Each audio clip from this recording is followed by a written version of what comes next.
Alright, we should be live. How y'all doing tonight?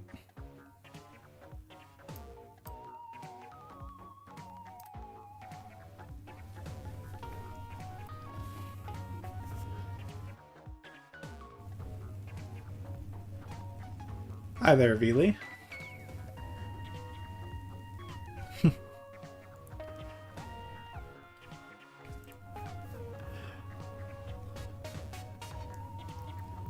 By the way, Canadian Egg, I saw your comment about could be that guy and say that this should be the third one if you're doing all the Marios after Donkey Kong and the original Mario Bros. That's a fair point. That's a fair point.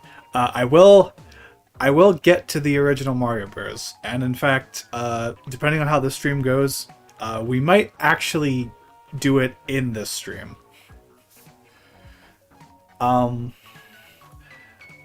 Which kind of makes me want to talk about what I'm going to be doing going forward with some of these streams. And some of my, I guess, my hopes and wishes for these streams going forward. But I'm going to start the game here in just a moment, so I will get to talk about that in a moment. Redundant, much redundant. Alright, let's get the music off. Turn off desktop audio, and let's get the game booted up. Mario 1's pretty quick, especially if you know the continue code. Well, I will refrain from using the continue code. I'm using the wrong controller. Capture card.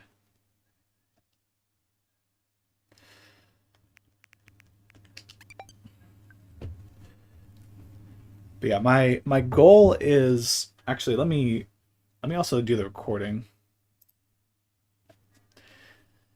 because I want to make a highlight reel out of this too.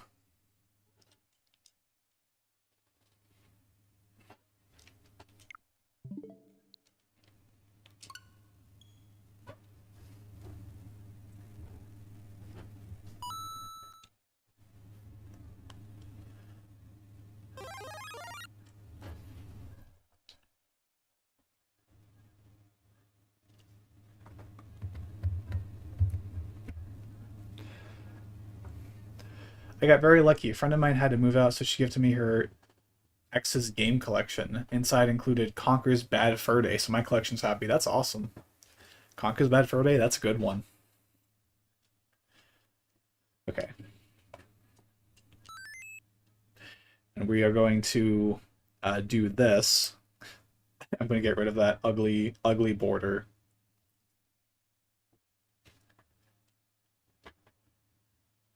So today's been good? Oh, that's good to hear. And I'm glad you're here for the stream.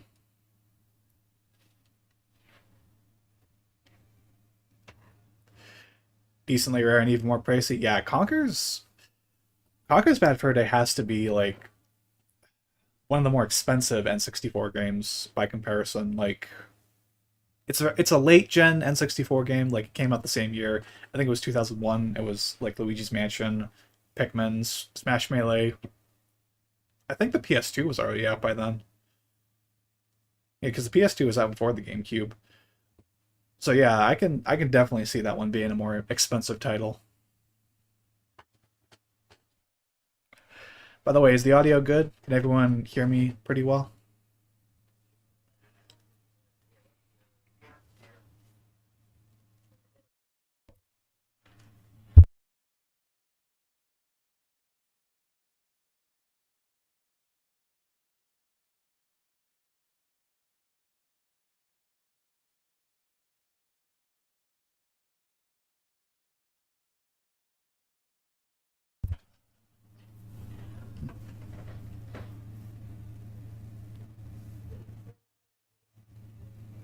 I can hear you, but the game is silent. Maybe it doesn't do audio on the main menu. Yeah, the game is totally silent until I actually start the game.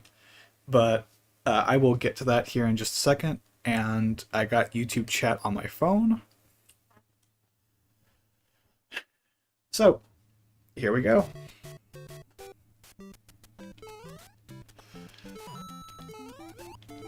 So if you didn't already know, this is probably like the most iconic video game of all time. Maybe outside of like Pac-Man, the original Pac-Man. I'm not paying attention already.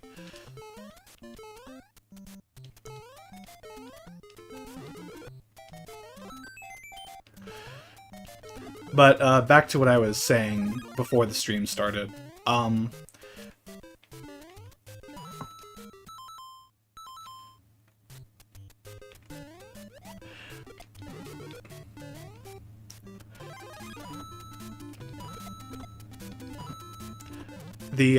The platforming games for this entire week.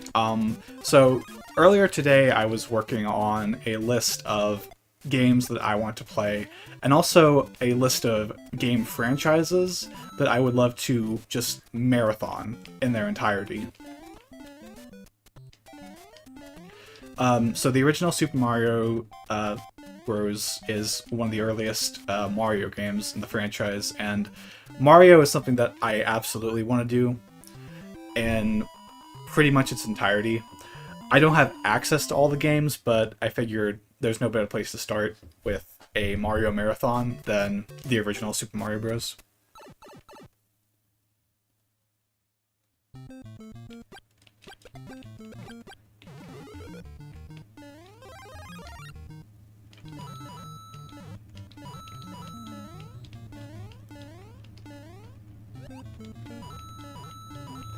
Conquer, I think, was subject to a massive age debate, so copies got removed and locked, I think, strict in Australia.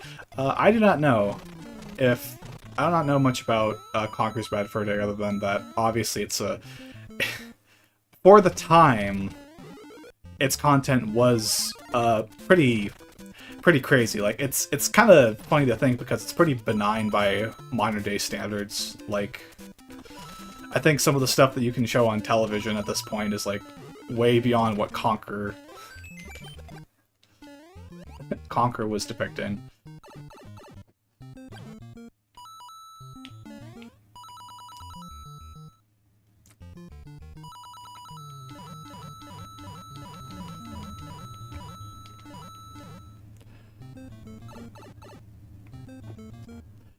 First Mario game I played was Mario Land 2, the one with the bouncy fireball and the Mario heads. I think that's Mario Land 1.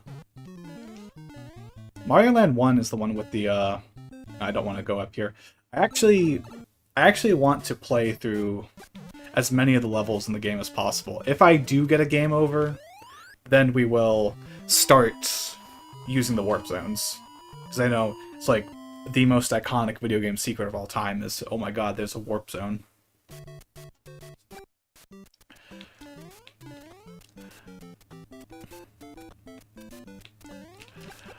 So I won't be doing every... For Mario is such a broad-standing series that... Like, a broad-reaching series with so many spin-off franchises that I would classify each genre that it tackles as its own sub-series. So there's the Mario platformers, there's the Mario Kart games, there's the Mario Party games, all the Mario sports games, all the minis games. So for the Mario Marathon, I would just consider the platforming games, both the 2D and 3D games. Now, with that said, this is just something that I want to do. It's like kind of a... It's not something that I can do right now, because I don't have access to every entry in the Mario series. I do have access to most of them, thanks to Nintendo Switch Online, but there are a few that I don't have ready access to, namely New Super Mario Bros. Wii, New Super Mario Bros. 2, and New Super Mario Bros. U, and Super Mario Galaxy 2, so the Wii games, and also New Super Mario Bros. U on the Wii U. Mario Land 2 is just Wario.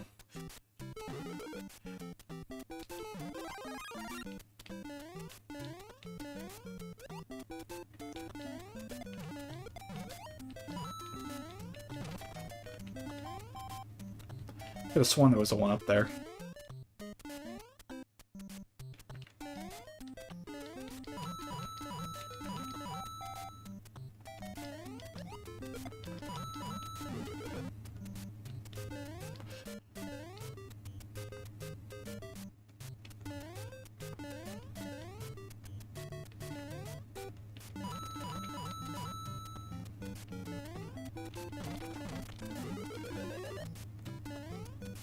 So the idea of marathoning virtually any franchise is kind of a pipe dream, especially Mario, because there's literal pipes in it that you go down. No, I'm kidding. That's a dumb joke. Cut that part out. No.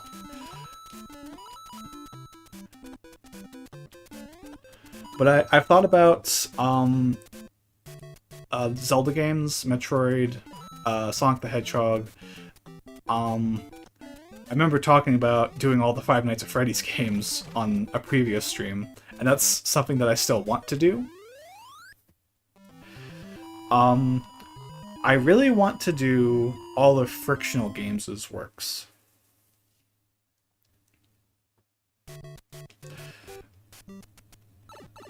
Marathon the Sonic games because half of them totally don't suck. I mean, you're not wrong, but I still like them. Like, for a good chunk of them, it is nostalgia. I will admit that.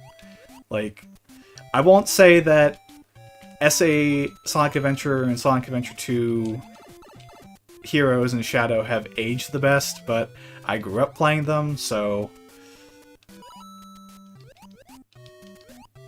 I can't hate on them too much.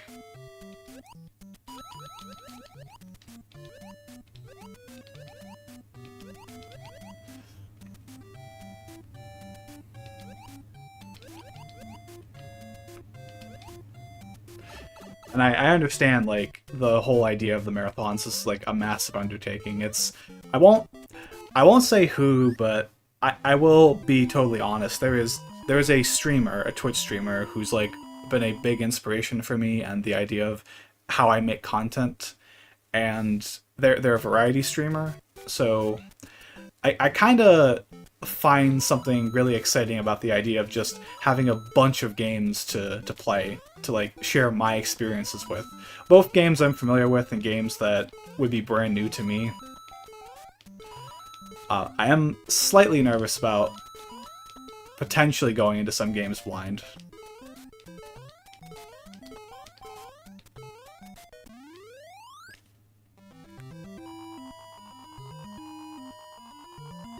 Sonic has one of the few games I think gets too much hate, and that's Colors. People hate it, and no one says why. Yeah, Colors definitely gets a lot of hate. I think part of the reason why people don't like Colors nowadays is because of the fact that the tone of the game it's far less serious than your average Sonic the Hedgehog game. Well, the earlier 3D Sonic games, like Sonic Adventure, Sonic Adventure 2, they took themselves pretty seriously with their stories. They had a lot of darker elements to them.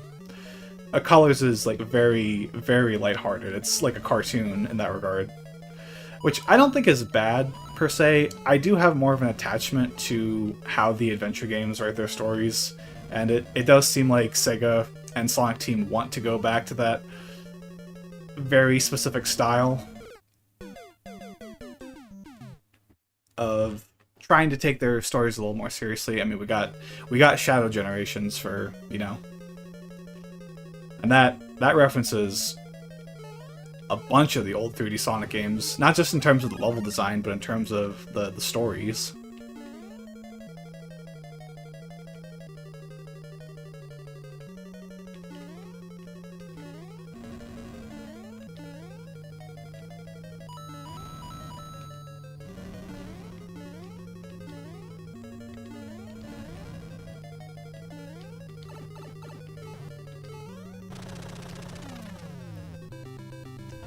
But yeah, I like Sonic Colors. I genuinely do.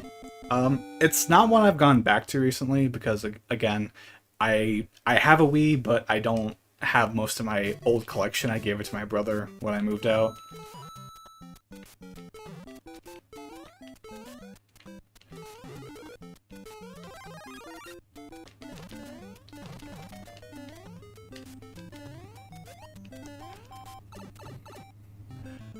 Also, I will say, and I know this is like one of the things that a streamer should probably never go about saying, but I gotta say, Pikmin 2 was like way more like conducive to engaging with chat. Heard the remake was bad. Yeah, Sonic Colors Ultimate's not really a good version. Hi Tripper, how you doing today? Nice to have you here on the stream. Oh, now we got these guys. Come down here. Come down.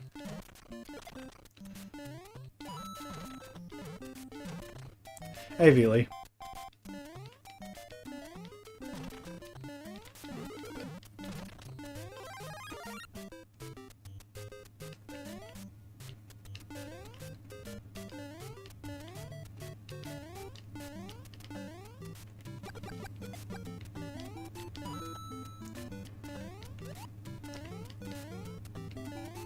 Alright, let's see if I can do the... Nope. I've only ever been able to do that trick once, and that's in the All-Stars version.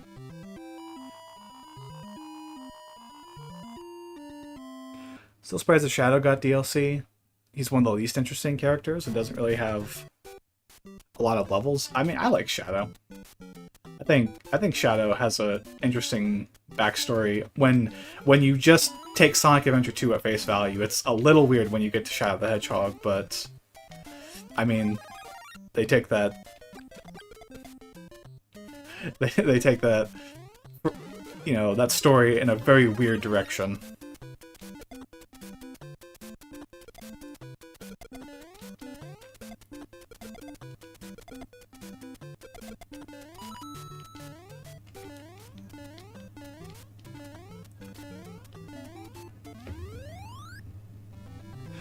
I love playing Super Mario Bros., but I can almost never get past World 8-3.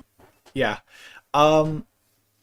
This game, like, compared to a lot of Mario games, like, obviously, this is the first one they were kind of figuring things out a little bit. This is one of the harder games in the franchise. Which is funny to think because its sequel would crank up the difficulty to absurd degrees. But I can definitely see this game tripping some people up. It's definitely... I'm not that great at this game. I'm gonna be totally honest, and I do want to give the game like a fair shot. I have beaten it before. Like, I have played it a few times, I think.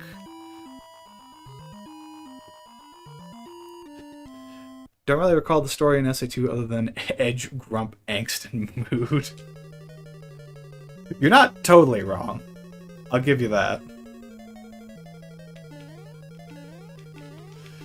But back on the original Mario Bros. This is kind of one of those games where I feel it's very easy to pick up, but it's not really a game that I often find myself finishing. Like, I'll play the first two worlds, usually I'll get the game over, and then I'll be like, okay, that was fun. But then just move on. I remember the first time playing it, I needed my mom's help. You know, I have pretty much the same experience. One of my first games growing up was Super Mario All-Stars on the Super Nintendo.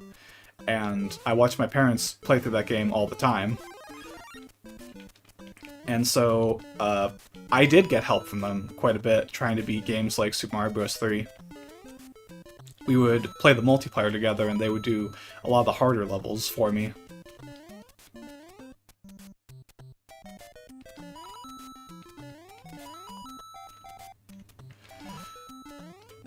So this game is one where I'm kind of nostalgic for it, but only for the All-Star version, really.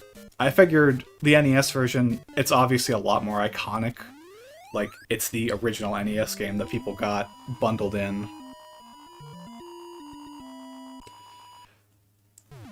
I think it was an unlock or something in a later game. Let me think. What Mario game?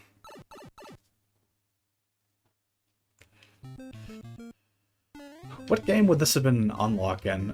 Animal Crossing, I think? No, I think it was an unused unlock in Animal Crossing.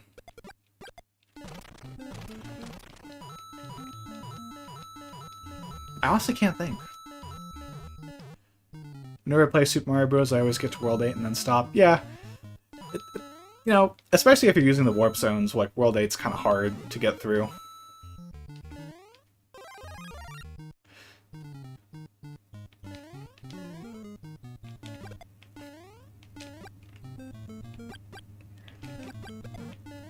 But like I said, I'll be refraining from using the warp zones for this first run through.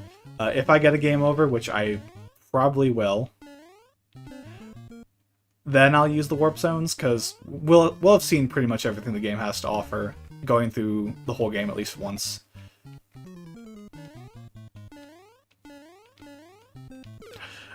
That platform was... might have been a collection on the Game Boy?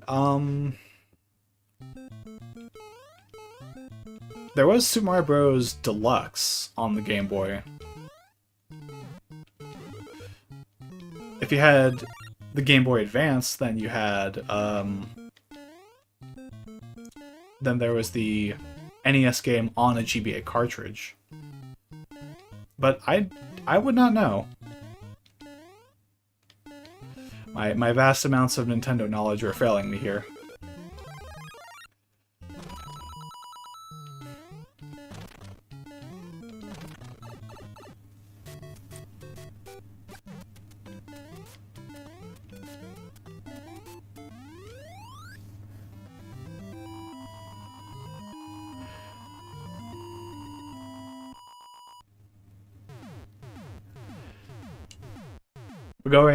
Going way back to the comment about the original Mario Bros. And also Donkey Kong.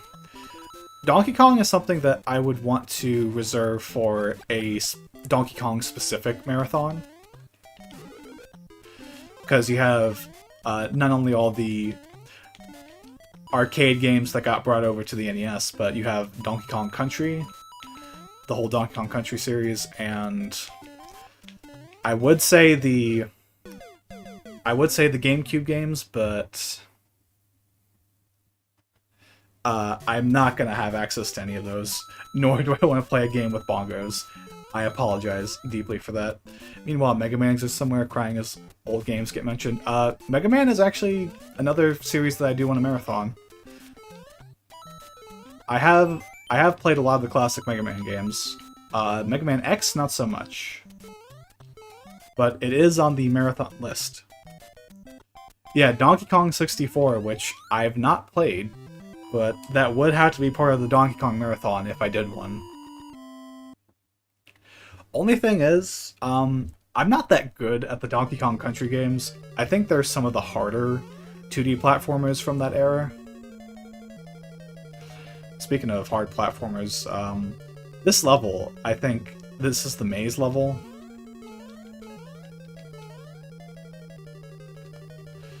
If I recall correctly, you have to go down this path. Oh my god. Whew.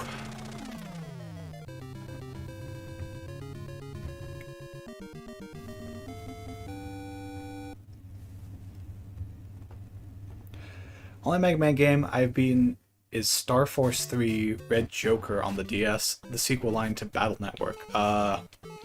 I've never heard of that game. I've heard of the Battle Network games, but not that one.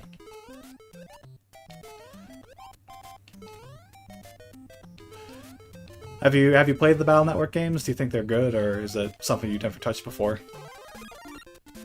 Because it's something I've considered playing at some point. I know next to nothing about them. I don't even know their genre.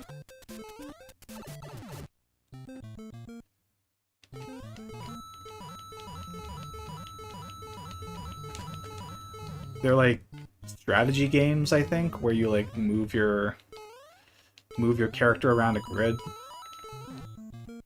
It's basically Battle Network with a behind-the-shoulder perspective. Oh.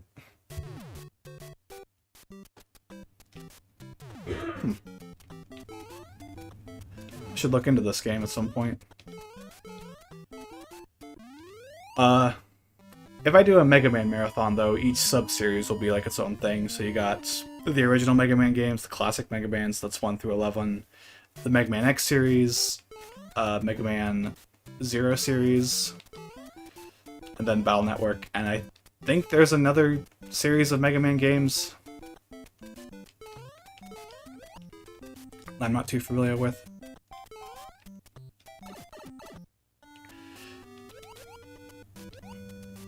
NES games are hard to get through because of all the guides on the internet, yeah.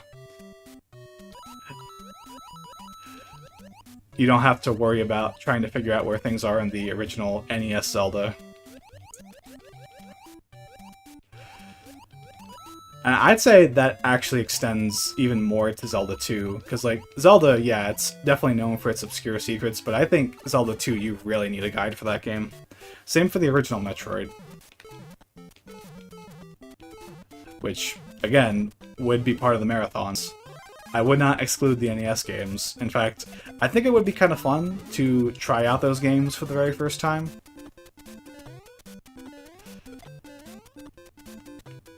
Even though I know next to nothing about how to... the original Metroid. I played them, they're fun, pseudo-RPGs with a deck builder-esque mechanic. Yeah, I'll look into it. I know there's a collection of the Battle Network games on Switch Online. No, not Switch Online. The Nintendo Switch itself.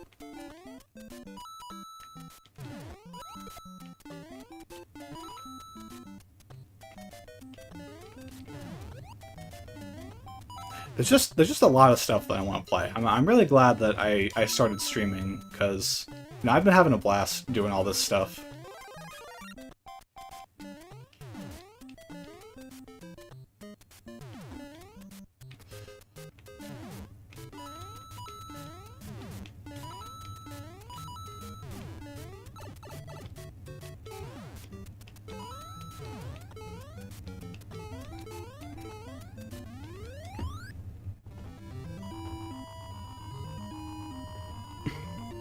Skullman is basically papyrus. Those are words that I never want to hear again in my life. Oh god. Did they really?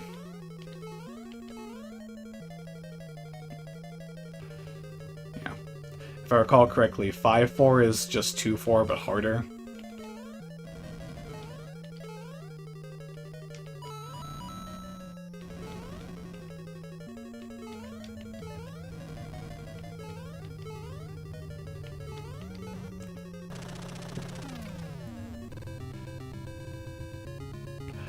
Hi there. How you doing today? TBK331 Complex. 6-4 is also a harder iteration of 1-4. Yeah. Yeah, they reuse level designs for this game, which, I mean... It's the first Mario game, it kind of makes sense. Oh. That's just a bad situation to be in.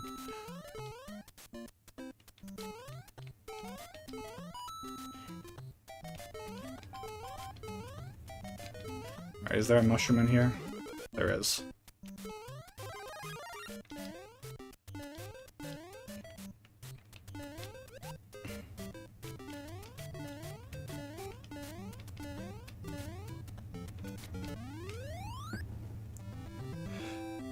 Yeah, cutting corners for memory reasons. Yeah, that's the reason why that they did it, because like I'm sure they figured out how to better optimize their games as time goes on. That's kind of just standard fare for any platform.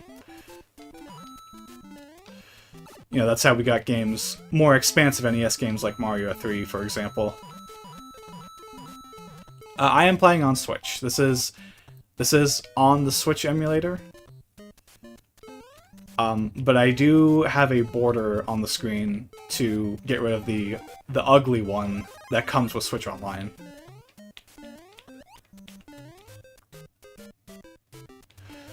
Yeah, the clouds and the bushes do use the exact same spray. In fact, you can look at them right now and see them. It's kind of funny. They just turned it green.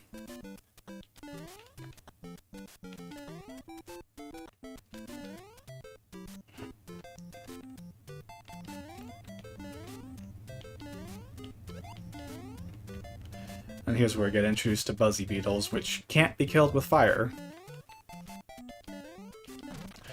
If I recall correctly, when you beat the game, you can play through a harder version of the original game.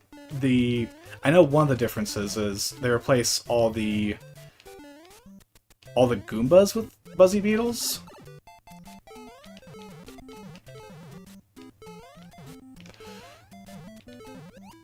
Jeez. Alright. Let's be a little careful here. I'm sure there's a secret in one of these pipes, I would not know where.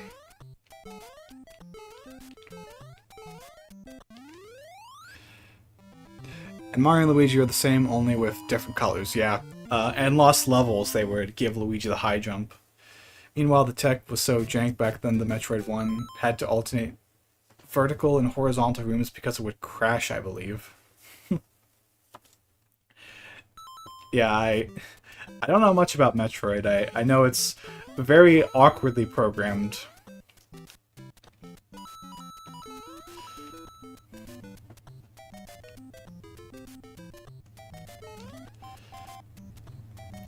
You got harder iterations of the levels? Yeah, I would not know. I've never actually gone through and done the harder version of the original Mario Bros. I mean, if I beat this run, I guess we can take a look at it.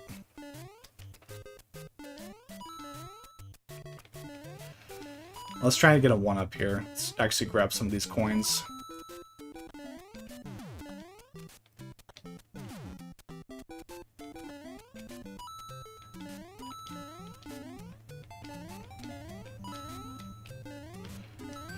Okay.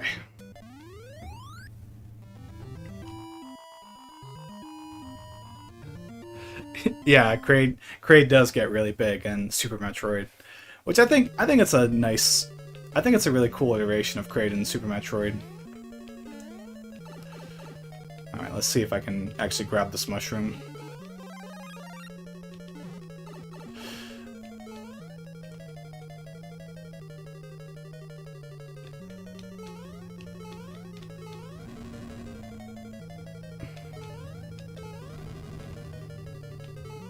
Aw, oh, dang it. Okay, so this is where he starts using the hammers.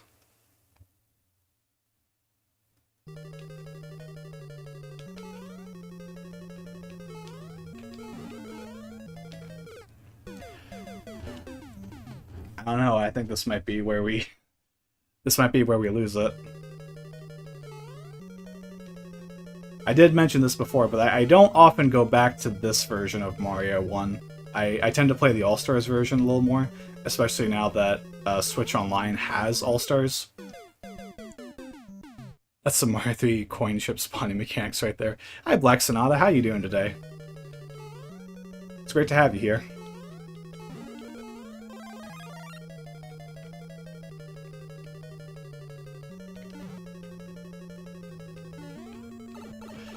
Yeah.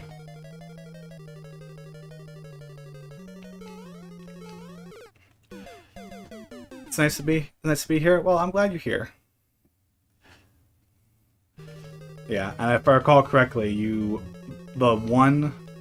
having one life means that you're on your last one. If I die here, then I have to restart all the way back from the beginning.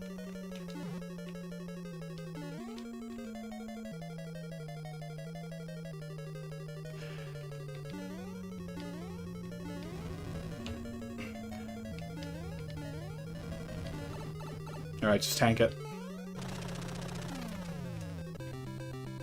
I actually prefer the All-Star versions for Mario 2 and 3. Yeah, I prefer All-Stars for all the versions. Unrelated, but in Sonic 3D Blast, the game had been crashing so much they had it so if it crashed, it would bring you to a secret room that you couldn't actually play for testers. If you get a game over, hold A and press start. Yeah, I do know the cheat code. I'm not sure if I should use it. I guess I'm probably gonna die here in this world, so maybe I should use it just for the sake of convenience. That should have killed me. That...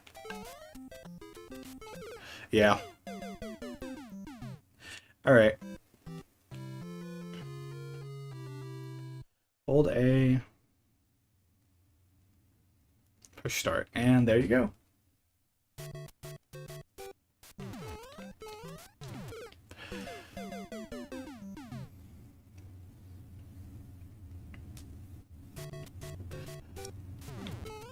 I guess I could have given it another go without using the cheat code. I was thinking, like, do it with warps if I ended up dying a few times.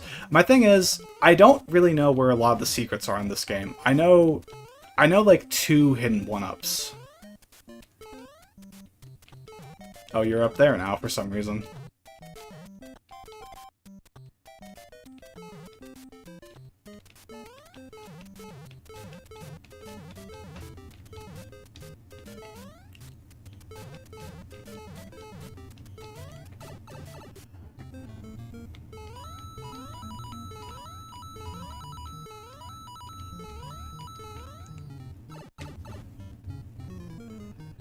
Yeah, I'm kind of in the same boat with you two. I usually play this game by using as many warps as possible.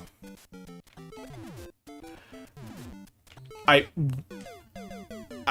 forgot they could jump down that far. I thought they could only jump down 1 level.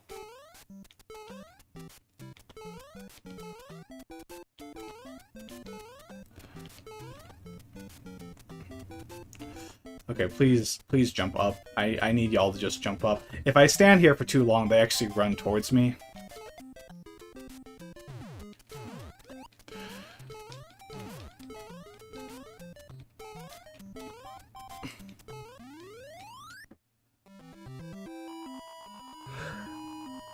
I never knew this game had warps until I was older. Huh. That was when I didn't know about warps, though. Yeah. It is, like I said, it is like the most iconic video game secret, but I guess depending on when you play it, or if you got access to the internet beforehand, it makes sense that you might not know about it. For me, it was like, when I played Super Mario All-Stars on the Super Nintendo, I had my parents watching me, and it was like, one of the first things they showed me when playing the game was like, oh, you can go up on top of the blocks in 1-2, and you can go through you can go to the secret area.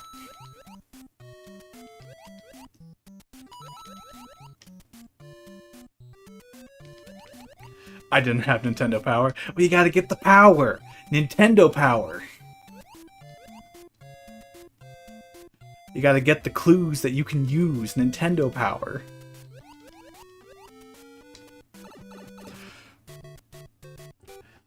Yeah, World 8 is definitely the hardest in this game, which, you know. Hated the water song until I played Luigi's Mansion. The version in that game made me like the song a bit more. Yeah, it is in the original Luigi's Mansion. I say that like I'm implying that it's not in the 3DS version, which I'm pretty sure it is. Like,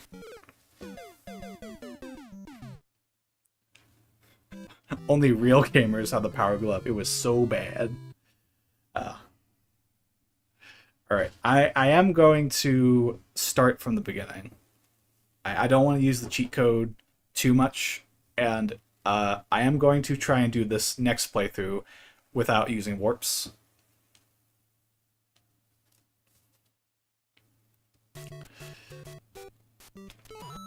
Because I'm throwing for content, obviously, now.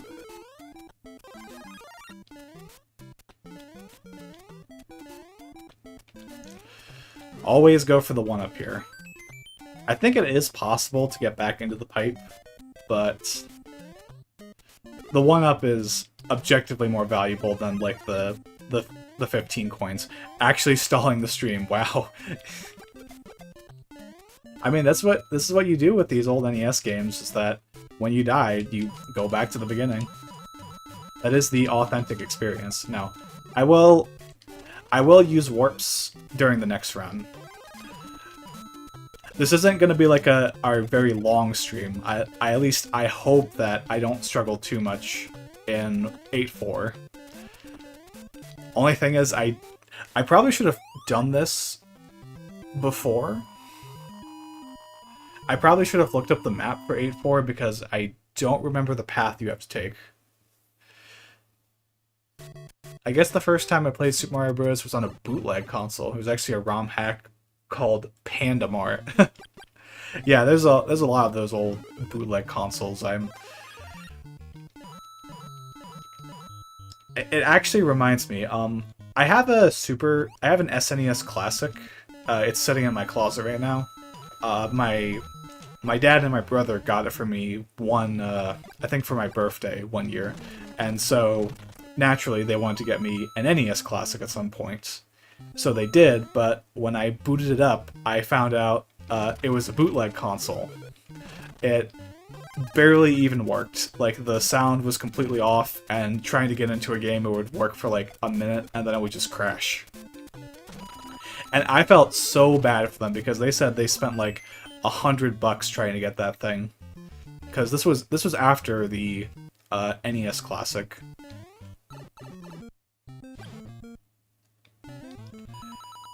"18-hour stream is a go." Yeah, no, as much as I... No, I don't even know what I'm saying here. Yeah, great for kids with no necks. Finally, a game system for me! That's one of the best JonTron quotes out there.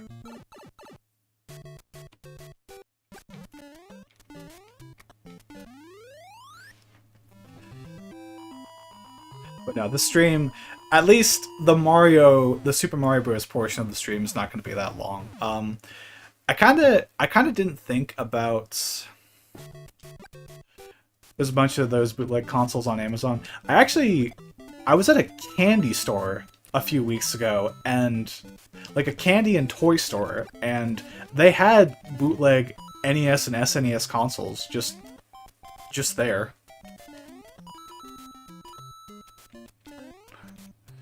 And I was like, they said like advertised like hundreds of games on this thing. I'm like, yeah, okay, but like, it's just crazy to think that, like, unfortunately some people just don't know any better and will buy those things even though they're like really cheaply made, and there's a good chance they don't even work properly.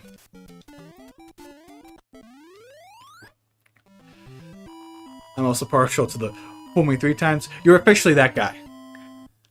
It's always the 501, yeah.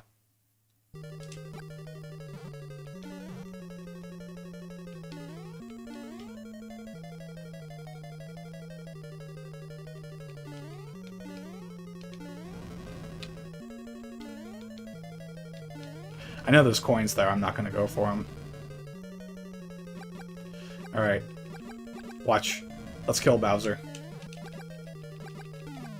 Oh no, it was a Goomba the whole time. Oh my god.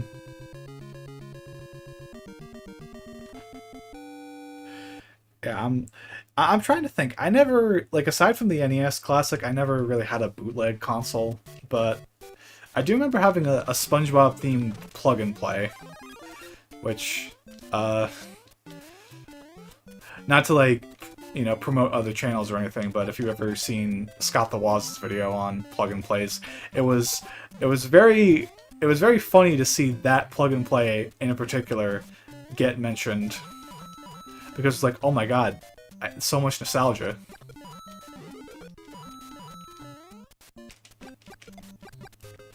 Think you remember which enemies are the fake Bowsers? I think it's like pretty much every enemy type in the game gets used at some point. But I would not be able to tell you which world has which enemy is the fake Bowser.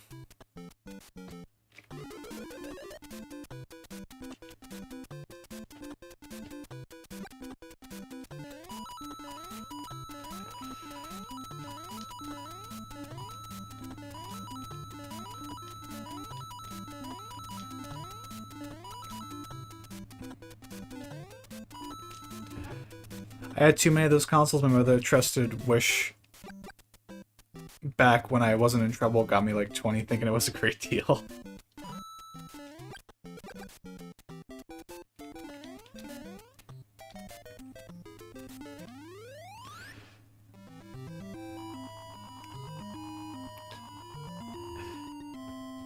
wasn't in trouble, not me. Huh.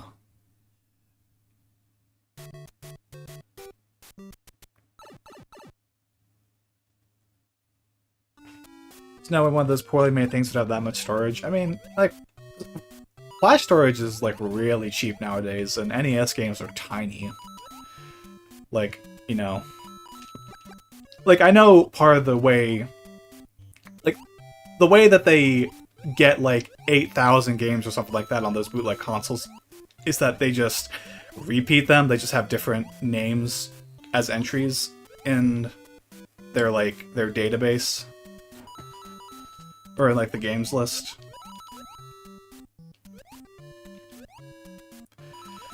So you'll probably get like 8 different versions of Mario 1. I won't go after those coins.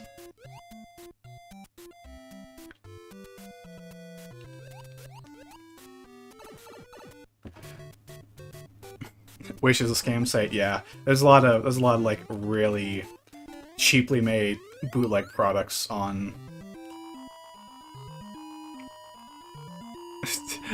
Yeah. I can't remember what bootleg console he was referring to when he made that quote. It's been a really long time since I watched JonTron, so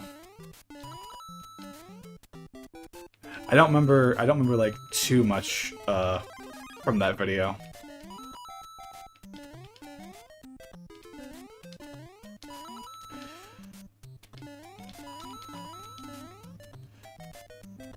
Also, I believe if you run at full speed and just do short hops there, you can't get hit. I think that was a Bubsy quote. Oh right, he did review Bubsy. I forgot about that. I honestly, like, nowadays when I think of Bubsy, the guy who comes to my mind is Nitro Rad. Because he reviewed Bubsy 3D at one point. Like, I mean, a lot of people have reviewed Bubsy. Like,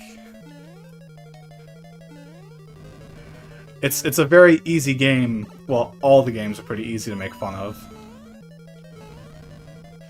But I guess yeah, JonTron was like one of the first people to like really talk about Bubsy. Yeah, like 4 megabytes, I want to say, is how big is like the largest NES cartridges got to. It might even be smaller than that. I'm actually curious. I should look this up at some point. How much file space does the original Super Mario Bros. Take? Ooh, okay.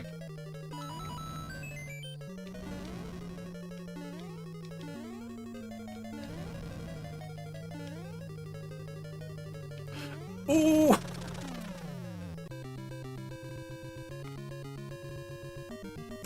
Yeah, well, I mean, the thing with JonTron is that he completely changed the nature of his content. Like, you know, he just talks about random things nowadays, which that's a part of the reason why I don't watch him anymore, is because, like, he just talks about topics I'm not really interested in.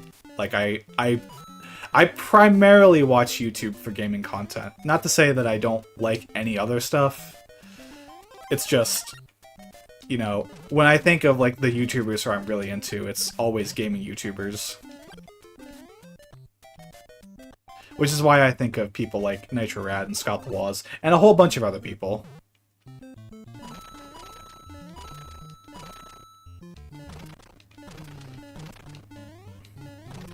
Let me see if I can get to those coins.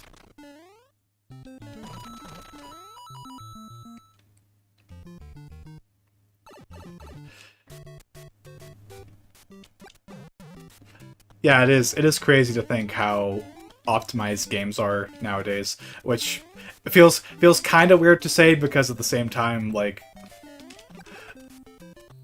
I feel like there's some examples of games that feel really egregious nowadays.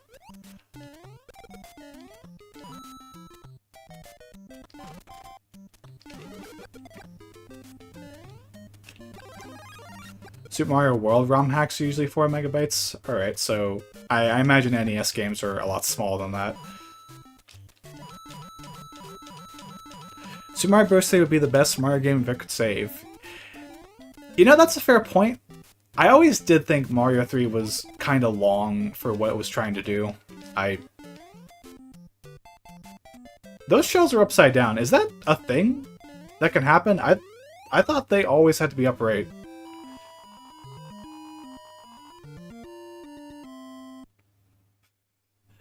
The greatest game machine in the planet! So what are we waiting for? Get it out of there!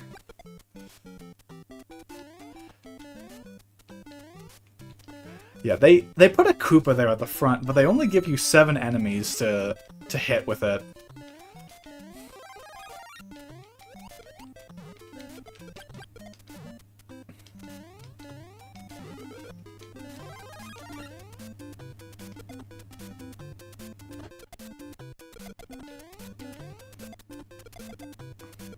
Also, this is like the one Mario game where invincibility doesn't let you get 1-ups for killing a whole bunch of enemies.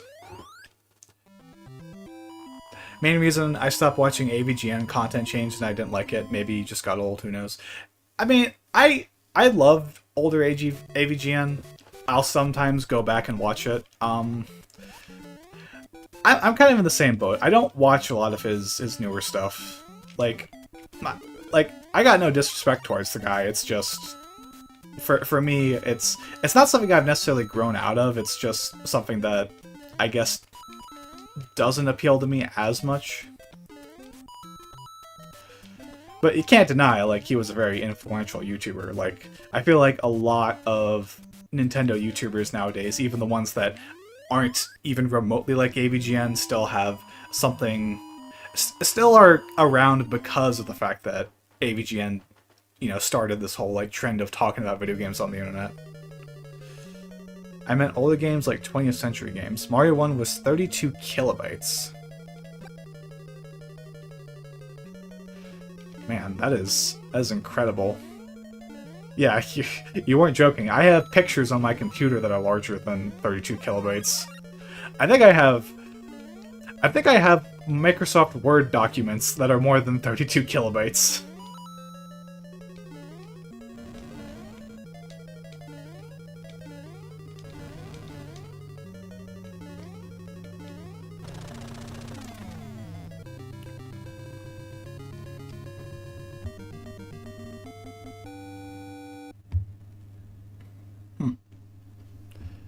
Counting Hammer Bros battles, I guess the coin ship counts as just one level since it's the same ship. Alright.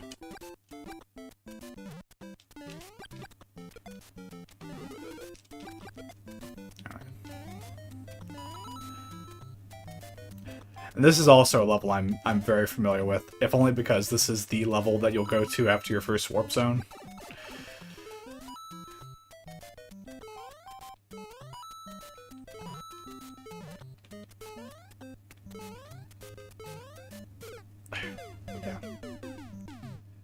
Toad needs to stop flipping us off. True.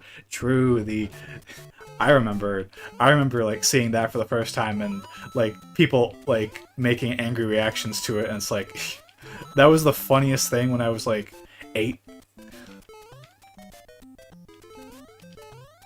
It'd be like, he's flipping you off. He's giving you the bird. It's like, I rescued you. Like, you're so ungrateful, Toad. Princess is in another castle. He's been flipping us off for 40 years.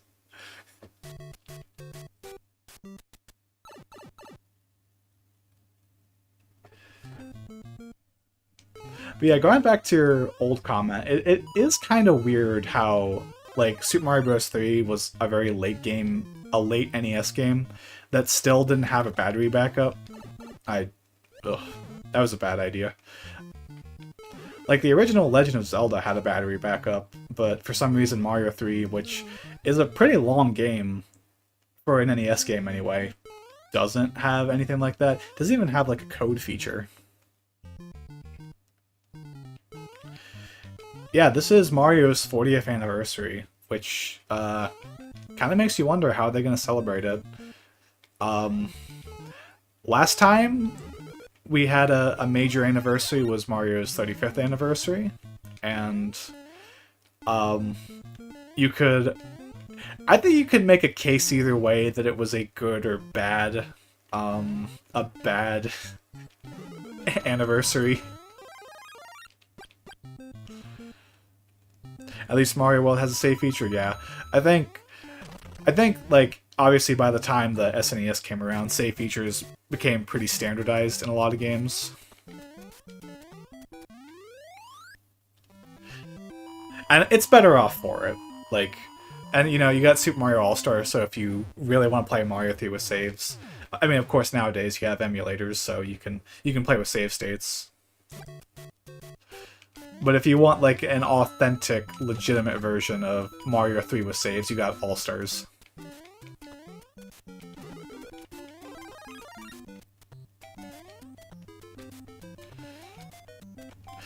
That killed me the first time. I was anticipating it. Oh god. I don't think I can make this.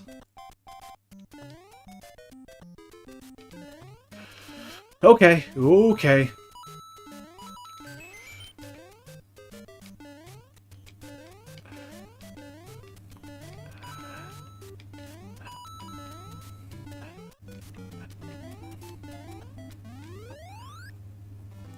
Toad being angry makes sense. The blocks and stuff are all just transformed toads. Yeah. Yeah, that's a weird detail in the original manual, is the fact that like, oh, the blocks, they're all toads that have been turned into blocks by Bowser's dark magic. It's like, and Mario just destroys them instantly by jumping into them.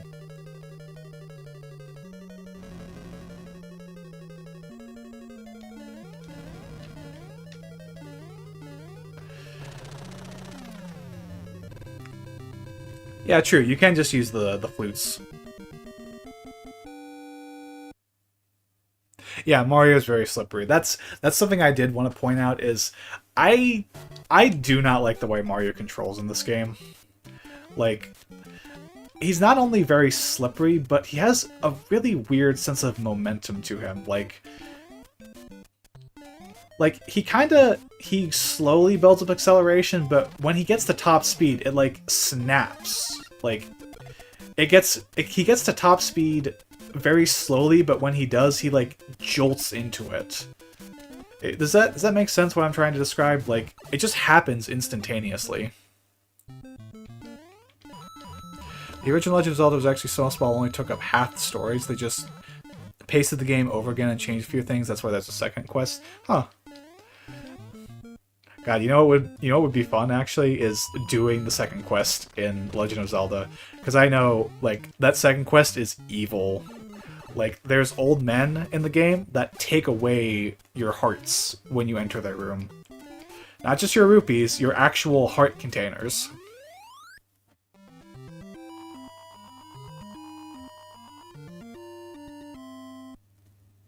Then they made a third and fourth quest, maybe 5, I don't know. Fair, they did make a lot of Zelda games. Alright, let's see if I can get past this guy. He's clipping through the block. Look at him. I can't do that. He's cheating.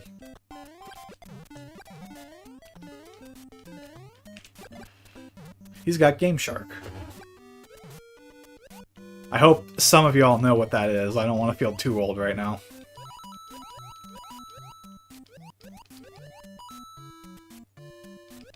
It was actually Game Genie on the NES. Game Shark was like, I want to say N64. I think Luigi controlling differently was only in, well, it was in Lost Levels and Mario 2, but then for Mario 3 and Mario World and the original Mario Bros, it's all the same.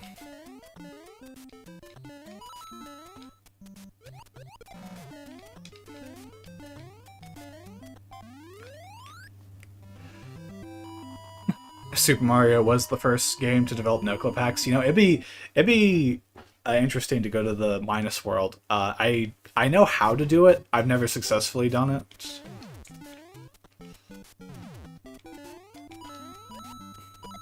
You're not too old? Alright, good. Good to know.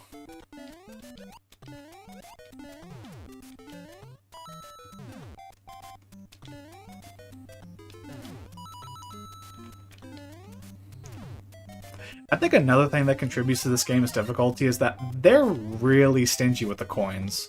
Like, pretty much any of the new Super Mario Bros. Games, they just give you coins, like, well over 100 coins in pretty much every single level.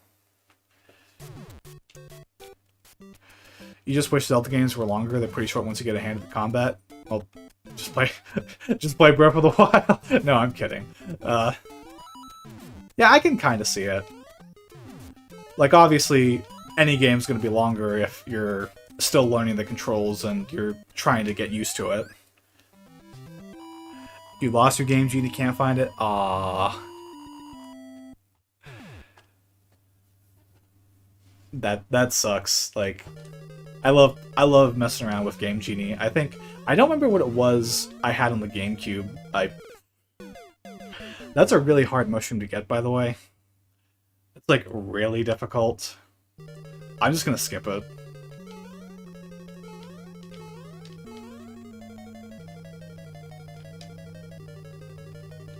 Oh god.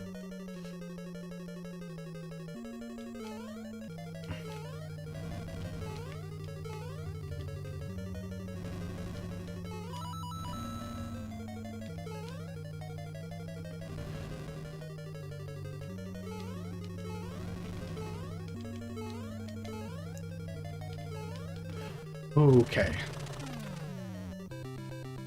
I have 900 Korok seeds certainly was a I have 900 Korok seeds certainly was a thing that needed to exist.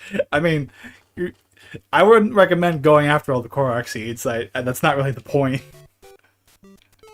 Like, they put so many Korok seeds in Breath of the Wild so that you always have, like, a decent amount to find.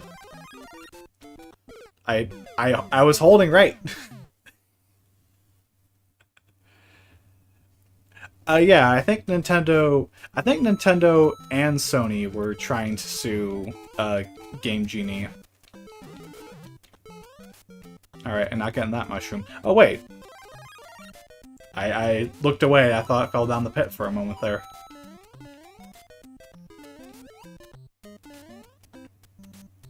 I don't remember. Is this a warp pipe? Nope.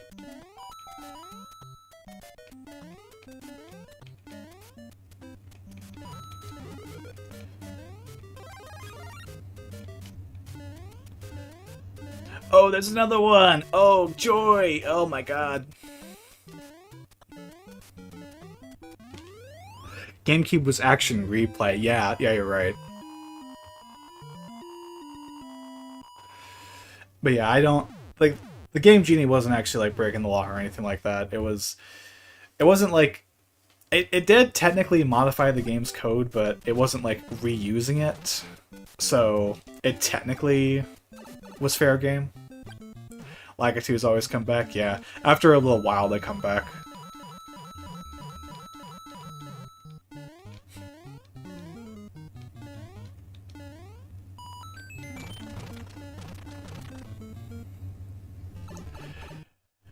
Yeah, they are some of the worst enemies. They're the worst.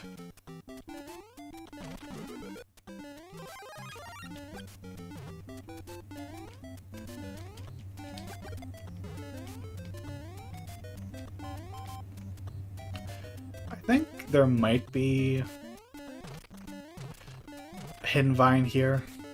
I'm gonna break all these blocks. At least I'm gonna try to. Yep. Hidden vine. Yeah, it does. They respawn in the newer ones too. Mario 3 was crazy to try and find in stores. I can only imagine. Like that had to be like one of the most hyped video games during the NES generation.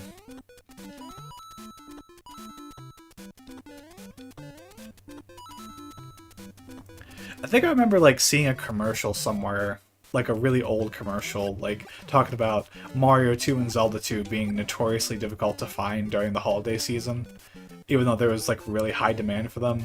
And it's kind of funny to think, because, like, Zelda 2 is, like, garnered a reputation as being, like, the black sheep of the Zelda series. I think that's a fair statement to make, even nowadays. You don't see a lot of people defend Zelda 2, except me. I love that game.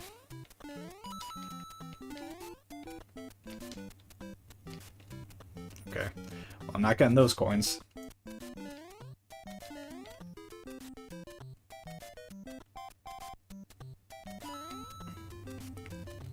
You got Mario 2 used? I mean, that was probably your most reliable way of getting games back then, was, like, going to a used game store.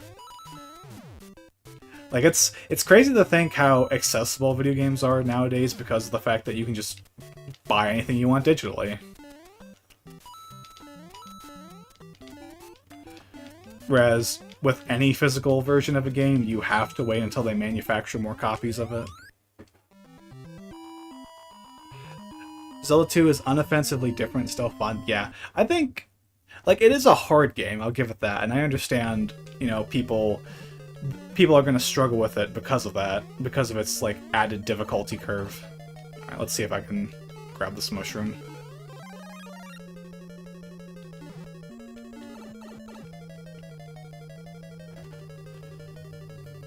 It's almost like going for the mushrooms isn't even worth it.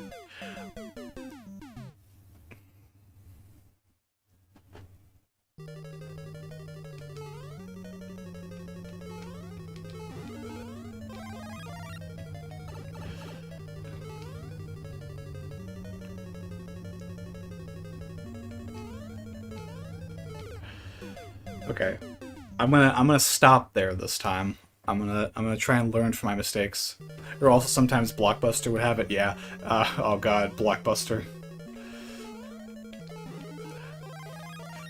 A moment of silence for our fallen brethren, Blockbuster.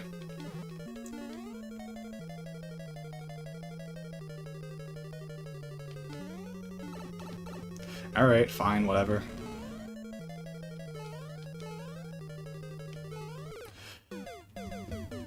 I have jumped through the hammers before. It is possible, but...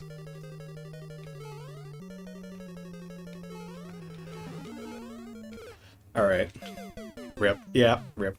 Favorite Zelda game is Twilight Princess. The feel is just so good with that one, or Spirit Tracks. Twilight Princess is a good pick. I mean, any of them are a good pick, unless you're gonna be one of those people and says like, oh, I love the CDI games. It's like, okay.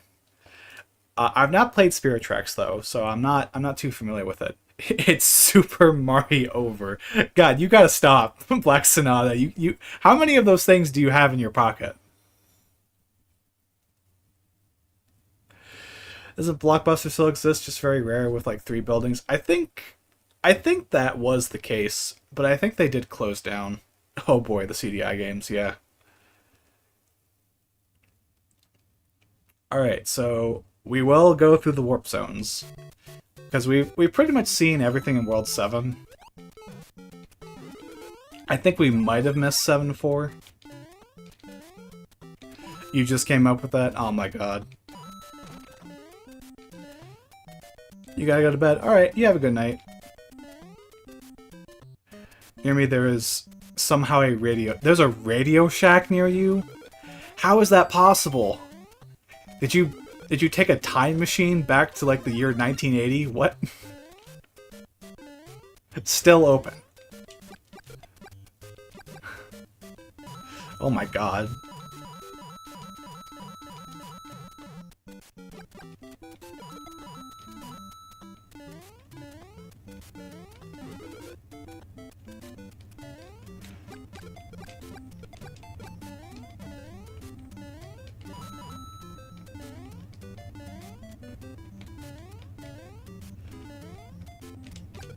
That's just crazy, man.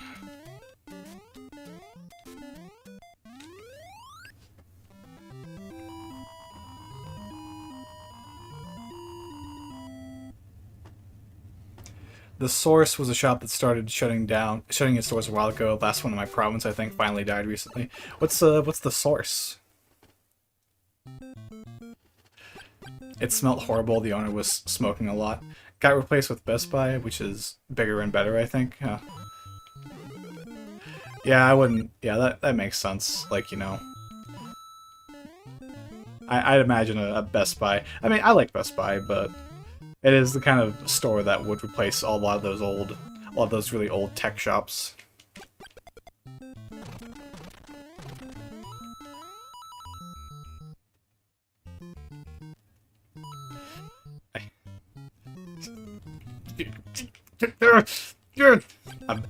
I just want to grab the coins. I just want to grab the coins. You heard Best Buy might go out of business? I have not heard anything like that. But then again, I don't pay attention to business news that much, so.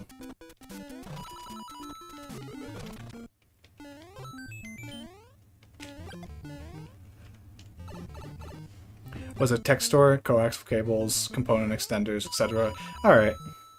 So it's kinda like a Radio Shack.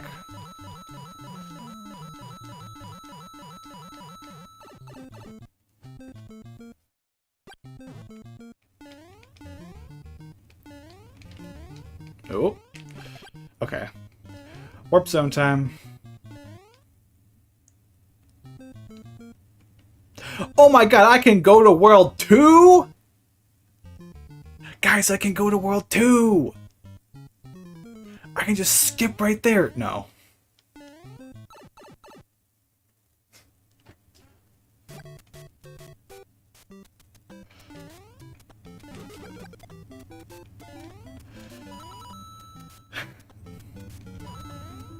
That reminds me, if y'all have ever played the Japanese Super Mario Bros. 2, otherwise known as Super Mario Bros. Lost Levels, do you know about the infamous Warp Zone back to World 1?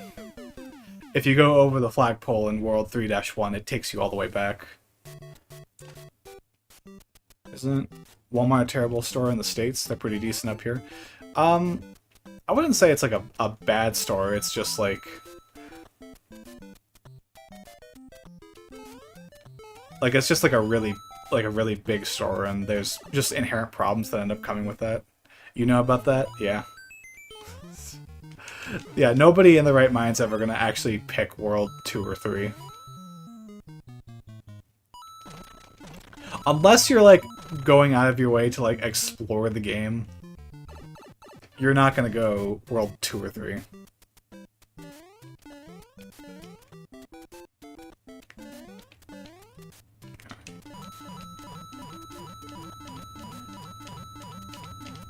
Doesn't 3 have a warp zone? It's been a while since I played Lost Levels. At that point, just don't warp, yeah. It's been a while since I played Lost Levels, so I don't remember where the warps are. I know there's, like, a much more convoluted route you have to take to get to the World 8 routes. So the World 8 warp, rather. So...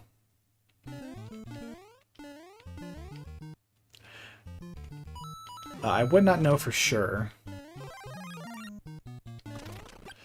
But now we're gonna get through the... Okay. That fireball just flew right over his head. Now we're gonna get to this warp. Be careful not to hit the little invisible block that's right here to my right. Because it makes getting to there much more difficult.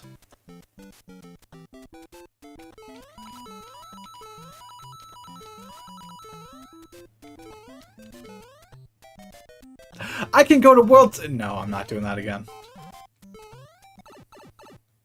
Alright, World 8. I did it, guys! I'm good at the video game. I'm so good at this game.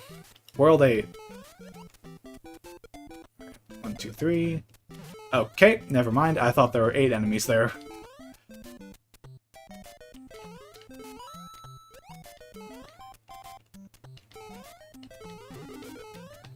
Oh. Thank you, game. I appreciate that. Apparently your CRT is one of the better ones? Huh. God, it's been a while since I've had a CRT TV. Not really something I'm personally looking for, but it'd be kind of cool to have one. Great reaction time? Thanks. 10 tons and can survive a war. Yeah, those TVs were crazy. Yeah, I have this really weird memory growing up as a kid, like this would have been 2002. I remembered our house had like a really massive TV, like as big as any modern day flat screen. But like I said, it was 2002. There was no way that'd be possible. It had to be like a memory that's just like completely wrong.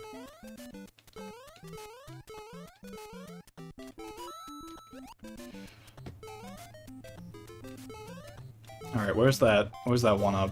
Was it here?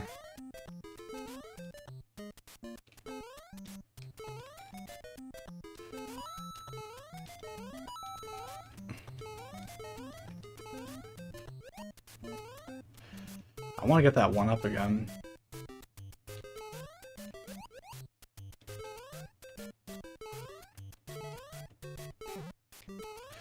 Oh well.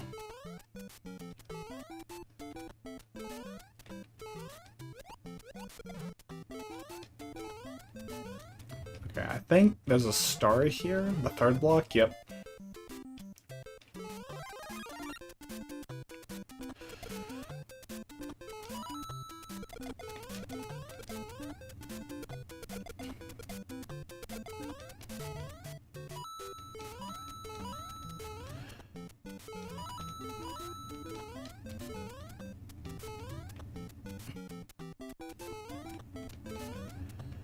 Alright, be very careful here.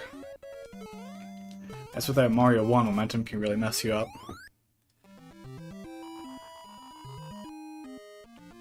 You may have passed the one up. Yeah, I definitely did. You have a huge CRT in my basement. Like, how big did the CRTs, like, even get? Because is my memory in the right place? Or am I just, like, completely off base? TVs were pretty big back then. Like, I swear they weren't that big.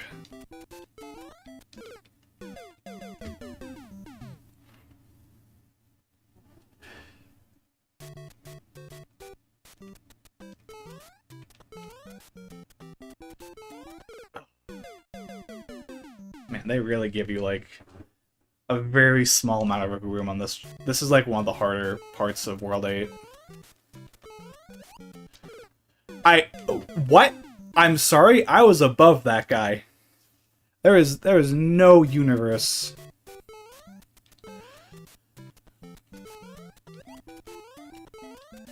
Alright, get over here.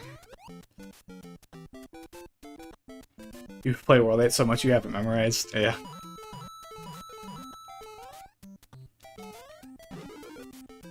Alright, let's get this one up because we desperately need it at this point.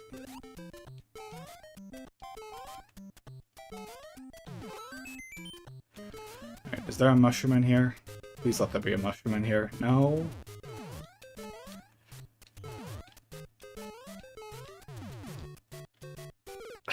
I panicked. I was like, I don't know. 43 inches by 1989. Okay. Okay, so maybe I'm not crazy.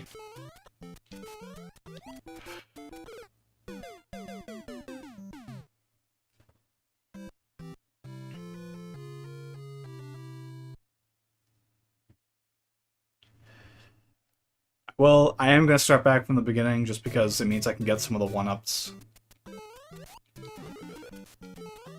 They only give you so many lives when you use the cheat code. And plus, this won't take long. I can't remember. What's the speedrun down to? Like, 4 minutes something?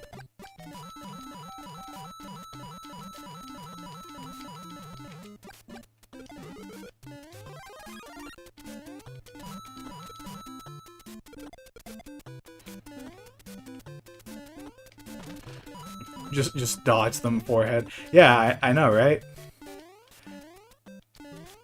Just reach the end of the stage. Oh my god, what's so hard about that?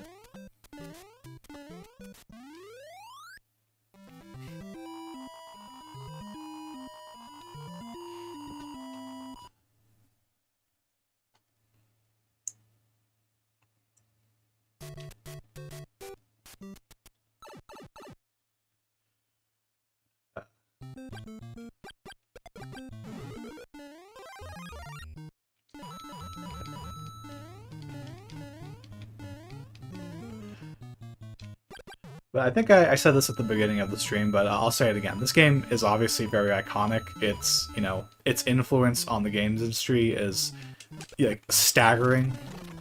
So much of what we know about modern game design originates from this game. But it is, I do find it to be kind of a clunky game. It's kind of hard to go back to. But weirdly enough, it's also kind of an easy game to go back to, like, just pick up and play for like 5 minutes, even if I don't finish it. Like, the first levels they're fun. They're engaging enough that they've been, like, permanently ingrained in my memory, and I'm sure I'm not alone on that. 4 minutes, 54 seconds from a month ago. Yeah, I really can't say anything about the Walmarts. Like, I have a Walmart near me. It's kind of the only big store that you can really go to. So it's like a matter of convenience. It's not a great store per se, especially when you have so little competition. That's just kind of what happens. But I never like had a big issue with Walmart.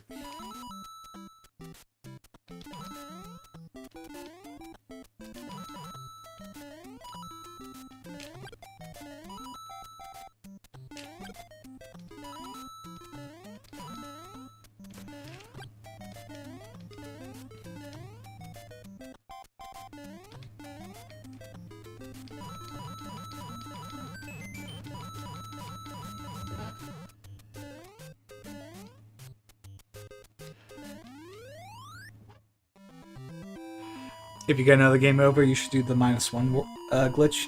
Yeah, we can do that. I don't necessarily feel like I have to beat the game in order to feel like it was worth streaming. I actually feel like I've kind of set myself up to like fail a little bit with the whole platforming marathon that I've set for this week, because I've never played Psychonauts, so uncharted territory in that regard.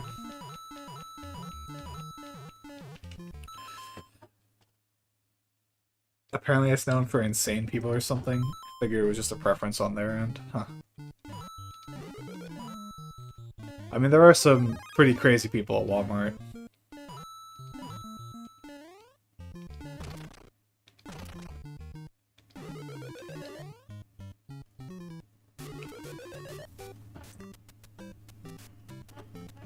But yeah, we can totally try the -1 warp.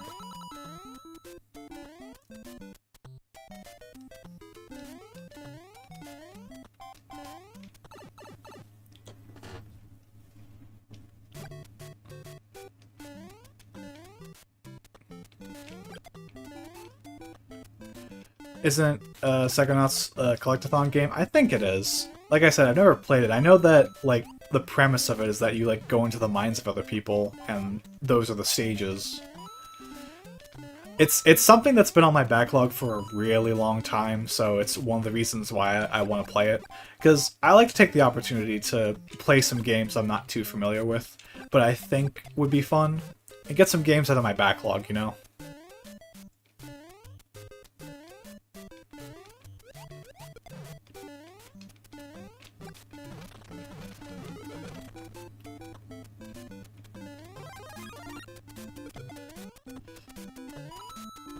Which, speaking of Banjo-Kazooie, that is something I've also considered.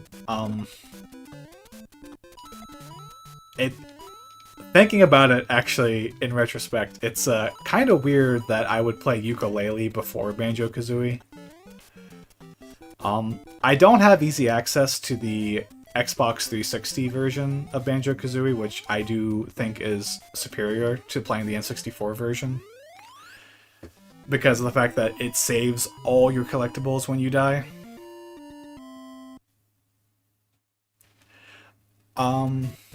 But part of the reason why I want to do ukulele is because they're remaking the first ukulele game, and that's coming out sometime this year. And also, it gives me an excuse to play through Ukulele and the Impossible Lair, which is a fantastic game.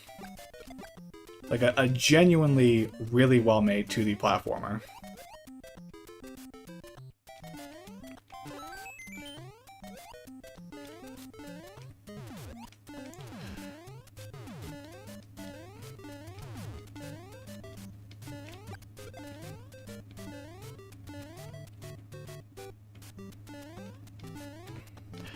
That's a really hard jump to make. Remaking it here, hoping they fix the camera bug. Yeah, I've seen it. I think it feels weird to imagine like remaking Yooka-Laylee because the game's not that old. It's from 2017, but then again, like you got games like The Last of Us getting a remake in 2021, so.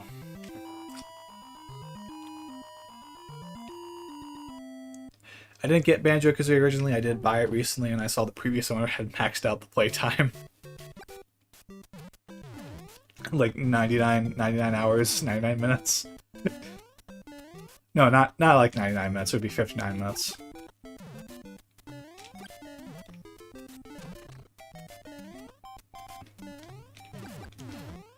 I really want to keep my Fire Flower here, because there's a lot of Hammer Bros.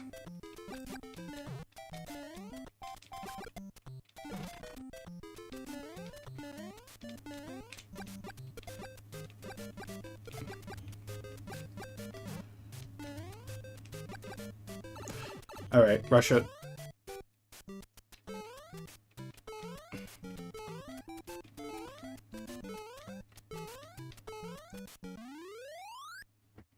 Be making Xbox One games is wild to me. I mean, that's the generation we're living in. Meanwhile, the FM Towns Marty gets no love. I don't know what that is. Also, I meant to look at my life count, but I guess we're flying blind. Alright, I don't remember the correct way to go in this level. Alright, that's definitely going backwards.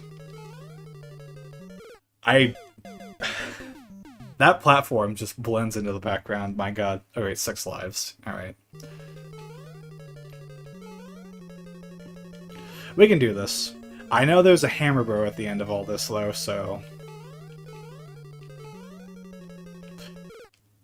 I thought I could jump that. I just completely slipped. That's on me. Old Japanese console that didn't sell well? I've never heard of it. It's... FM Towns Marty. I gotta look that one up at some point. Alright. I know it's the first one here.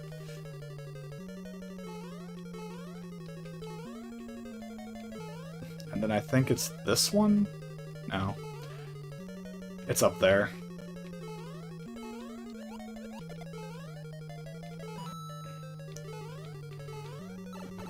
One of these... Was I right?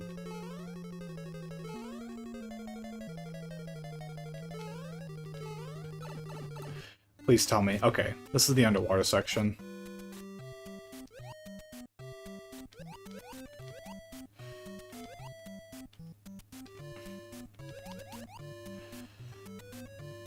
Little trick for the bloopers.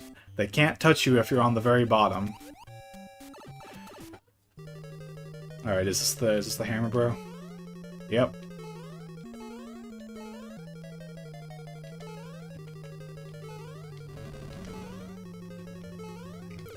Oh, so close. If I just ran under him.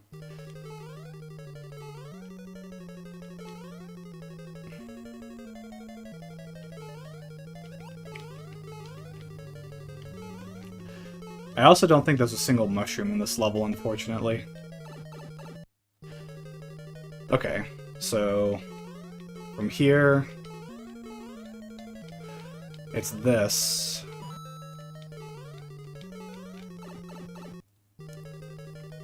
At least you know the order. Yeah, that is true. Okay. That's this one.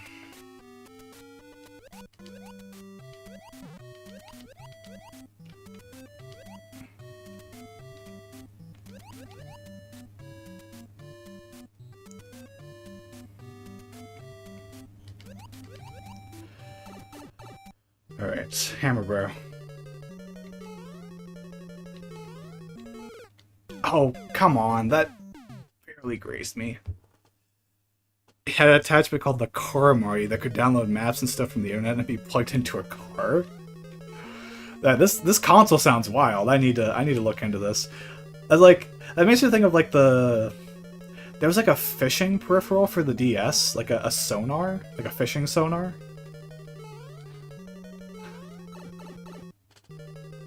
Like, that makes me think of the DS and that it had like a lot of wild accessories for it.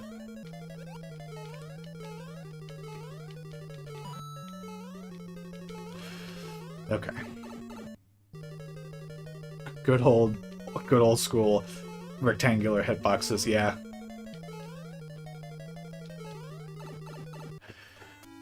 Like I said, you can... Did you mean the Game Boy? Wait, oh, was it the Game Boy that had the fishing sonar? I thought it was the DS, I might be mistaken.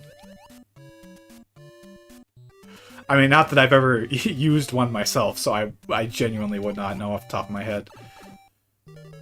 Alright, I'm just gonna gun for it. I should not have gunned for it. The old school Game Boy sewing machine. Oh my god. Yeah, there were a lot of weird peripherals for those old handheld consoles.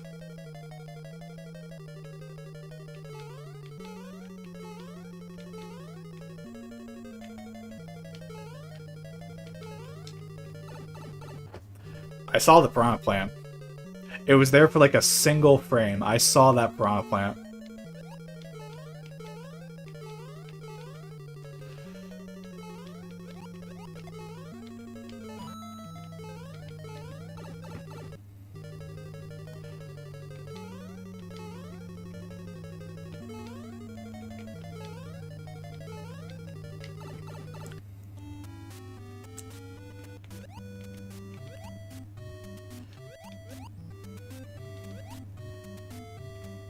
It's taken me far too long to realize that Pokemon is a handheld-only game.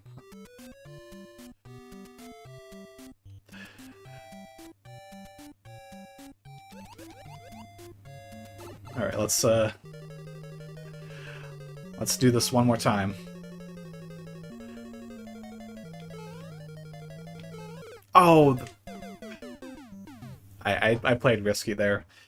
I realized that. Alright, it also had a failed one, which was a sedation machine for hospitals.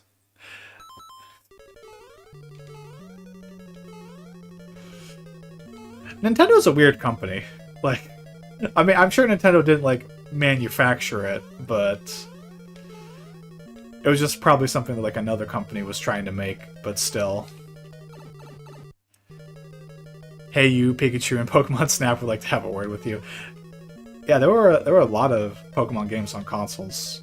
You had like the Pokemon, I think Pokemon Stadium games, and then Pokemon Coliseum on the GameCube.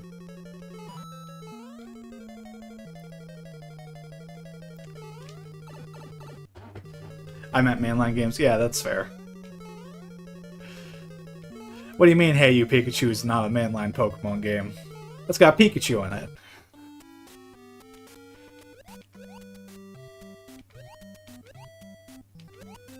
That's gotta be the only qualifier, right? Alright, so this is our last life. So...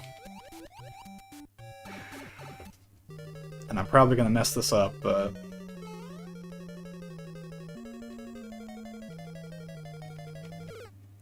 Yep. I was hoping he'd jump. Even if he didn't jump, I would have... Even if he did jump, rather, I would have hit the fireball.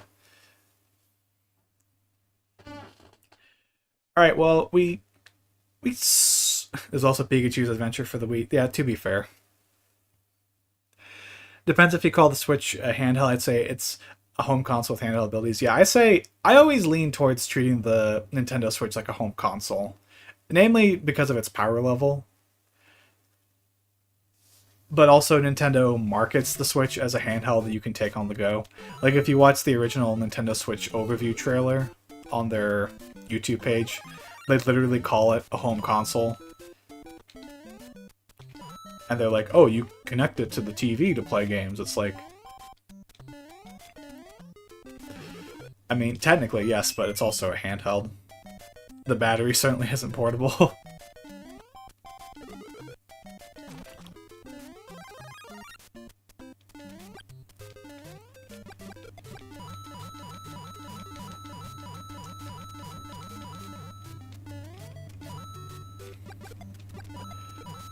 Alright, so let's see if we can do the...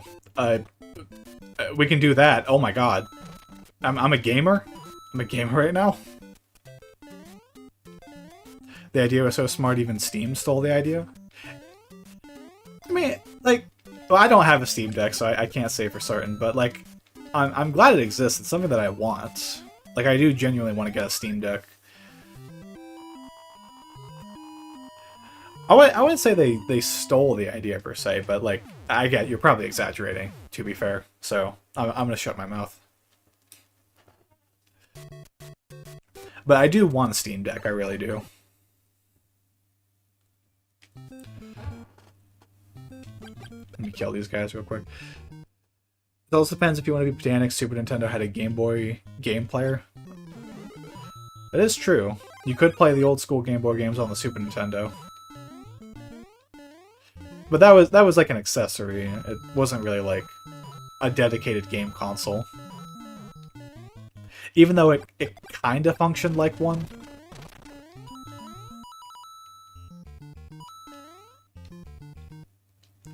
It's more of taking the idea and making it better, yeah. That is fair.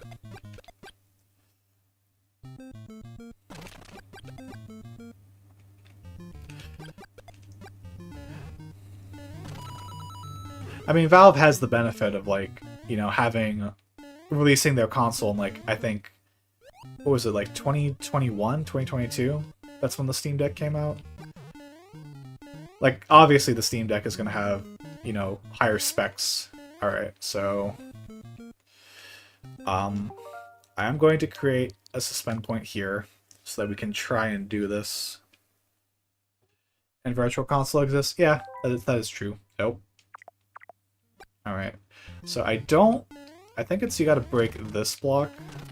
You gotta be like... Alright, let me...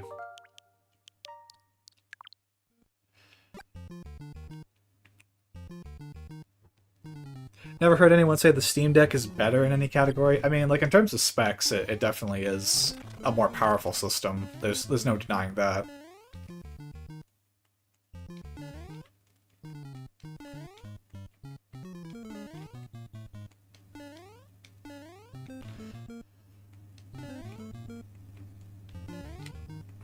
Alright.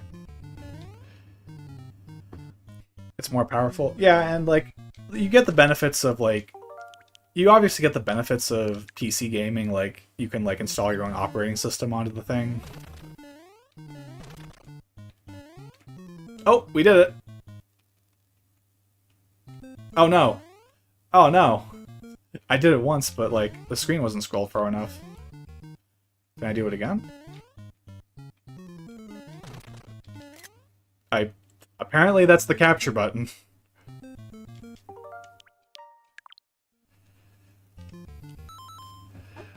I'm of the camp that stronger isn't always better. Lots of Steam games don't have compatibility. I mean, that is fair.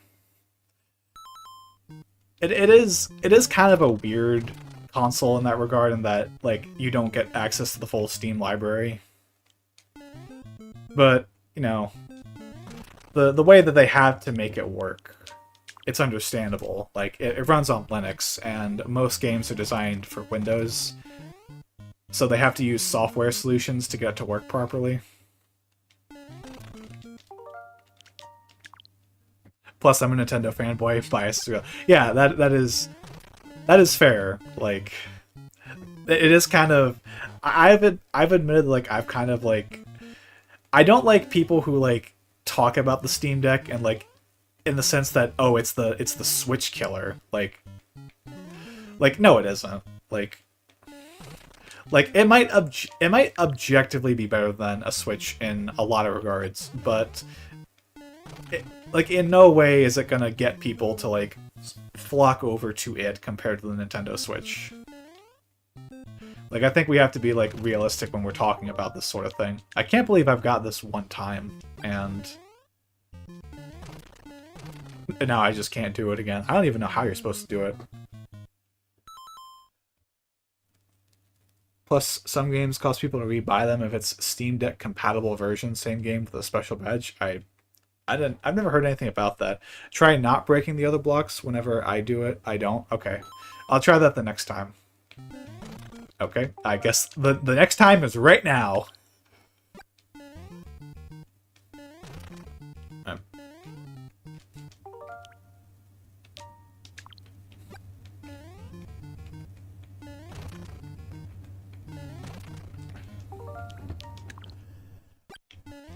Okay.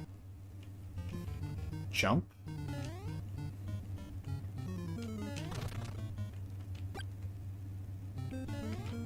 Okay. Okay, scroll the screen. Alright, here we go. Alright. World -1, and it's world 2-2. So if I recall correctly, on the Japanese version, there's actually 3 levels that you get to that are like way more glitched than this original level. Right here. Well, original is not the right word for it. The Japanese version came first, so obviously that's the original. But this particular level...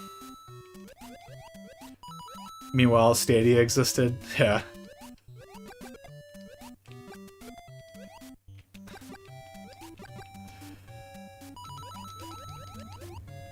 But yeah, this is... It's...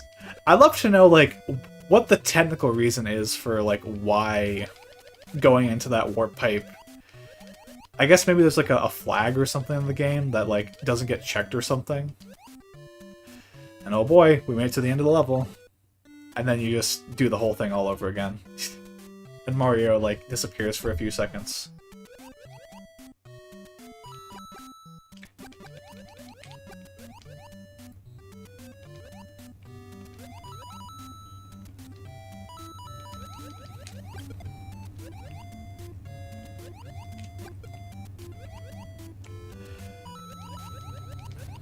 So yeah, this is... It's definitely a very interesting glitch, I'll give it that. It's very iconic, and... I'm trying to think, I feel like this is a glitch that like a lot of other video games like to reference in some capacity. It's definitely something that like old, like a really old school era internet, like Newgrounds or really old YouTube would like to reference. Because it's just that iconic of a glitch. I do like what they did with Stadia Died, made a patch for the control which lets it be used on normal PC stuff. I wasn't paying attention there. I was reading a comment. Did they see... What? I'm sorry? The checkpoint here loads you over the pit? I don't even think I can survive this. Oh my god.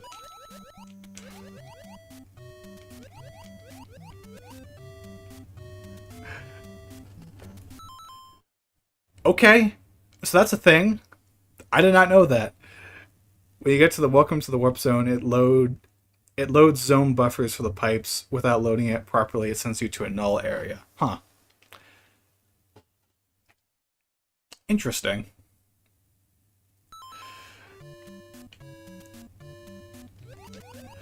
Well, either way, I'm kind of okay. You get damaged by a Goomba, and you move with and stay inside the Goomba's hitbox, and you can stay with the Goomba. Yeah, I think you have infinite invincibility frames. In fact, let's actually like test this now. You have infinite invincibility frames as long as you stand within an enemy's hitbox.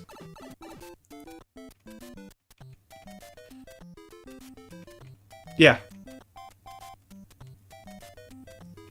And then once you get out of the hitbox, it's like, then you get hit. I'm not sure if that's like a deliberate thing or if that is a glitch. Because I feel like there's like another video game that also has a similar feature. Looks funny. Yeah, it does. Oh, Mario 64, actually. Mario 64, it functions the same way.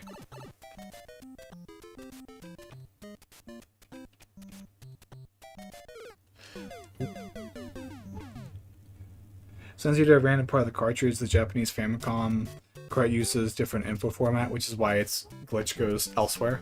Yeah, and it's a really weird glitch in the Japanese version. It's like World 1-1, but or like World 2-1, but it's an underwater level with bloopers. It's a very strange glitch in the Japanese version, and I think they do something like a reference to it in Lost Levels in some capacity. But either way, that is the original Super Mario Bros. I'll be honest, I don't want to like try and replay trying to beat Bowser over and over again. This is kind of a cop-out, I will admit that.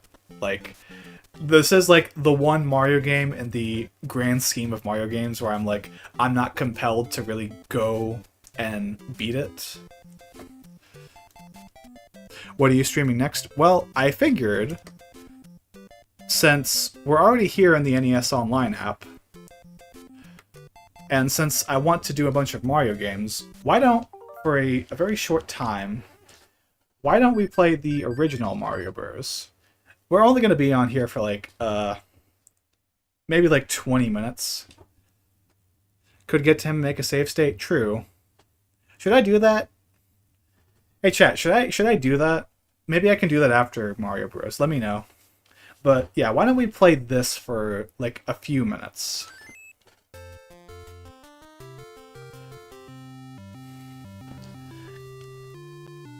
Because I do want to fit this into like the greater Mario marathon, even though like it's kind of a game where it feels a little silly to like include, because it's like, this is an arcade game. Like, it's a remake of the Mario Bros. Arcade game made for the NES.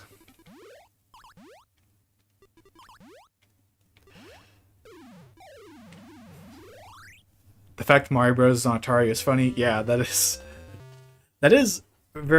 like a weird thing. That like Nintendo kind of licensed out their properties to other companies back in the day.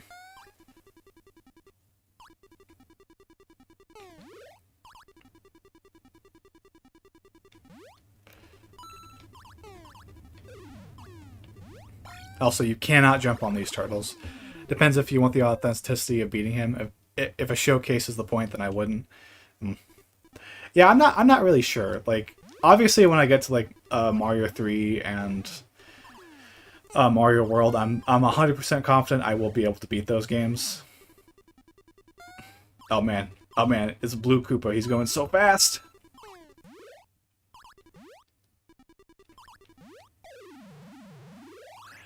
But like I will admit, like I'm not like above the idea of using save states.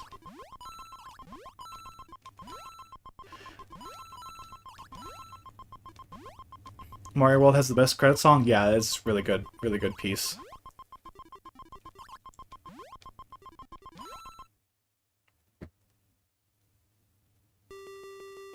How much? How much what? Oh. I went to a game store the other day and they had E.T. for Atari. Yeah, how much did it cost? I'm really curious. Oop.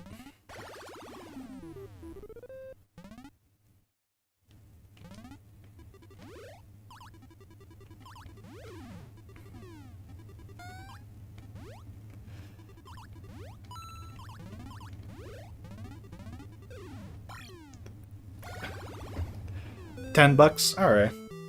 10 bucks? Yeah, for E.T., that's insane. Nah, like, I think, like, I don't know how rare E.T. is as a video game. I know, like, obviously, like, the reputation E.T. has as, like, one of the worst video games of all time, but from what I understand, the game did technically sell well. It was just, like, so many people returned the old cartridges. Atari was stuck with so many of them. That's the reason why they got burned in a desert.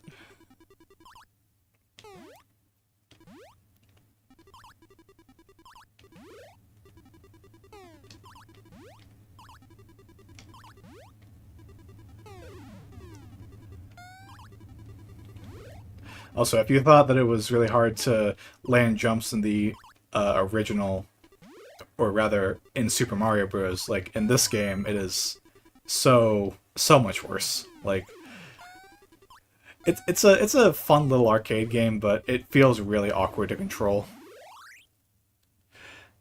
$10 for some gaming history is good. It did kill video games, though. I mean, at the time, yeah. Like, it's not like necessarily the game that killed video games, but it's kind of the catalyst for the downfall of video games in the early 80s. And Nintendo revived, yeah. Nintendo made games cool again, like they always do.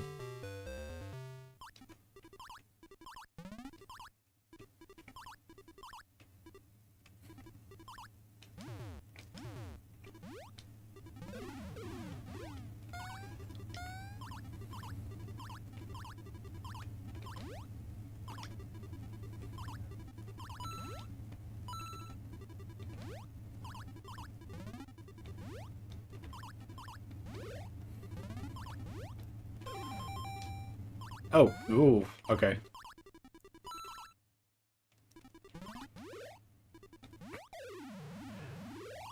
This game is fun. Like, it's kind of like it's a very simple game, but like it's kind of thing that you can have fun with for like I don't know, like 15, 20 minutes.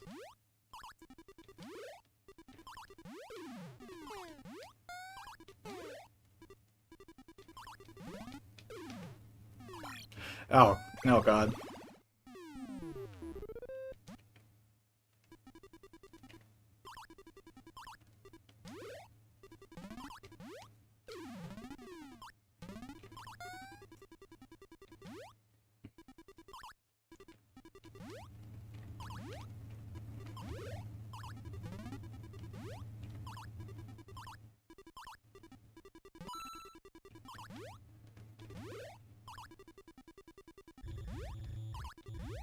Alright, here come the fireballs.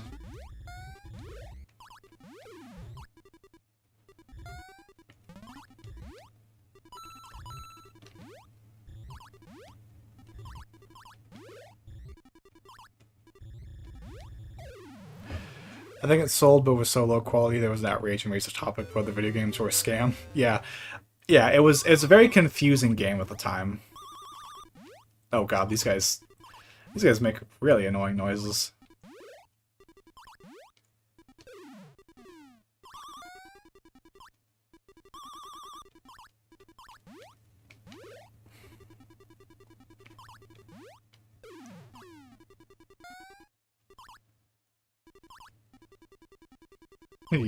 You're a trickster. Yeah.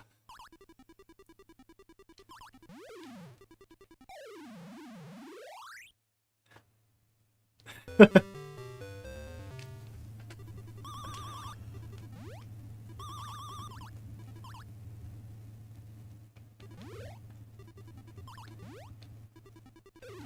not sure if Nintendo Online has it, but on a game called Wrecking Crew, and it's one of my favorites. Yes, Wrecking Crew is on here. We could play that too. Like, do like a little marathon of these NES era Mario games. I'm saving Mario 2 for tomorrow, but there's obviously like some older games.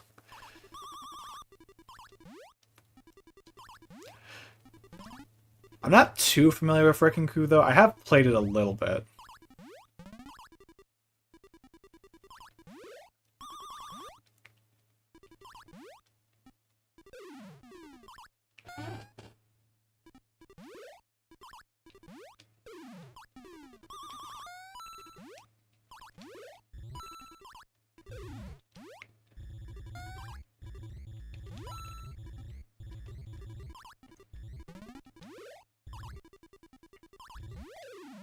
Speaking of old game rumors, with the -1 thing, anyone remember the 13th Colossus or whatever number it was?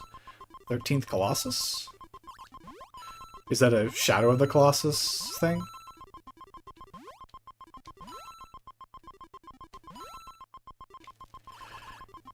Yeah, the Dance Dance Revolution Mario Mix had a remix of Wrecking Crew when you were fighting Waluigi. I remembered my parents tried really hard to get me that game once for Christmas. It was like December 24th. They managed to pick up DDR Mario Mix and uh, the dance pad that came with it.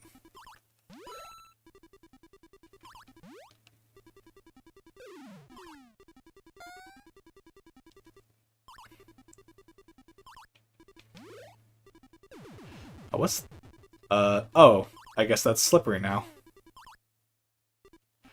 I don't want him to like get back up.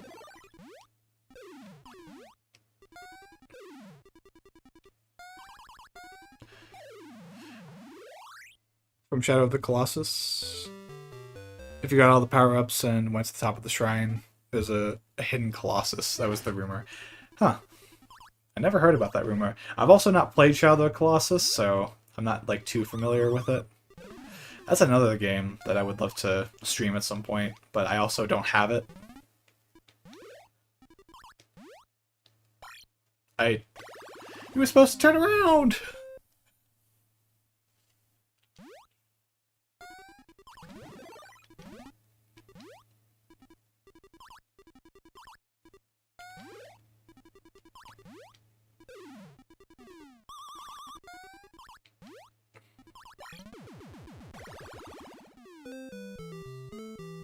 Alright.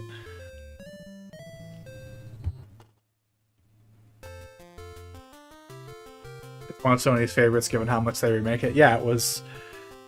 Was it the... I think it's the PS4? It got remade for the PS4?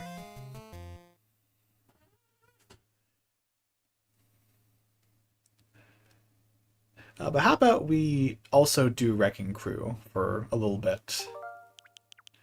Again, it's not a game I'm too familiar with, but it is technically Mario themed, and you know, it's another game to just, you know, tackle right now. PS2, PS3, and PS4? I did not know that. I didn't realize there was a PlayStation 3 version. I only thought it was PS2, PS4. And also along with Pac-Man thing, one of my friend's moms told my mom I was the best person at video games ever. Yeah, I could definitely relate to that, feeling like, oh man, like this kid's so good at video games because like your parents just were not familiar with the medium. They just didn't play a lot of video games. So they were like, oh man, my kid's just actually good at video games. And it's like we all like I imagine most of us we've gotten better with video games as time has gone on, and like as kids we really struggled with a lot of those games.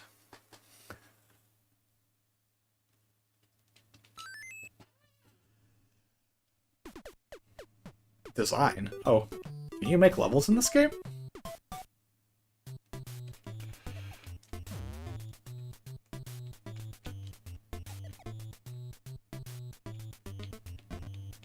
So I know like your goal is to like break all the walls or something like that.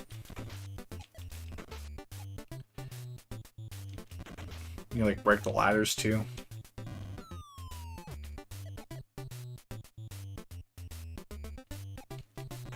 Yes. Oh.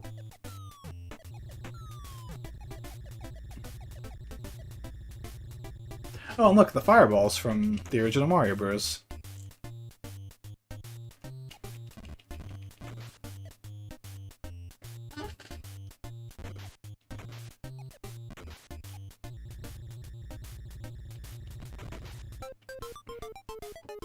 And avoid fireballs and enemies. Alright.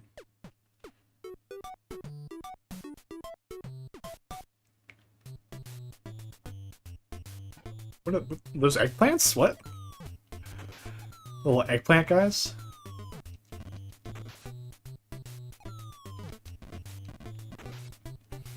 Alright, let's be careful. They can climb ladders though, so...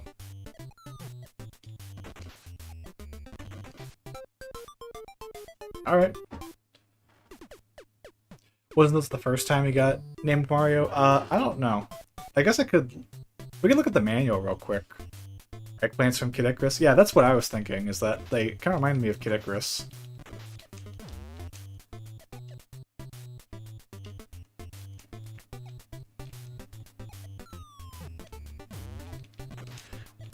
I don't know what the doors are for, though. Oh. Can I even get up? Oh.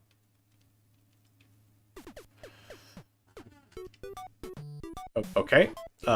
You can press minus to go back to the title screen. Okay, and that's pause. Alright. I've never actually played Kid Icarus, no one has it submitted. I mean, I have played it. I don't think I can punch him.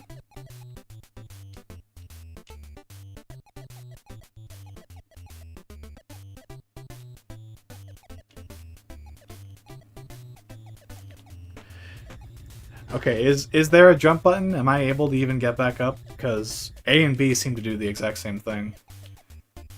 Just like ice climbers.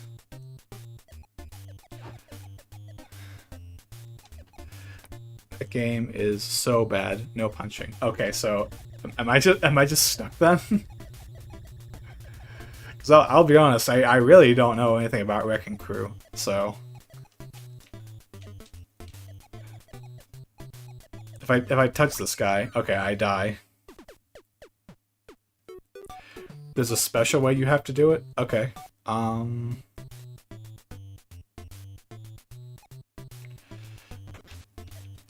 is it like the idea like it's like a puzzle game where I have to figure out the right pathway first?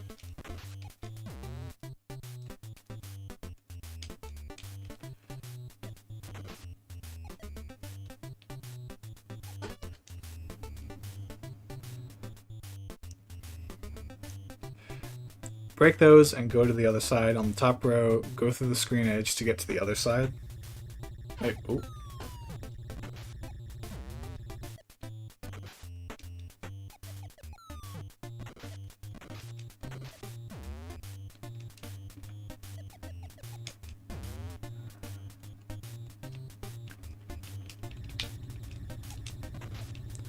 Oh, here comes the fireball.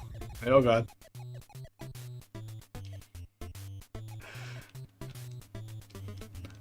Unfortunately, I don't seem to be understanding.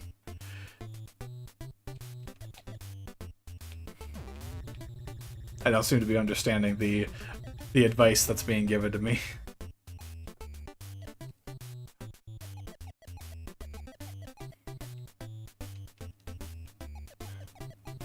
Granted, this was a very spur of the moment decision, and let me read that comment real quick. See, like, that turn that way to the other side and fall down.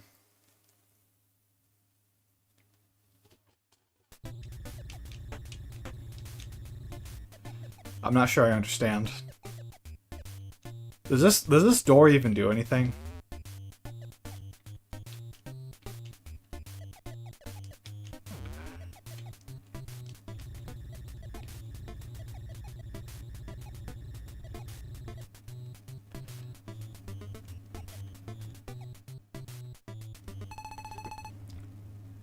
You can go through the screen edges. Wait, can I go up? Maybe break the top section, go through the edge to get to the other, rinse and repeat.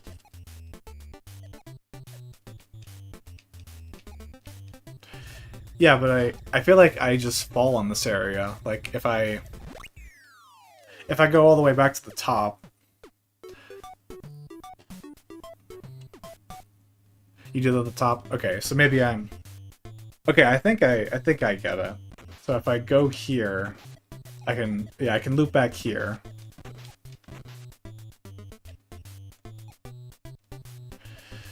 But then I gotta... You can go left to get to the right. Yeah, okay, so...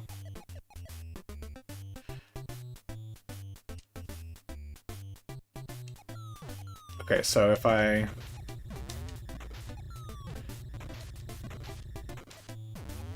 Okay, so this is basically just like a puzzle game, but like you can like permanently mess up.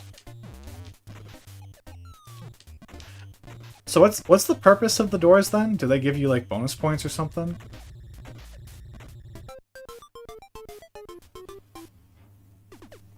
You just have to fall in the right place? Yeah, I think I got it.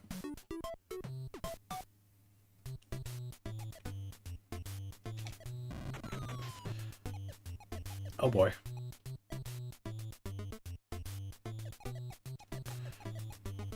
Okay, so the bombs make me fall down, so I don't want to hit those.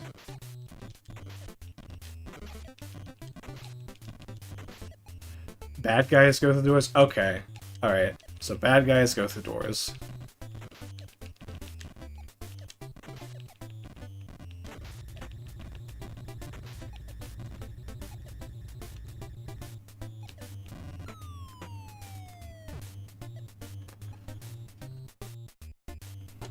Alright, now I gotta wait for these guys to come back all the way down.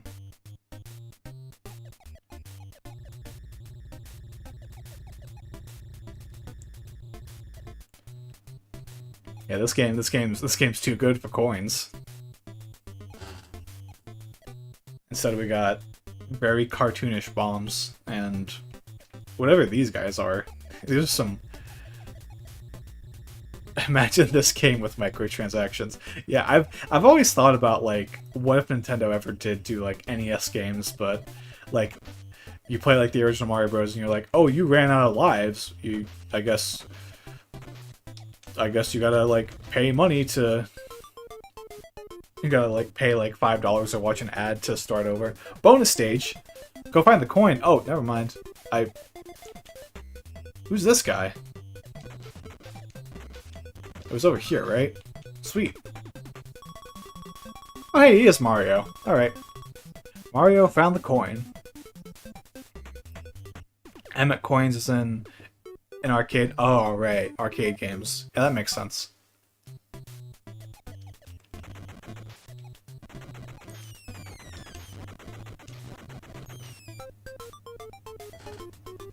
Wait, did I...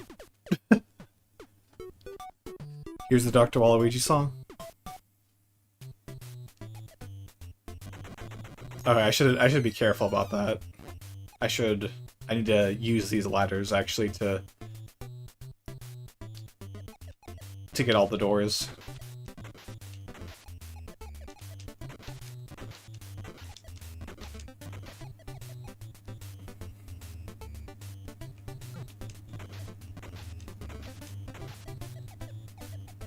Oh yeah, the bonus game song. I wasn't paying attention to it for a little bit, so.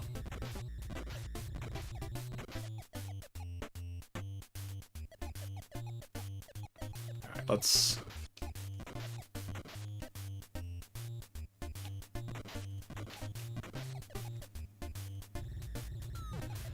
break this. And there we go.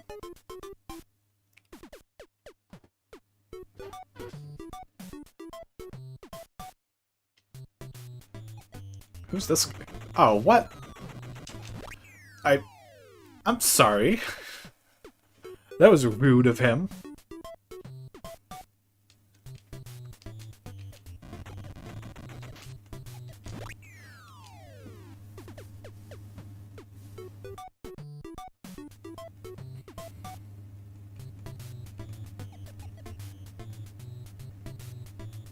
Okay, please don't hit the ladder that I'm on.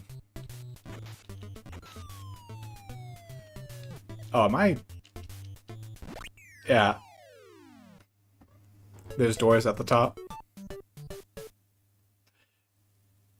The Mario movie taught me anything, the other guy in the bonus stream. Yeah, he is Spike. I do remember that from the Mario movie. Okay, I can just start from back here.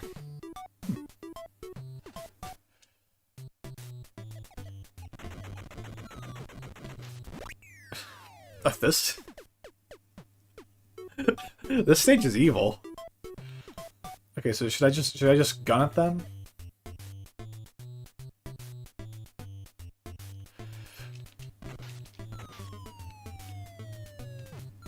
Oh, I can just go to the side. Okay. And if you can, as long as you beat the stage, you can die afterwards. That's awesome. Alright.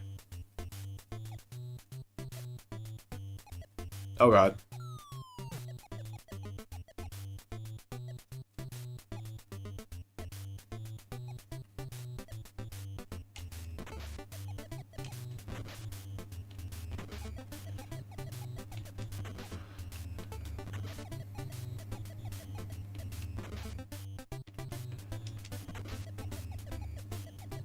They don't seem to want to come up here for some reason, so I should be safe.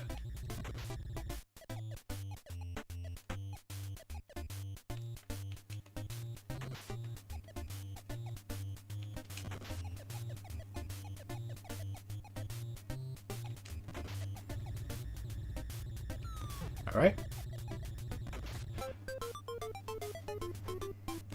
I love the Mario movie, but in the theater some kid was yelling the names of every character. Oh yeah, I went to a concert a little while ago and there was like a really annoying kid. I know how you feel.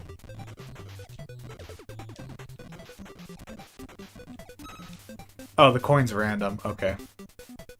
Plus Mario's dad and the guy at the beginning playing the arcade game of Charles Martinet. Yeah, that is his last voice role. Oh my god, I didn't even think about that. Alright, here's Spike again.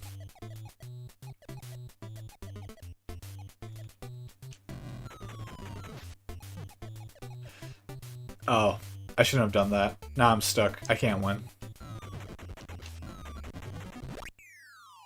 What the, is that a lucky cat? And someone was also kicking your seat. Yeah, that sucks.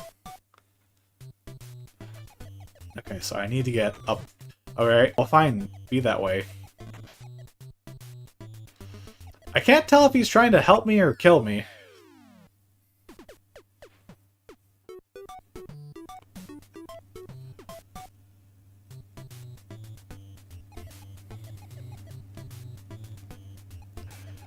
Yeah, it is like a nice little thing.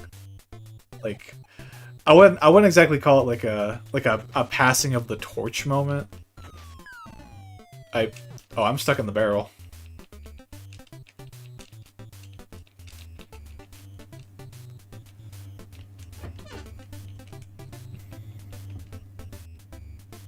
And worst of all, a pet died that day, but oh my god. I'm sorry you had to go through all that. I'm stuck in the barrel.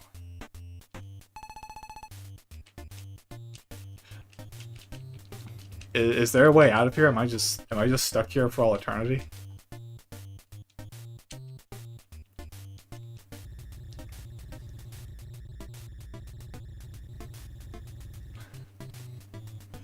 Mario makes up for it, yeah. I had that when I watched the Sonic 2 movie.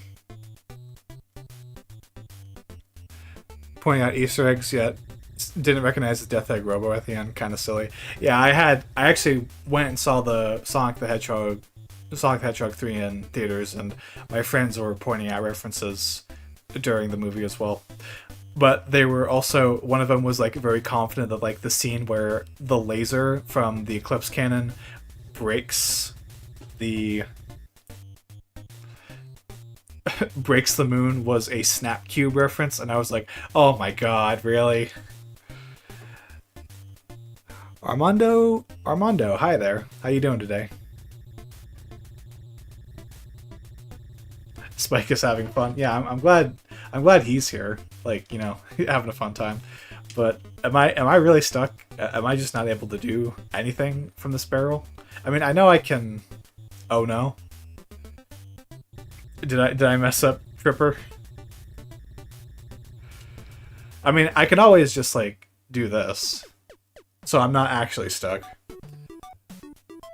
I wanted them to reference the Snapcube thing. I guess they didn't. I mean, to be fair, I don't think you could have like a movie Robotnik saying I'm gonna piss on the moon. Literally, because you can't say piss.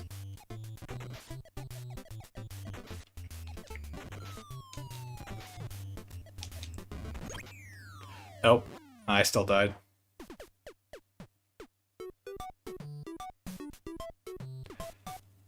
He got adrenaline from that ladder. Someone called Shadow a hot topic reject. Something which is funny. I guess they could have done something like that. I mean, they make a lot of pop culture references, and Spike, you need to chill out.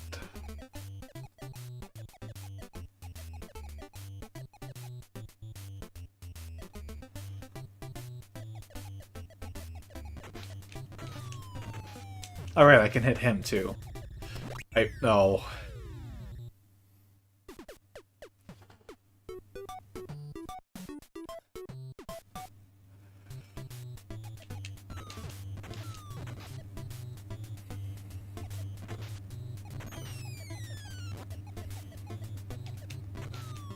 Nope.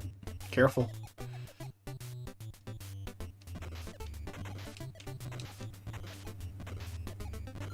Looking at this game, his movie personality makes more sense. I mean, he's kind of mean. Like, he's...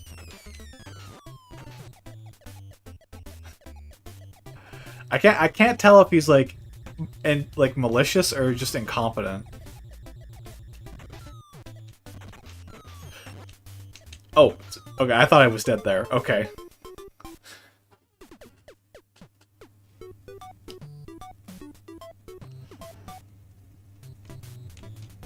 God, there's... How many levels are in this game? Okay, let's be mindful about this.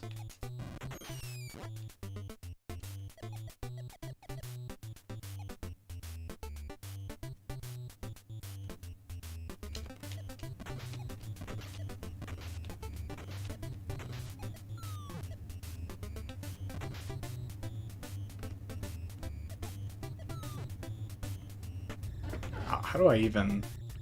I'm gonna get hit. Unfortunately. I never had a Sega, but I'm glad there's a Sonic collection, or whatever it's called on Switch. Sonic Origins? Yeah. Sonic Origins. I've not played it, but I am going to be playing it when I do Sonic the Hedgehog, I believe, Thursday? I posted it on Thursday. I had to break that ladder earlier. I'm going to be stuck on this level.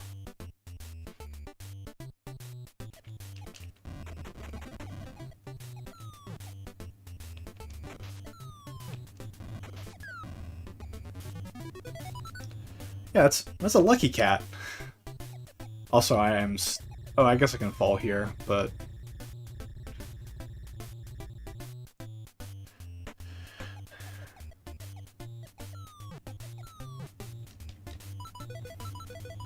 $3,200 points? Oh boy! I always wanted 3,200 points. Why did I do that? Well, to be fair, I have Sonic collections on GameCube, but that doesn't count. I mean, I got Mega Collection. Like that's a great way to play like the classic Sega Genesis games.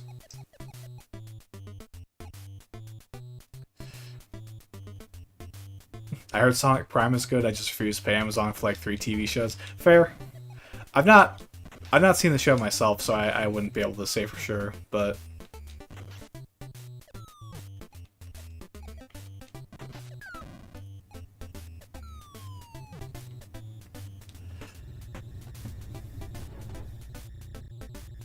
yeah, like I was saying, Meg Collection's a pretty good collection, so if that's all you got, then... Oh. I'm bad at this game. I low-key like the Sonic Boom show. Yeah, I like that too.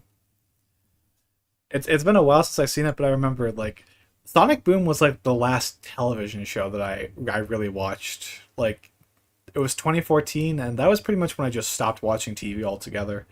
And then most of my entertainment comes from like YouTube and the occasional streaming service, like. But that's pretty much where I'm at right now with entertainment. Is like I kind of watch YouTube pretty much exclusively.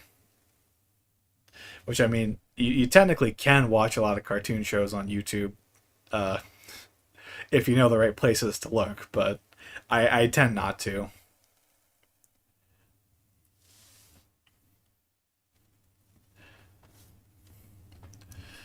How long has the stream been going on for? 2 hours, 22 minutes? Are there any... before I like wrap things up, um, I'll save you for later. Are there any more like Mario related games on the NES Online app? I mean, I guess there's pinball.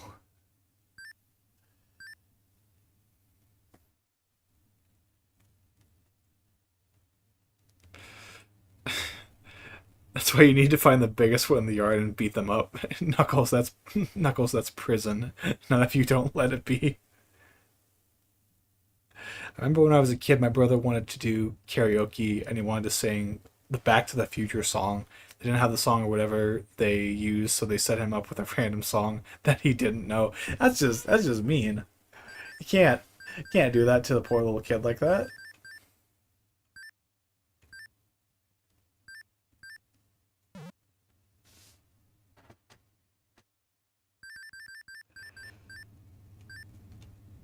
All right, I think I will do one more. I think we'll play a little bit of pinball because this technically has Mario in it.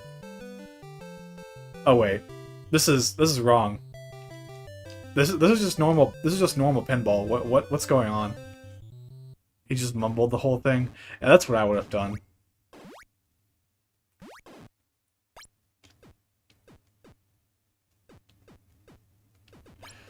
Isn't there like though there's like a mini game here where you get to play as Mario?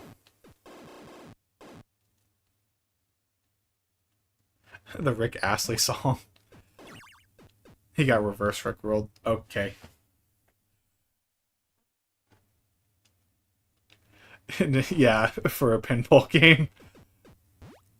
I mean, Mario was like everywhere at that point. Like, of course, Nintendo was going to take advantage of it. I feel like I forgot that this game was also just like a regular pinball game. And I gotta be honest, I'm not a big fan of pinball.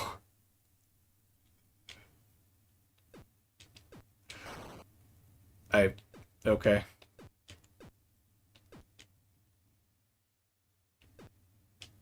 There we go. They have cards in the middle.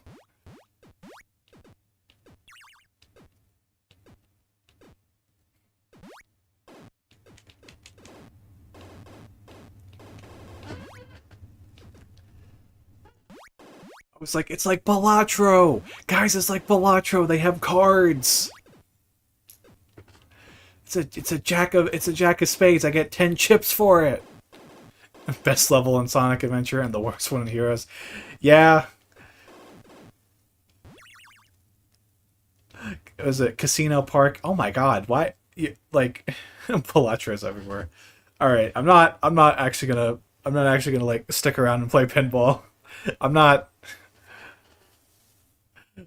I'm not gonna do that just to get to the Mario level. But there we go. I've played NES pinball now. I can officially say I'm a gamer. The inspiration is Bala Trover. Oh my god.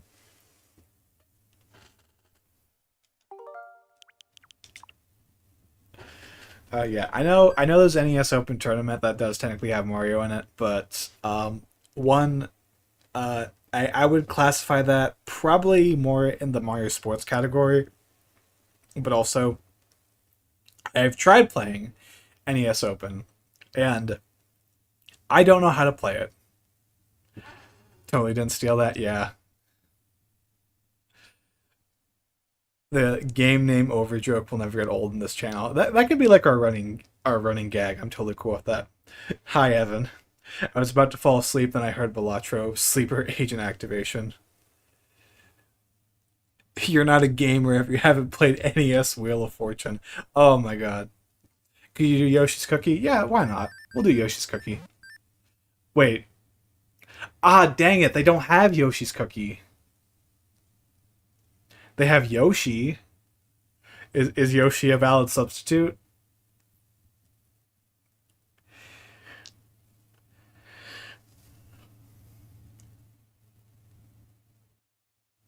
This is a sad day indeed. They don't have Yoshi's Cookie.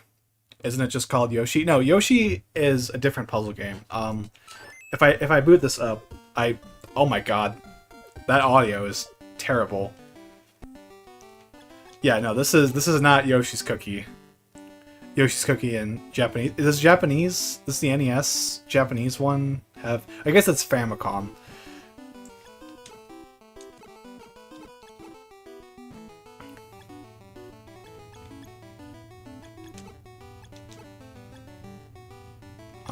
Let's.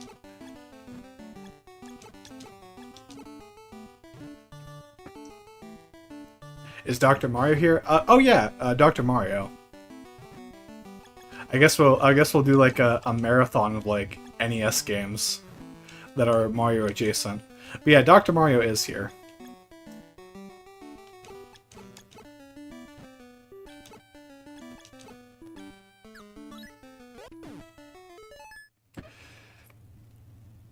Surely they have Donkey Kong in there, like the game that introduced Mario.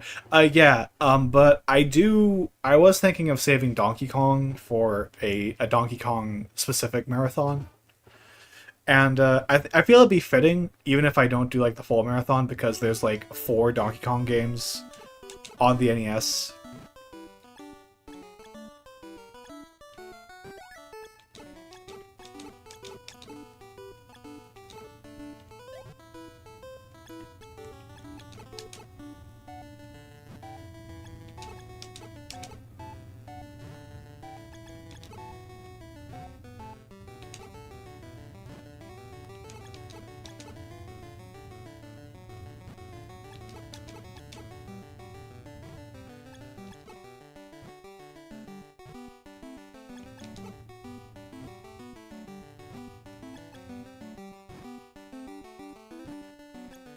Ah, dang it.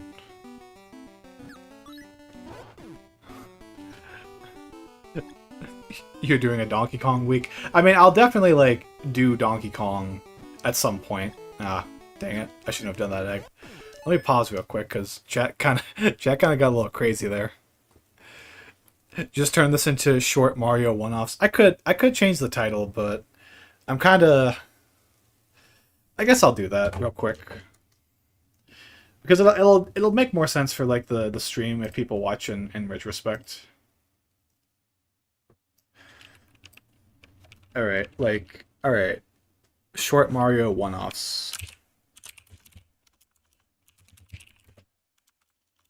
Short NES Mario one-offs.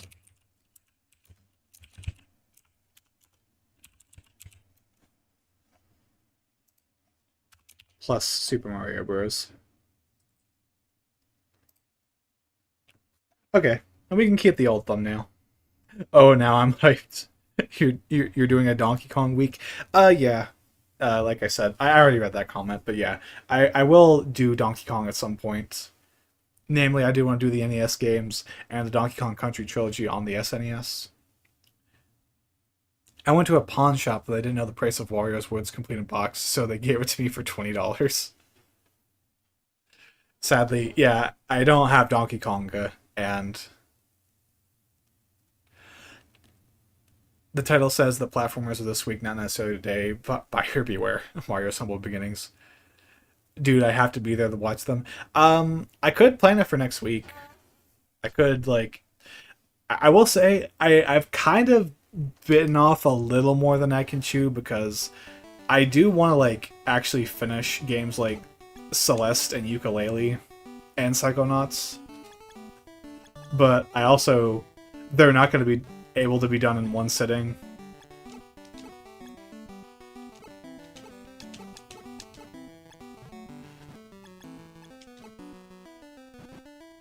Ah, dang it.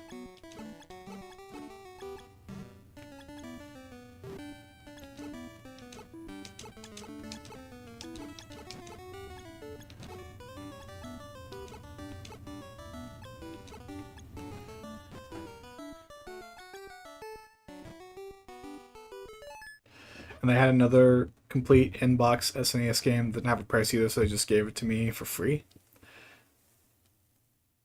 I'm sure you can just mix them up in the schedule. I think it's better that way. Have a little bit of both, you know. Yeah, I'll figure it out. It'll. I don't know how long I'm gonna be on Mario 2. Also, I'm like really bad at this game.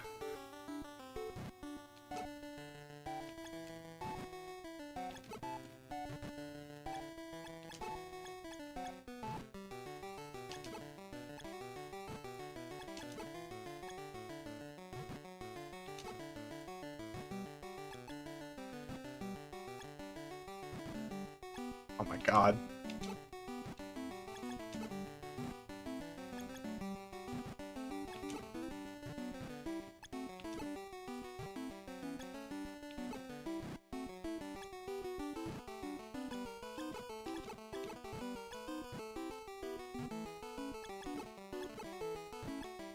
Alright, I'm gonna just, yeah, game over.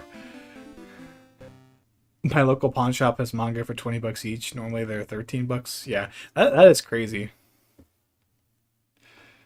100% my hyperfixation. Alright, well, I'll definitely, like, I will definitely have the stream schedule that will have the Donkey Kong games on it, so I think I'll plan that for next week, because I think that could be definitely fun. We can do the NES games for one day, and then I say Donkey Kong Country, Donkey Kong Country 2, and Donkey Kong Country 3 for their own days. Could just do theme stream days instead of making it an overarching thing. Like today is Mario 1 plus early Mario stuff, things like that. Yeah, I guess I could try that. It's still an idea in my head because like the idea of doing like really long running marathons has always been appealing to me, but gives you a little bit of wiggle room. Yeah, I totally get that. So I am still trying to like figure things out. I was just like the 2 hours I've been here didn't feel that long. Time flies when you're having fun. It's like, do you have to like go to bed soon, Tripper? Is that it? And you're like, oh god, I've been up for 2 hours. Oh no.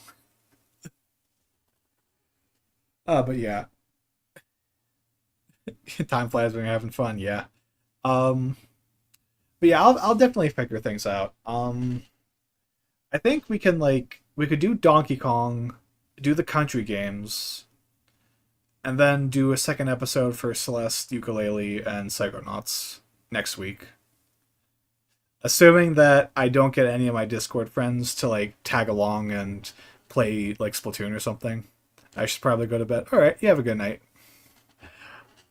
Um, with that said, I don't think we have any more like it's a little late saying, but sleep deprivation is fun. Yeah. With that said, I don't think we have any more like NES Mario games. And I really don't want to do the Lost Levels right now.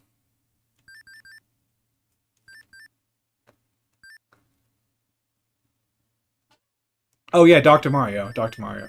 Is that here? Yeah, yes it is. Okay. Thank you for reminding me.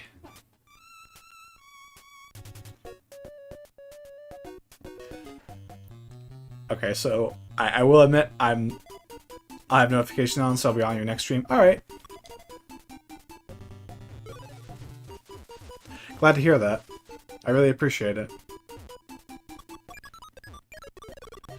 So I will admit I'm not the best at Dr. Mario. I don't really know how to like efficiently. No, you didn't miss Mario 3.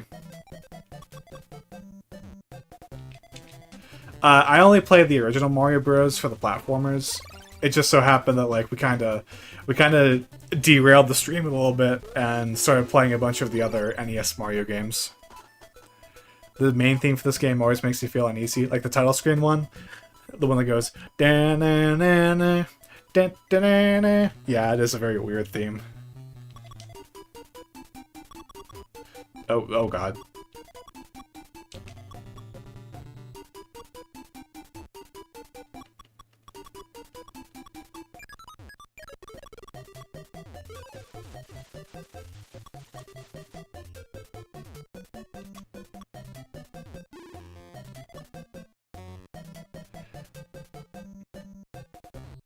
I always get mine with the lyrics version. Oh yeah.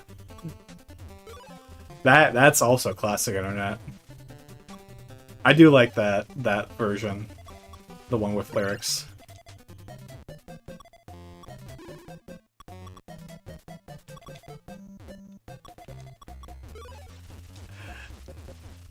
Like I said, I don't know how to like make combos in this game.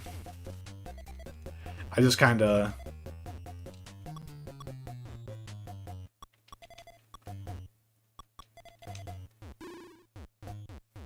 like make stacks.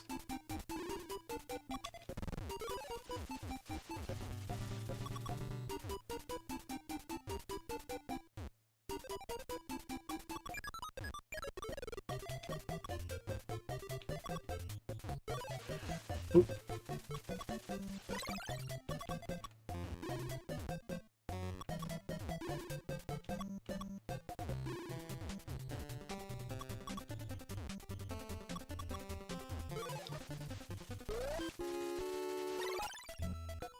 How did Mario get blonde in this game?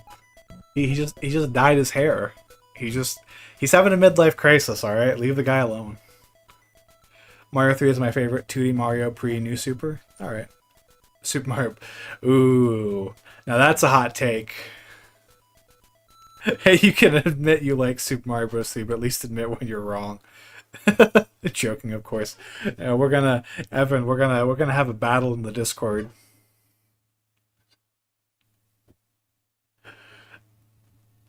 Like, that is a hot take if I've ever seen one.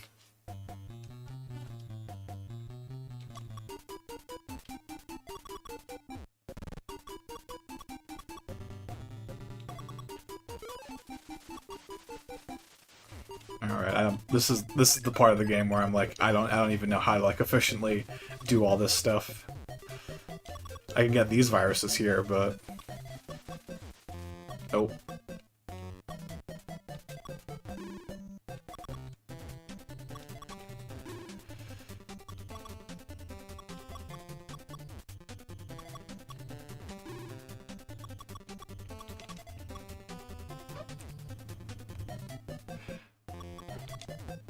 Nope. I don't know what I was doing there.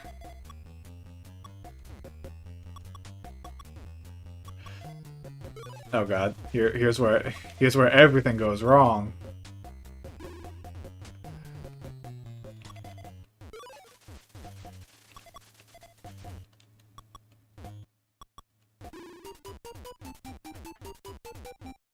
I know you can kill the guys by going sideways. I'm not good at this game. I tend not to play Dr. Mario all that often, so...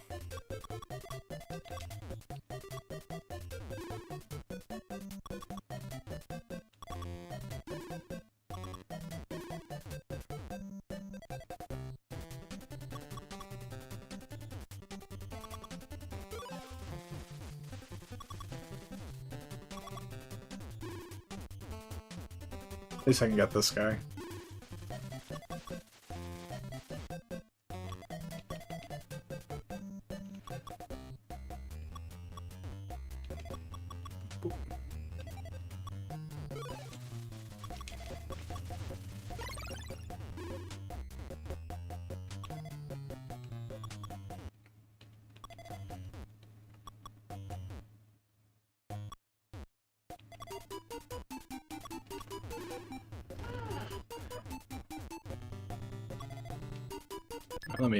Let me look at this real quick. Mario is just midlife crisis the man, building go-karts, playing doctor, getting into drunken brawls, etc. He's just having fun. Super Mario Bros. 3 show is better than the Super Mario World show. I have no stakes in that argument. Like, I think, like, if I'm being totally honest, I think they're both really bad shows, but they're so lovable. Like, you can't help but love how terrible they are. Just another one of Mario's drunken benders being a dog. Oh god. Yeah, something tells me that Dr. Mario isn't like the most qualified doctor in the world. I'm just saying.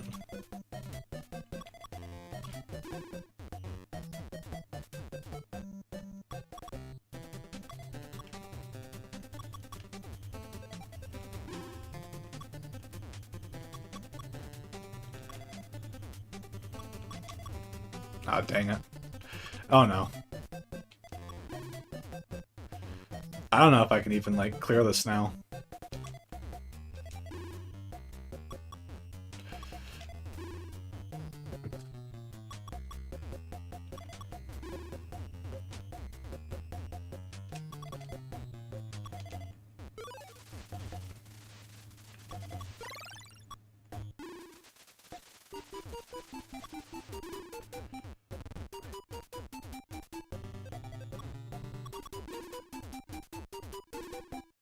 Well, we're gonna get there.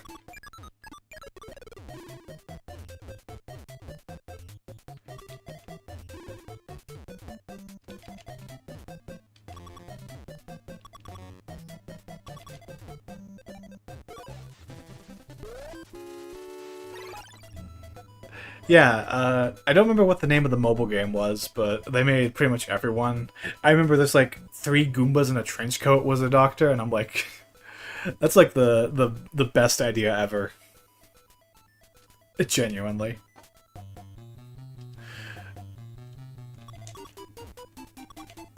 Alright, so I'm probably gonna die here. But that's fine, because we're just like trying all this stuff.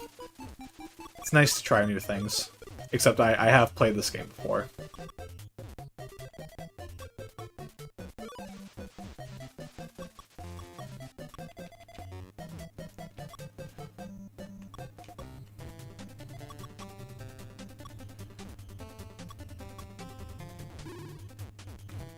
Alright, oh, we're gonna do a combo. Look at this. Yeah! I did that on purpose. Oh, we're gonna do another one! Oh my god! Why is this like the most hype video game ever?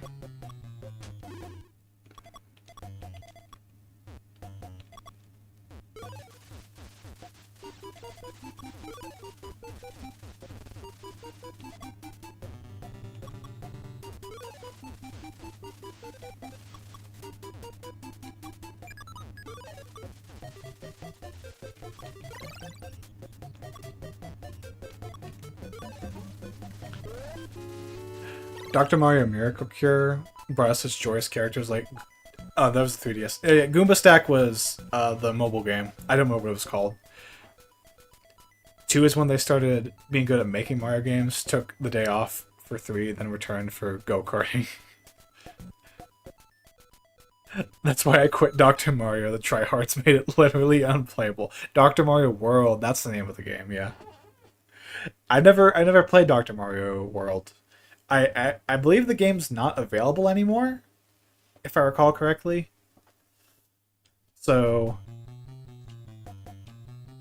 I wouldn't be able to... I can't say much about it, other than it's like...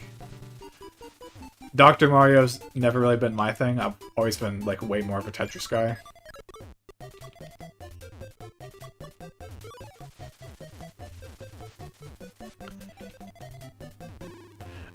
Yeah, Mean Bean Machine. That's where it's at.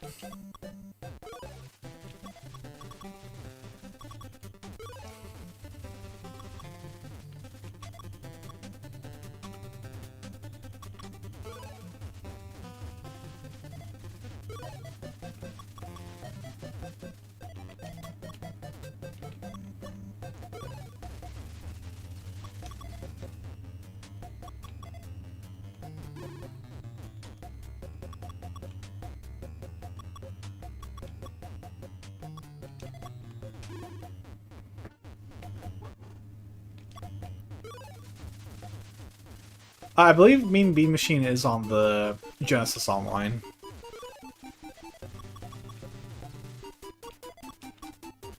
Which does remind me, I do have to add that to the list of Sonic the Hedgehog games. Technically, I do. Because, I mean, come on, it's such an iconic puzzle game. Nope. At least I get to do a combo.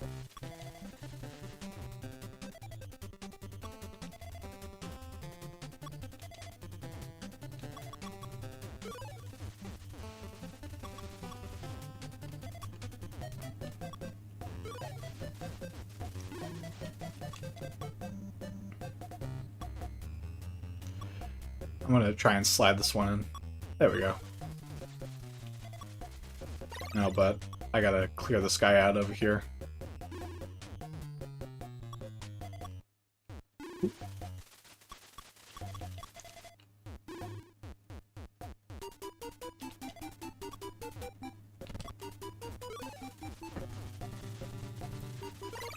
Could beat the DX version of Adventure to unlock all the Game Gear games. Only on the GameCube version though. I believe on Steam you don't have the Game Gear games. Swag low tier in Smash in the Dr. Mario OST. I mean that remix of the Dr. Mario theme in Smash is genuinely fantastic. I love that. But yeah, Dr. Mario definitely does have that swag going on for him. Okay, this is definitely where I die.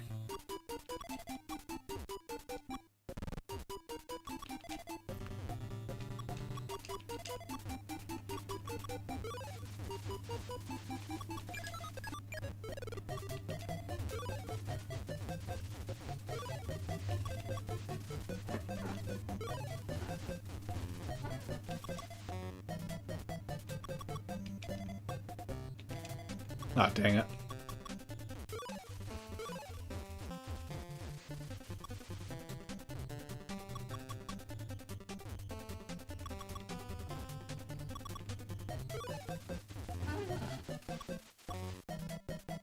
Oh, I'm making a really bad stack right here.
Never got into Smash. I mean, I never really got into Smash myself that much either.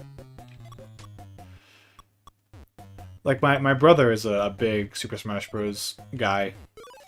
But, me myself, I've just never really got into it that much, even though I have Smash Ultimate.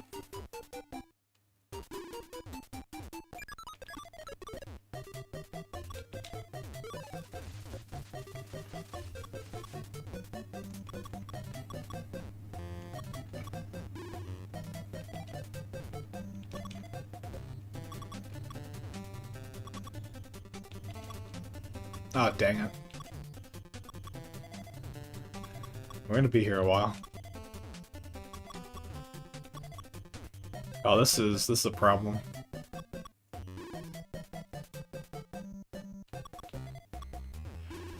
I think the only way that we can, like, do this now is if we... Okay, not that.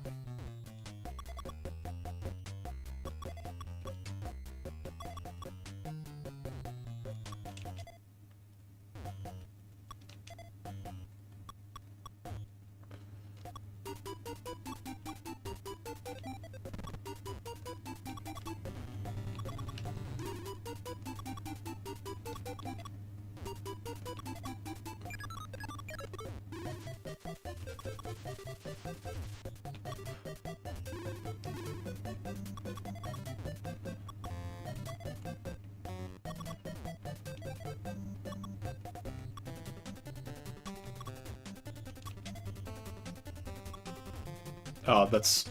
I think I'm dead. Yeah, let's just wrap that up. The curve of learning was too steep for me to play at high difficulty, so basically I have to learn everything ever. I refuse.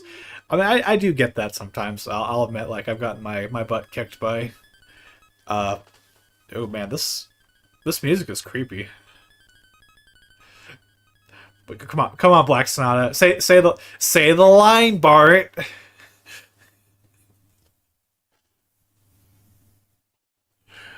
I mean, if you don't do it, I'm gonna do it, Black Sonata. So you might as well. You can't. Come on.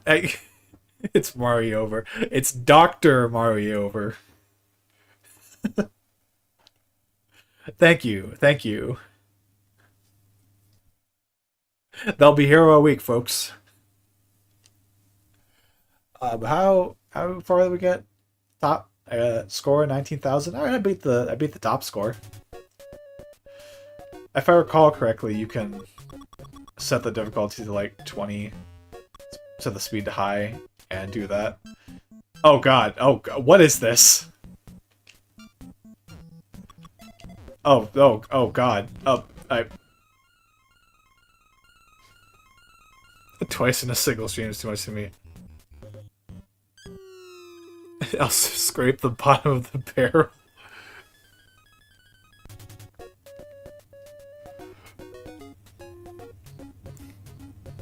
How do they expect that to be? I mean, I'm sure it is possible. I'm not good at the game. I'm not gonna, like, indulge in that, though. I'm sure some maniac did it. I mean, like, you got, like, high-level Tetris, like Tetris Grandmasters. Like, I'm sure it's possible. Like, pretty much any other difficult puzzle game, it's just... Like, let's look at it again and, like, really, like, analyze this screen.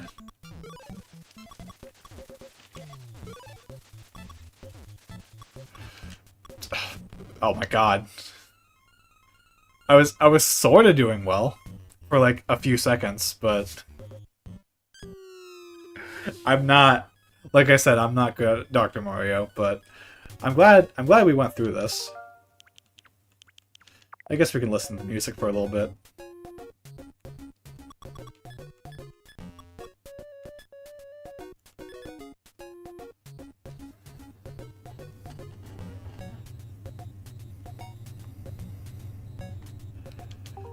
Alright. Let me look over this real quick one more time. Because I remembered, so like I said, Donkey Kong, we'll save that for another time. Split second decisions early on to make safety is the trick for high level. Dr. Mario fails to disinfect the virus that his trial is to be expected soon. It's all your fault, Dr. Mario. You caused all of our problems.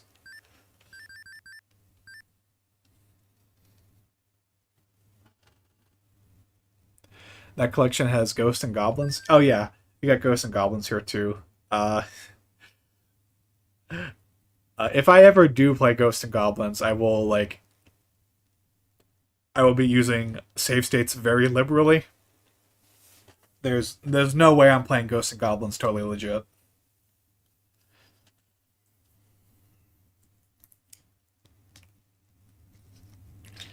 Give me just a moment.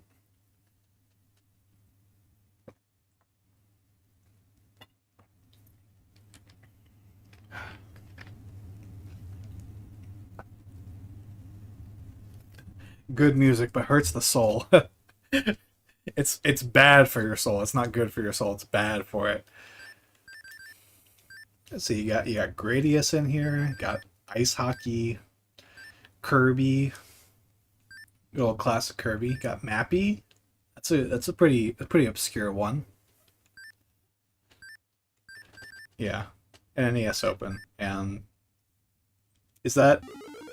Yeah, Punch Out featuring Mr. Dream. It's not Mike Tyson's Punch Out anymore.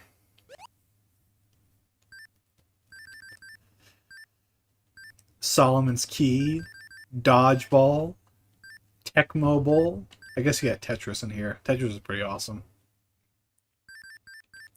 Urban Champion, Wario's Woods.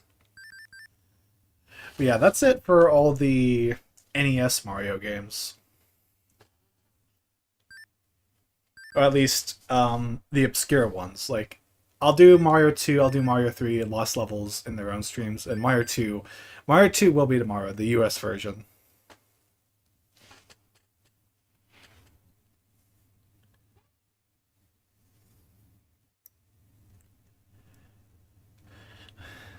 but I think we're going to wind down the stream for a little bit because we have been going on for a pretty decent amount of time. So I'm going to get the music back on.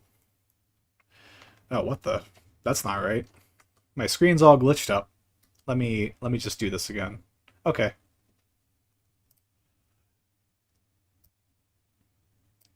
Turn off the desktop. Go to the recording room. And let's bring the music back.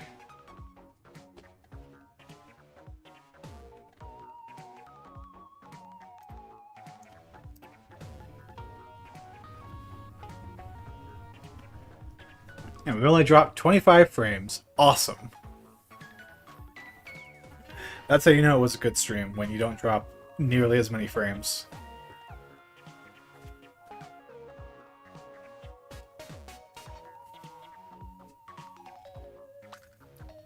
So that was fun. That's actually a lot of games off the checklist. The stream feels strange without Pikmin being requested. Not really.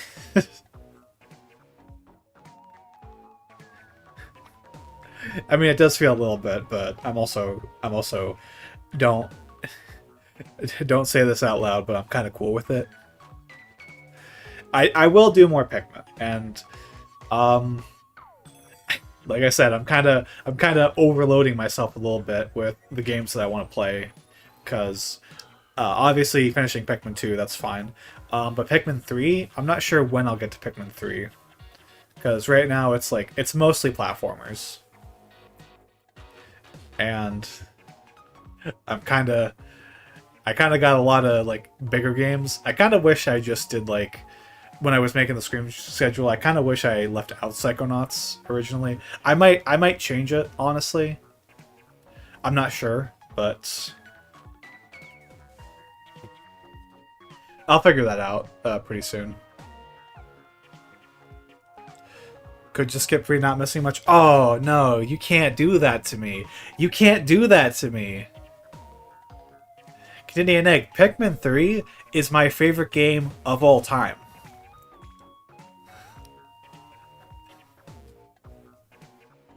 Like, I can't skip it. I have to play it. It's just that I feel like I have to make it special because it's my favorite game.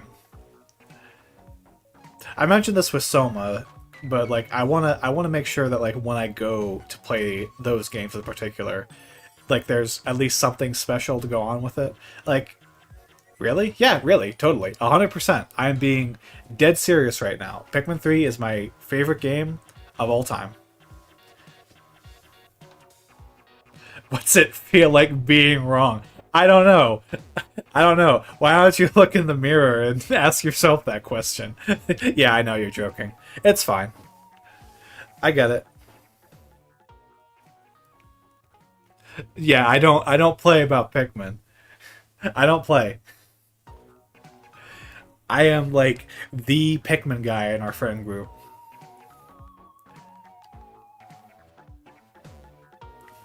You have no idea, Canadian Egg.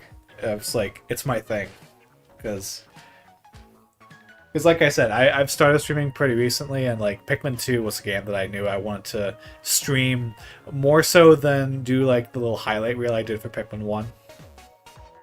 So yeah, like Pikmin's something I want to do fairly quickly. I'm actually a little more skeptical of playing Pikmin 4, because that will only be my second time playing Pikmin 4. So that one I'm a little more like up in the air about. I'm still gonna do it. I'm still gonna do it for a stream.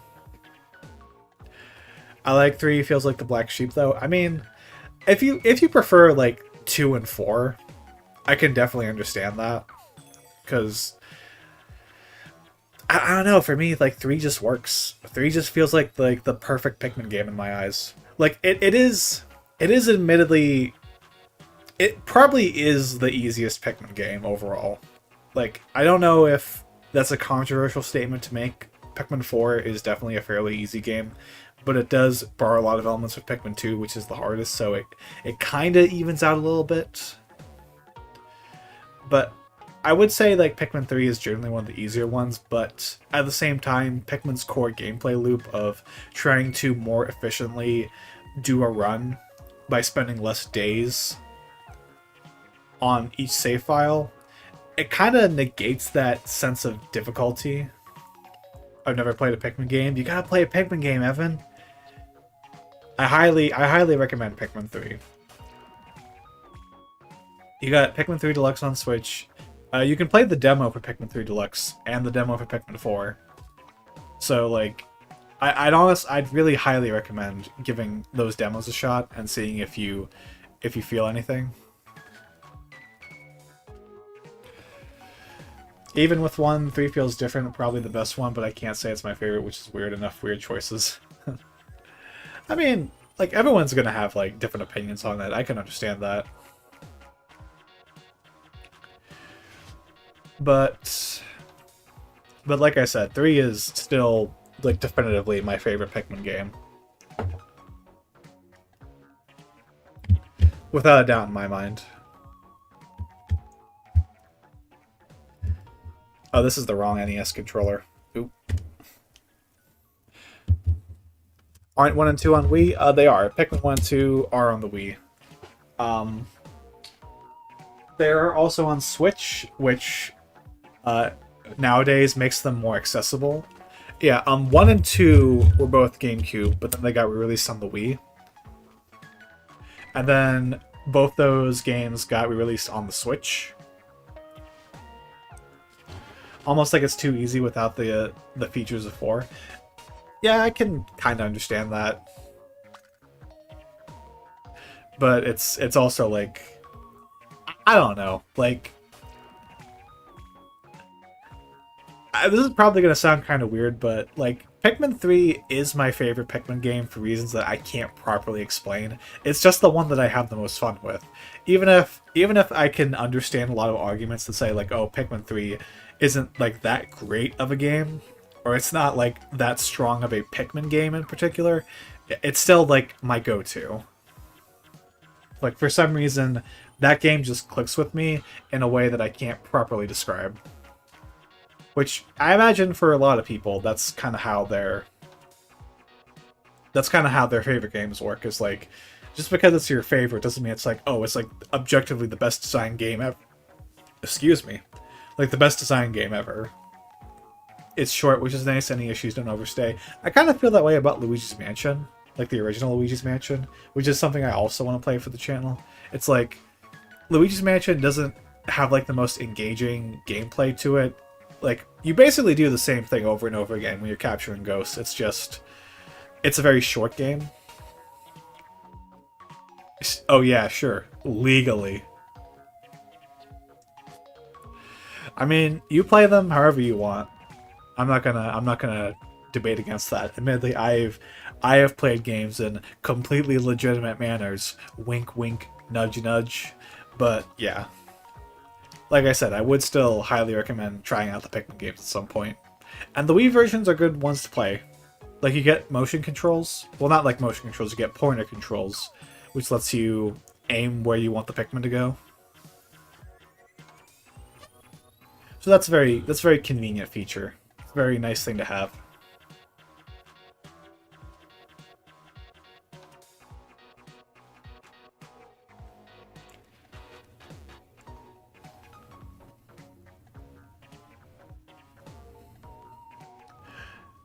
I mean, I don't think the pointer controls are bad. Like, admittedly, I do prefer the GameCube controls, but only because, like, I grew up with those versions.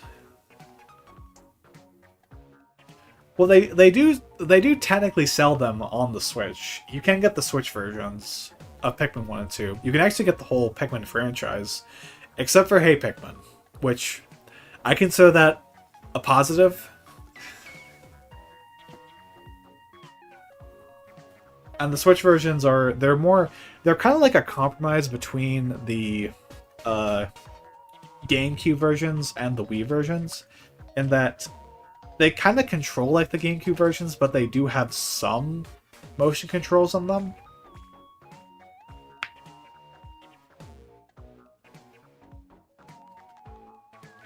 It's kind of weird. Like, I think they're good versions to play. So if you really want to play them legitimately, I would recommend getting the Switch versions.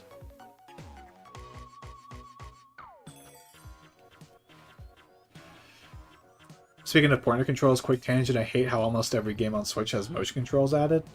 Well, what do you mean by that? Are you talking like games that have optional motion controls, or are you talking about games that have mandatory motion controls?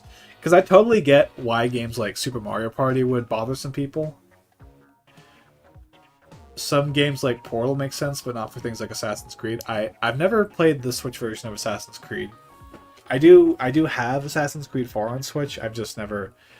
I never like really gave it the time of day. I played it for like an hour. But like I'd say if it's optional, if you can turn it off, then it's fine. I think it's only a benefit to have motion controls as an option, but I totally get if it's like just having it retroactively added. Huh.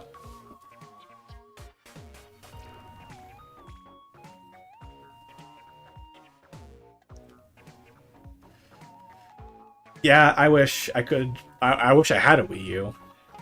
Like I just don't have a Wii U. But I'd also love it if there was a way to, record the gamepad properly, and like a legitimate way. I know, like, if you're playing Wii U games in other legitimate manners, quote unquote legitimate, wink wink nudge nudge, you probably do have ways of recording what happens on the gamepad. It's just, I don't, unfortunately. But talking about the motion controls, I like Super Mario Party is my go-to example of like a game that forces motion controls on you that I think ultimately hurts the experience. But it's not really something where if a game adds them retroactively, I've ever been bothered. Oh, Breath of the Wild, that is understandable. Breath of the Wild does force the motion controls on you. To be fair, like Breath of the Wild was a Wii U game at the time, so it kind of makes sense.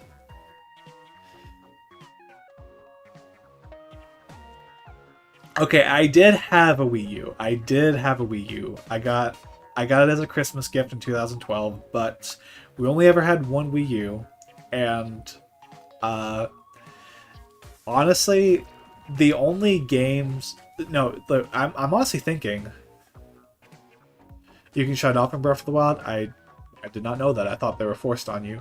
Um, when I look back on the Wii U, there were so few games that I honestly felt I would need the console for going forward. Especially by the time Pikmin 3 Deluxe came out, it's like, okay, well, that's my favorite game on the Wii U, and now it's on the Nintendo Switch, so I don't really need a Wii U anymore, because all the good Wii U games either got sequels or ports onto Switch. So I was like, who's going to get more value out of the Wii U, me or my brother? And I said, okay, I'll just give my Wii U collection, and this isn't the Wii U game library like 3.5 games. Fair. I'd say I still enjoyed my time with the Wii U. Like if I look back on the time that I spent with the Wii U, I really liked Nintendo Land, New Super Mario Bros., Pikmin 3, Rayman Legends, Mario 3D World, Captain Toad Treasure Tracker, Mario Kart 8, Splatoon, and Super Mario Maker. Like, enough games where I felt the console was worth it, but nowhere near in comparison to the Switch. Force Motion and DKC Returns is kind of annoying, but it's also kind of fun as well. Yeah, I can definitely see that being an example of people not liking motion controls. Actually, a lot of people have complained about the motion controls in DKC Returns, so they talk about how that's a positive in the 3DS version. So yeah, I definitely get that. But like I said, the Wii U, pretty much all the games that I would have wanted to replay on the Wii U got ported to Switch. And I just think the Switch is just a more convenient way of playing those games, so I was totally willing to just pay for them a second time and just give away my Wii U. Shake to pause or something silly. Yeah, I definitely still wish I had a Wii U, especially nowadays, because like, the modding scene, there's a lot of cool things you can do with a Wii U. But, it is what it is. it's not exactly a console that I feel like I regret not having access to. I do still have my Wii and my GameCube, so, and I also still have my copy of Pikmin 3 on Wii U. It's my only, I believe it's my only Wii U game at this point.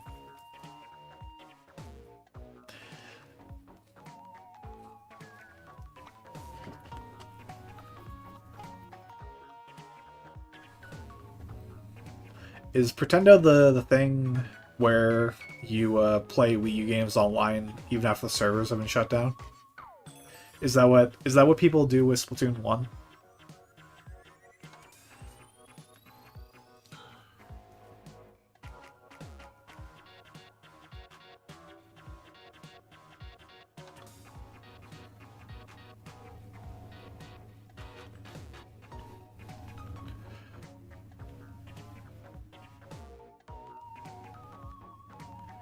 First one broke and we said, okay, the tablet was way too fragile. Yeah. What can you do when you're that young? You end up breaking things. It's just what happens. Gamepad is genuinely one of the most comfortable controllers, in my opinion. I wish I could pair it to the Switch. Yeah, I've always thought about that because like some people have criticized the Switch for not being backwards compatible with the Wii U, and I've always thought to myself like, imagine how much effort Nintendo would have to go through to make that possible. Like, you'd have to make like a separate disk drive and make the Switch compatible with the Wii U gamepad, which I think is just it's feasible, but I don't think it's reasonable. Pretendo is the Wii U 3DS fan service. Oh, okay.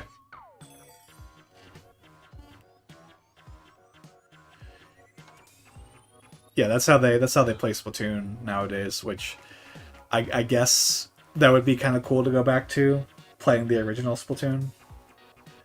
I guess I'm technically missing out, but nowadays I'll just play Splatoon 3. I don't really mind it. I've come to accept the idea that there's just games that I won't have access to going forward, which on the one hand, I don't like the idea when game companies take away games from you, like if they end up taking away your digital library so you don't have access to re-download them. Yeah, that sucks, but I'm talking on like a personal level, like games that I just don't feel an attachment to anymore. Maybe I'll trade them in, maybe I'll give them to someone else. Can't do that for the two Wii fans, but we can make a GameCube controller for like $50. Yeah, that is true. And to think that GameCube controller adapter worked on one Wii U game. It could have worked for so many other games, but it worked for exactly one Wii U game.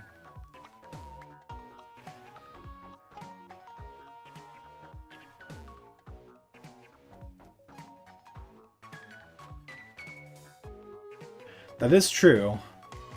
I don't know how well it would work on my PC, but that is true. I could try Splatoon 1. Oh, hey Slug, how you doing? They could have just used a mouse for Mario Maker.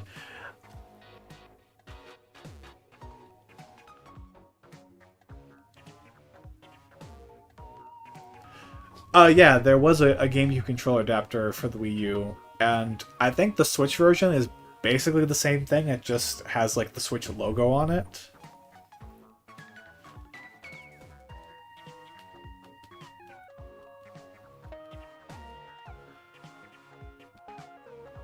Well, it's nice to see you here, Sea Slug. Yeah, and like I said, the only Wii U game that worked with the GameCube controller adapter was Super Smash Bros. For Wii U. Whereas on the Switch, if you plug in the GameCube controller adapter, it just works as a standard USB controller. Surprised the Wii U got anything extra. Yeah, that is true. You're not wrong. You could use it to play GameCube games on the Wii U. And it's probably your best bet to play GameCube games Of course, I've never modded my Wii U, so I don't know from experience.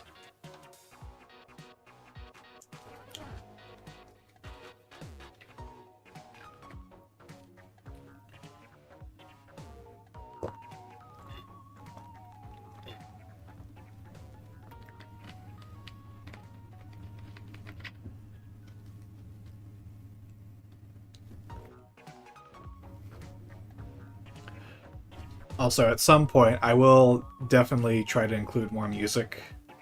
Um, because I can imagine that this loop of pop and schluck would get repetitive over time.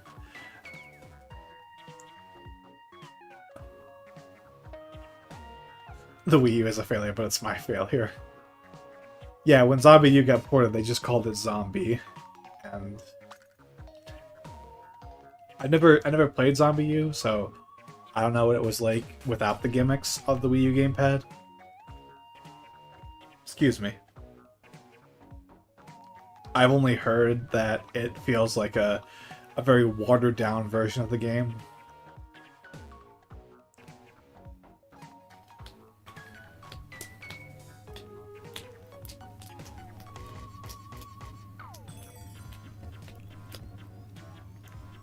Yeah.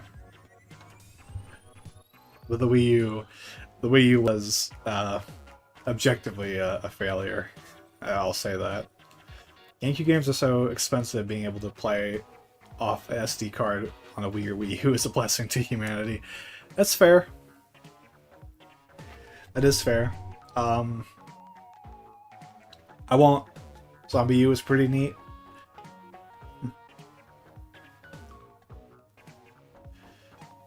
I'll give the Wii U credit, it makes recording Wii games with an HDMI capture card much easier. I mean, yeah. That is fair.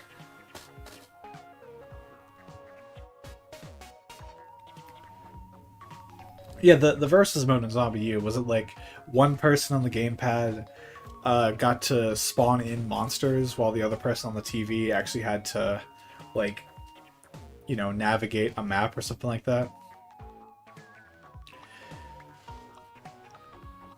If I had a Wii U, I might have looked into it. Unfortunately, I don't, and I can't imagine like just buying Zombie on like Steam or something like that, even if it's on Steam, and getting the same amount of enjoyment from it.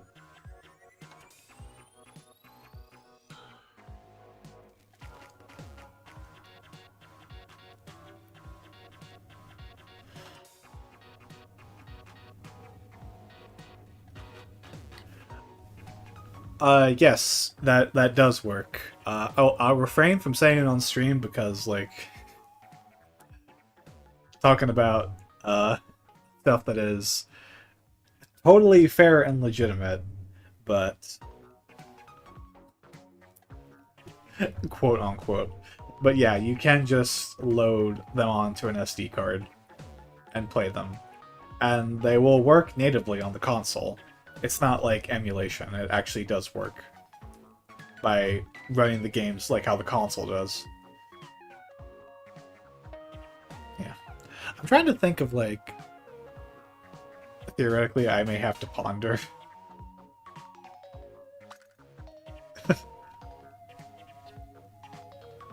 Is it just a generic zombie game without the gamepad gimmick?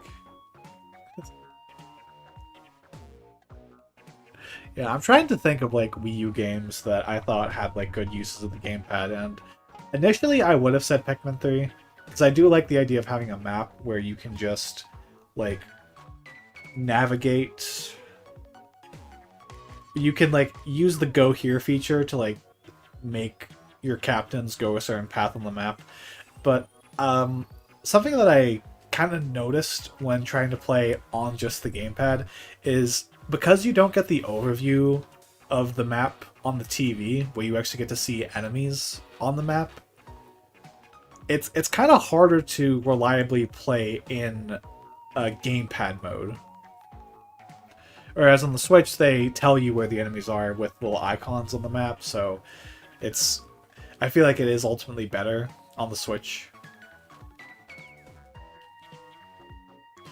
I knew a guy who knew a guy whose laptop struggles with Wii games. I do have to wonder if my PC can reliably handle, uh, you know, playing games like that.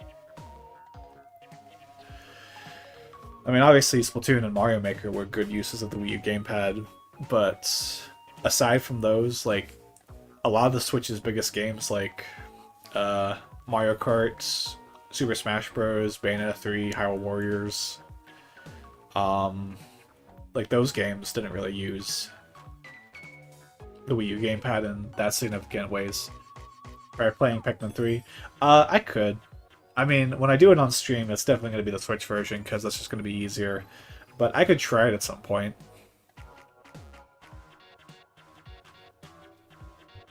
Then you can have both screens in varying distance. I mean, yeah. It's... I'd kinda like to do Pikmin 3 on Wii U, if only because I would love to compare the two. Because there are quite a few differences between Pikmin 3 on Wii U and Pikmin 3 on Switch. And I do think the Switch version's ultimately better, but it's also got a lot of weird design quirks to it. Man, I wish I had a Wii now. Yeah, Wii's a great console. Especially if you know how to, like, take advantage of it and, mod it. The Luigi's Mansion game in Nintendo Land, yeah. That probably is, like, the best use of the Wii U gamepad throughout the whole generation. Definitely. But aside from the games I listed, I'll say I don't feel like there were really a lot. Like, I guess Rayman Legends kind of did it, but when I think of, like, other Wii U games, like Star Fox Zero is probably, like, the biggest example of a game that was kind of hindered by the gamepad.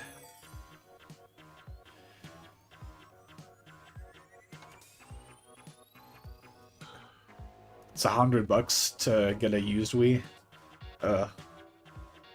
That's rough.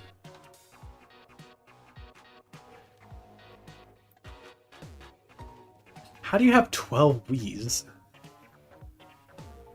Just been, like, stockpiling all the Wiis in the world. It's like you're like the Scott the Woz of original Wiis.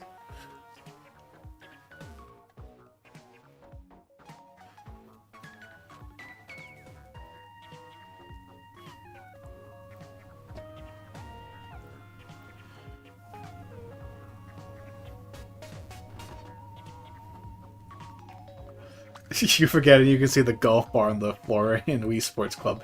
Clearly the best use of the gamepad. Oh my god. You can see, like, was it... There was, like, some late night show host where, like, Nintendo was demonstrating the Wii U gamepad. I can't remember if it was, like, Jimmy Fallon or Jimmy Kimmel. Like, their names just, like, all blended together. But, like, they did such a terrible job convincing people of, like, what the Wii U gamepad does for games and also what the Wii U even was.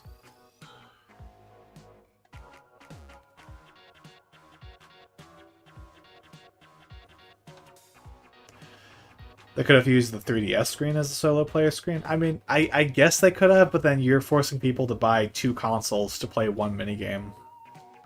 Like, it's not like Smash Bros. Where you kind of practice with the 3DS version and then use it to play the Wii U version.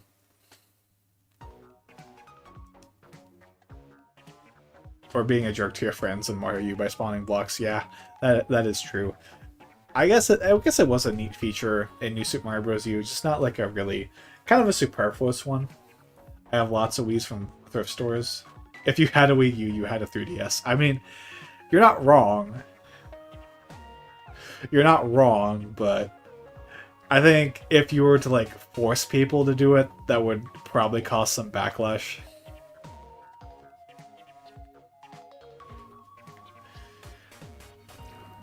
It's like how in Super Mario Party, there's, like, a mode where you play as you're in these tanks, and you connect your switches together by putting them, like, on a flat surface, and then sliding your finger across the two to make like one big screen, and that becomes your play area.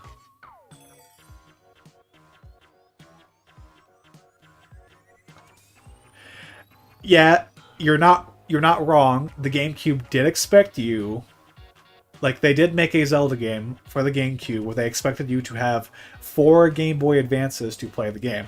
And I'd argue that was a bad idea, which is why I would also say that forcing you to have a 3DS to play one minigame or like a compilation of minigames on the Wii U would also probably have been a bad idea. Like I can't feasibly play Four Swords Adventures because of that. Wii was sadly just a gimmick, not enough to make it more than an addition or an accessory. I mean, at the very least, the motion controls kind of live on nowadays in a lot of controllers. Like, obviously the Switch controllers, but you also have the motion controls in the DualSense and the Steam Deck, and also I think the Steam controller. What was Wii Sports Club even trying to do? The game was actually terrible. Oh, you mean the Wii U? Okay. Yeah, I was gonna say, like, I feel like Wii was a gimmick.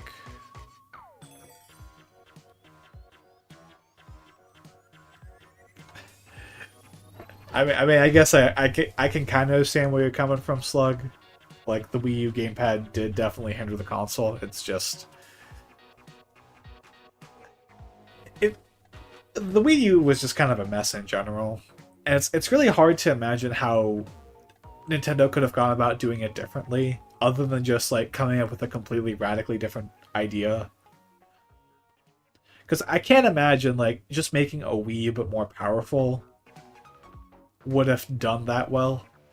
And it's really hard to imagine them doing anything differently because, well, we already have the Wii U. It's like I can't imagine like trying to think about history differently like that. It's just, it is what it is. We have the Wii U now, and it's part of Nintendo's history, so it's kind of hard to imagine them doing anything differently. Yeah, I'd say the Wii was definitely a more interesting gimmick, and like I said, I feel like a lot of its ideas and philosophies kind of live on in modern controllers. They don't use them in nearly as gimmicky ways. Like, there are a handful of Switch games I would say do kind of play like the more gimmicky Wii games, but most of the time it's like, it's very subtle, like motion aiming, things like that. Just Dance totally needed the gamepad to have lyrics. No room on screen for those.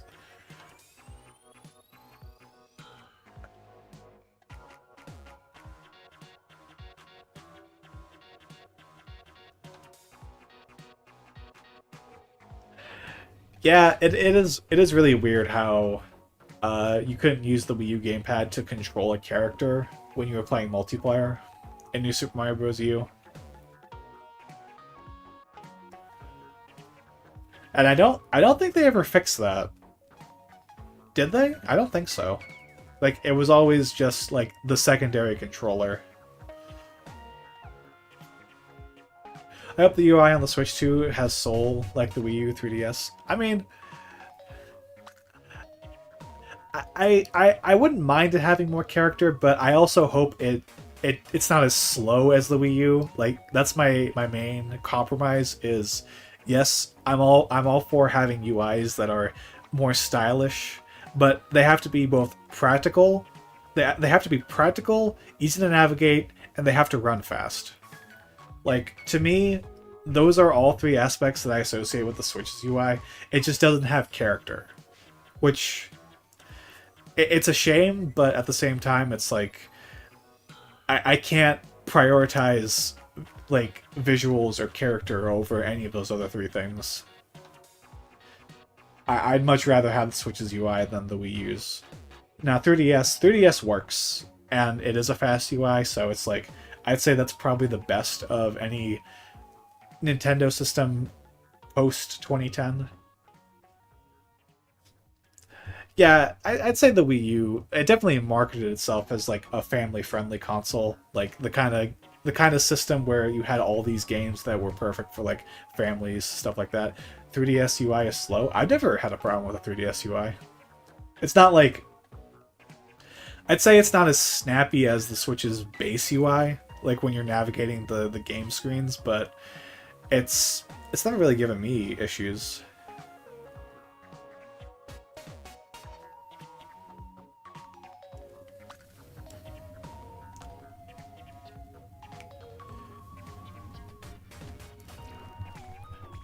Yeah, you can totally send that to me and I'll take a look at it, Evan.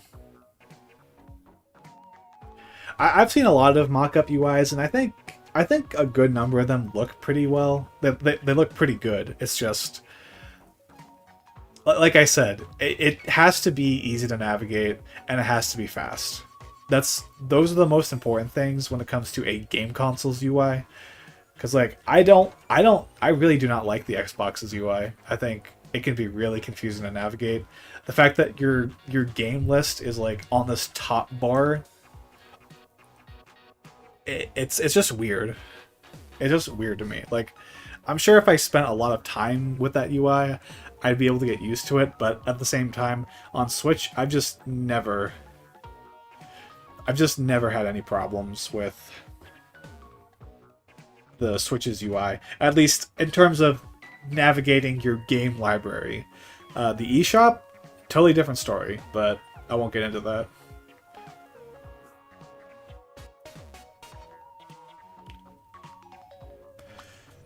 I just wish the Switch didn't drop in power when it's mobile. Some games lag on portable mode. I mean, like, that's just an unfortunate compromise to make sure the battery life stays good. Yeah, Slug is a big Puyo Puyo fan.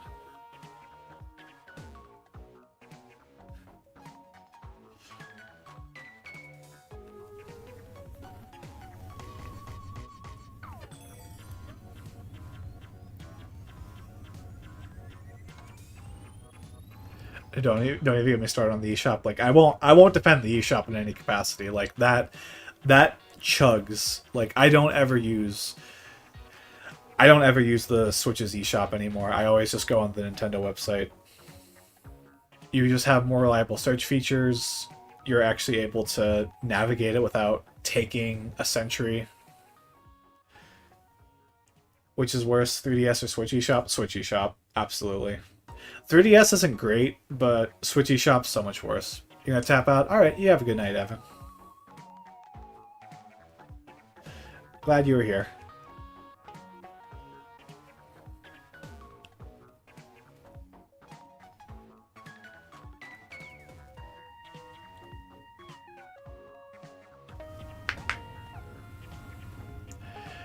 But yeah, I would say we're talking about like digital stores, like, and UI interfaces. No, I like I said, I won't defend the Switch's eShop. 3DS and Wii U were okay. I don't think they were like the easiest to navigate, but I feel like they got the job done. On Switch though, it's just so laggy. Like it just runs terribly.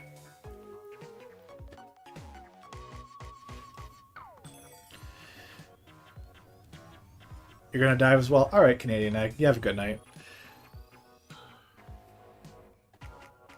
Wii was region locked. I got my first Nintendo system. My first non-Nintendo system, PS3, because I wanted to import Puyo Puyo Tetris from Japan in 2014. Oh, the Wii U region locked. Okay. Yeah. Right, Puyo Puyo Tetris was on Wii U in Japan, if I recall correctly. My first non-Nintendo system was the Xbox 360. Well, no, that's not true. It was a PlayStation 2. I did have a PlayStation 2 growing up, but I rarely used it. I probably used it for like 2 games. And like I could never get used to the controls on the DualShock controllers. Like even to this day. FM Towns. Oh, right, FM Towns Immorty. I should look that up at some point. Yeah, that's the benefit of the Switch, so it's not region locked, so you can just buy any region you want.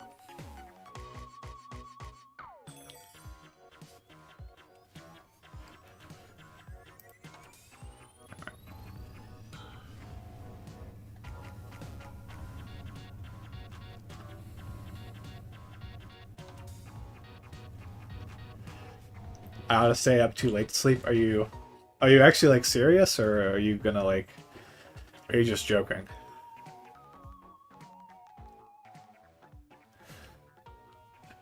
It's like you gotta get some sleep at some point.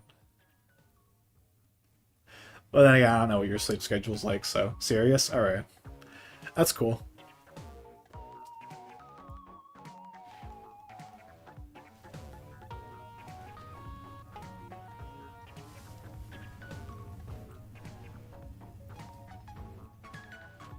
Does this does this look unsure to you?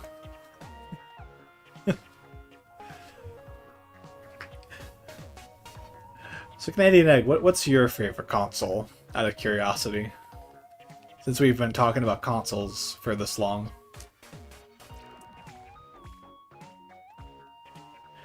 Switch outselling the Wii U before the end of 2017 was crazy. Yeah, that was absolutely. I remembered before the Switch came out, financial analysts were making claims that they thought the Nintendo Switch would sell 40 million units by the end of 2020. Which, to be fair, was reasonable at the time, considering Nintendo was coming off the Wii U. It's like, okay, if the Nintendo Switch, at the end of its lifespan, can outsell the NES, that's probably a successful console. I don't think anyone predicted it would sell 140 million units, and has the possibility of outselling the Nintendo DS at this rate. So, yeah.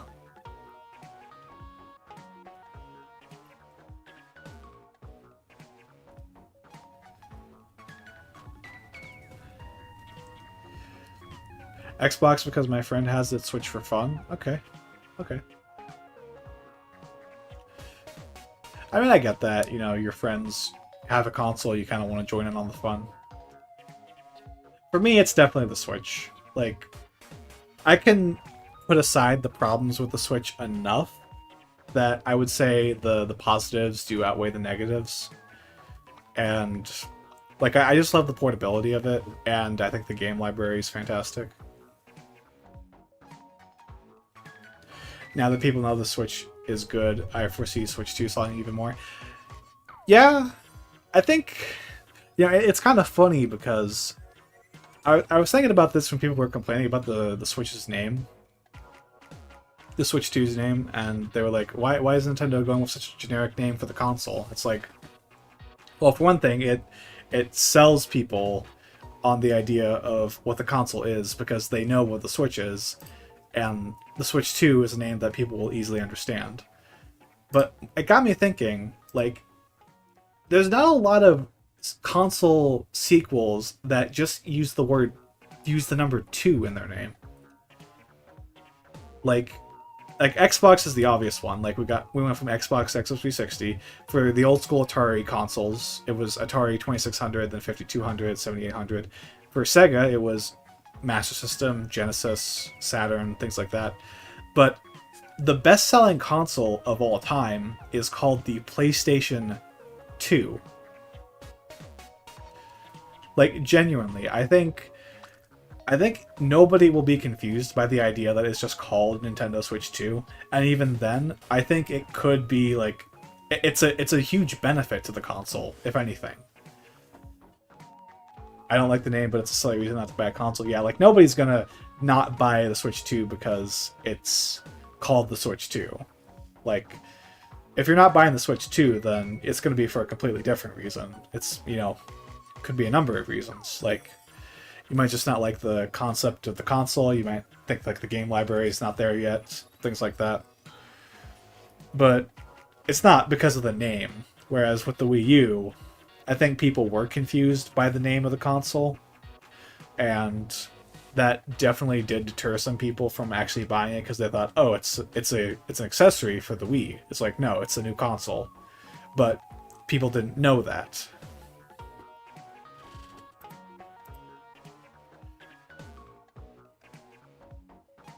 Wii 2, it would have sold another 3 million.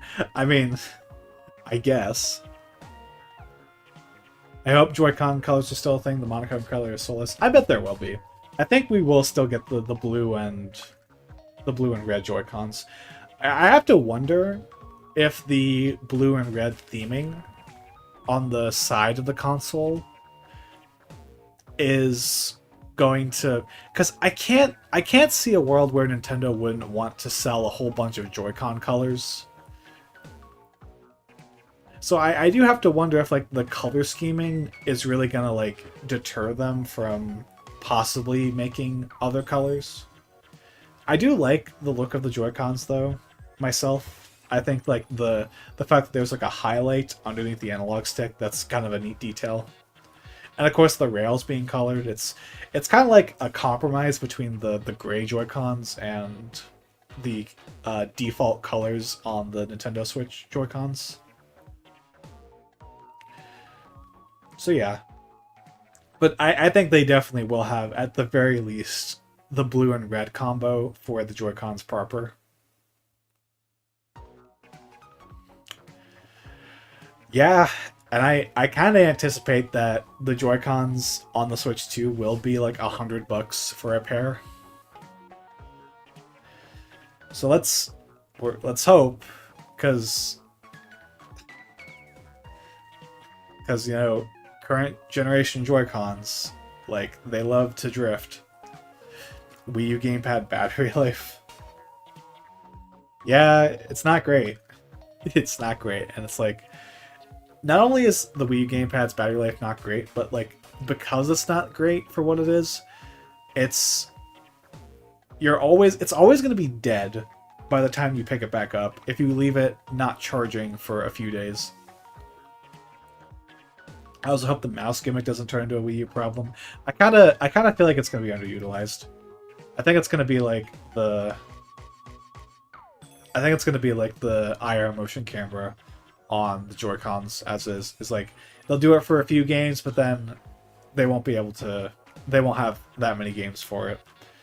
So what you're saying is Slug is the biggest Wii U fan. No, that's Scott the Woz. That is definitely Scott the Woz.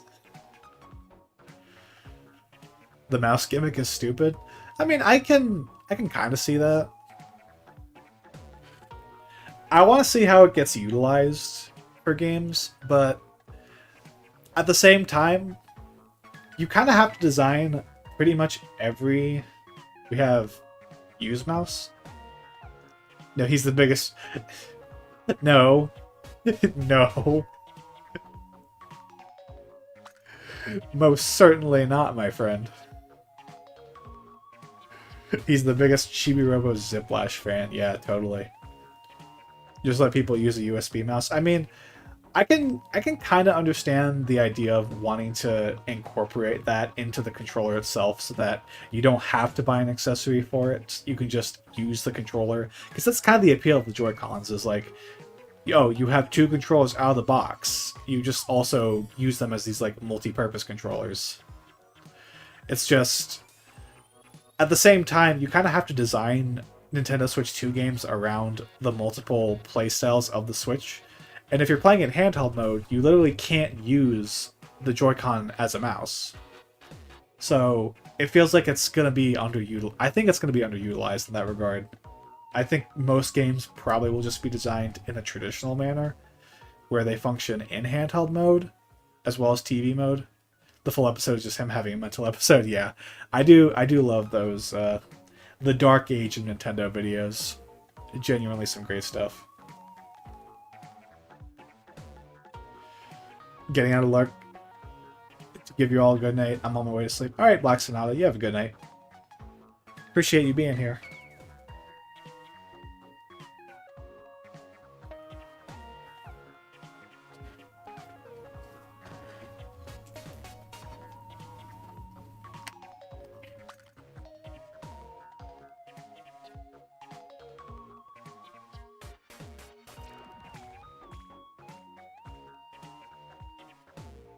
It's on over. Oh god. Oh god.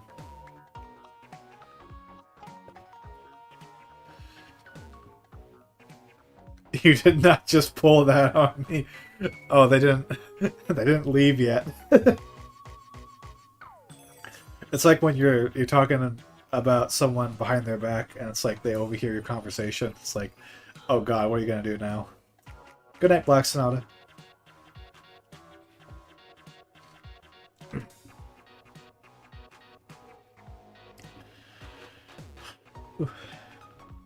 Well, this was a fun night. Play a lot of games, got to talk about the Wii U. You know, standard fare, but it's fun.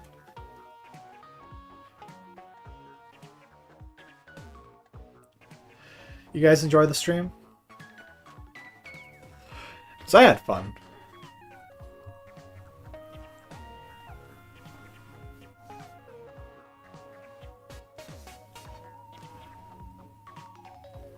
I heard people get mad that the Switch didn't have any Call of Duties.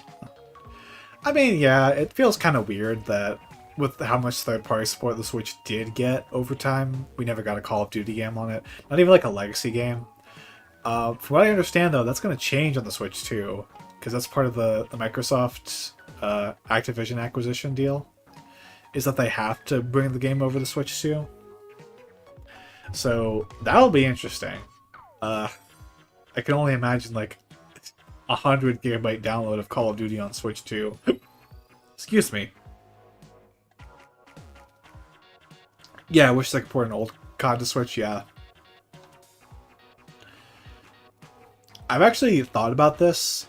There's nothing I don't think there's anything specifying that the versions of Call of Duty on Switch have to be native. They could be cloud versions, and I would not be shocked if they were. I just hope Xenoblade still goes heavy on Switch 2. I bet it will. Like, there's definitely going to be a new one, because Xenoblade's been, like, a big franchise on Switch. Like, you got the two old games brought over, and then you have two new games. Chronicles 3 was so good. I never played a Xenoblade Chronicles game. I have Definitive Edition on Switch, and I want to give it a shot at some point. I was compelled to say maybe I'll do it on stream, but I'm like, no, I need to reel it back. I need to be reasonable about what I want to do on stream. So no. Bad John. Bad John.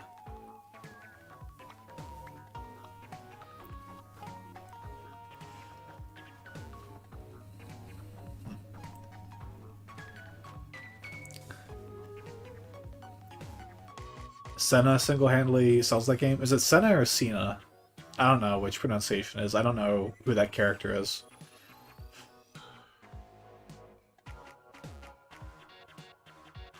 Not quite a stream game. Yeah, I definitely get that. At the same time, though, I'm compelled to like stream Breath of the Wild or Tears of the Kingdom at some point, so I might do that. First way, Senna? Okay, Senna.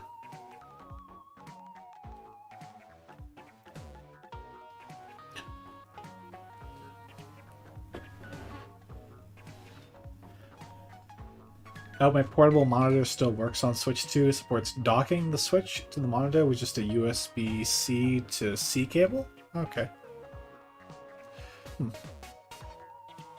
Tiny lady with fire hair and a hammer which is double her size. So, Amy Rose. Amy Rose with fire hair. You've already sold me on the game.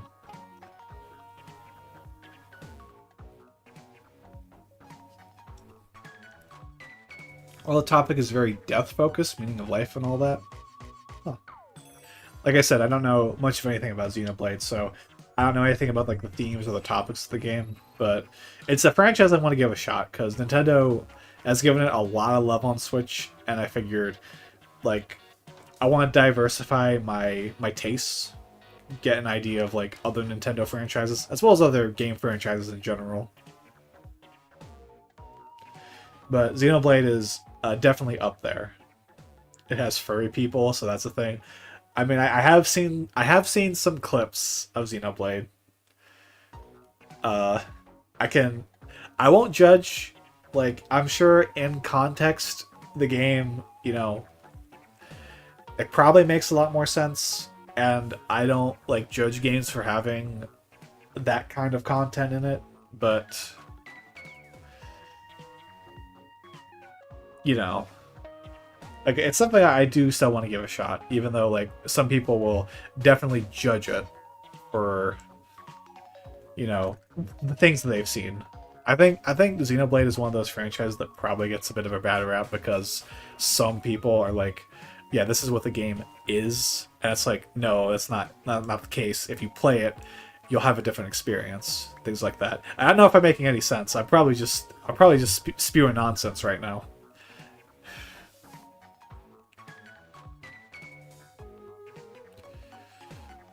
Nope, never explained. All right, well, screw it. Agnians just have cat ears, fire hair, or be normal. I mean, like, anthropomorphic characters, that's just, like, standard fare for a lot of RPGs. Like, Zelda has them, Elder Scrolls has them. It's, standard fare.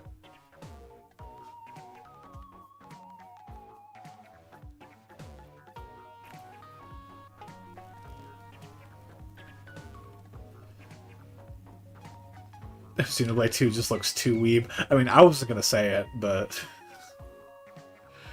I think that's the thing with Xenoblade is that it gets kind of a bad rap for being one of those like anime games. That and Fire Emblem, which I'll admit I was kind of part of that camp for a while. Like whenever a game with an anime art style showed up, I was like, "Oh God, I don't care about this game." But no, I want to give more of those games a shot at some point. I don't got nothing against anime. It's just the games themselves never really interested me for a while. It's kind of explained in 2 as an animal people, but very loosely in 3, even though it's up to interpretation. Alright. Alright. I mean, I guess, you don't gotta explain everything. Just, the way the world is.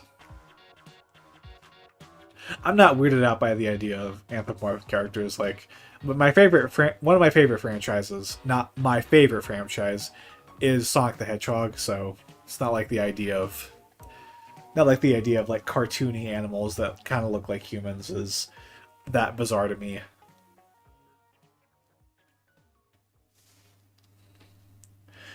First hour of 3 has a scene where the characters are in a bath, all of a military group, women involved, but Steam exists kind of just there. Yeah, I think I've seen those cutscenes because they're like the ones that get spread around the internet the most often. Again, I don't judge. Play Tales of Symphonia on GameCube? Huh. I know nothing about Tales of Symphonia. Maybe I'll look into that.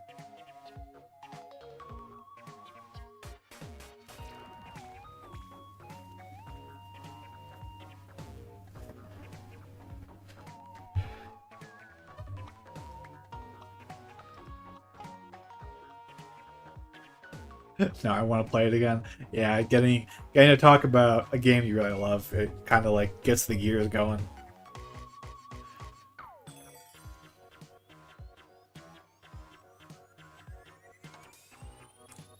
Tales of Graces is getting a remake, I think. I would not know. I don't think I've ever heard of that game either. Is that related to Tales of Symphonia?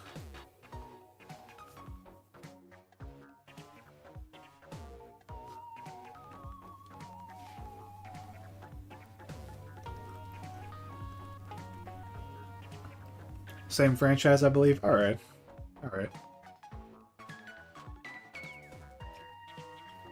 As like I said, I've never looked into the series myself. I don't even really. I think they're RPGs, but never really given them the time of day.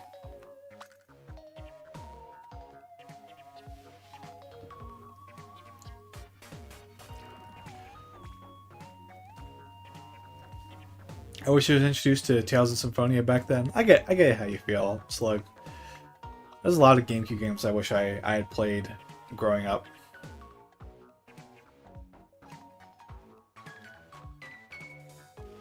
Hmm.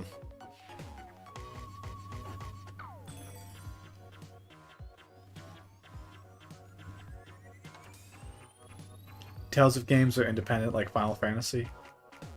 Huh.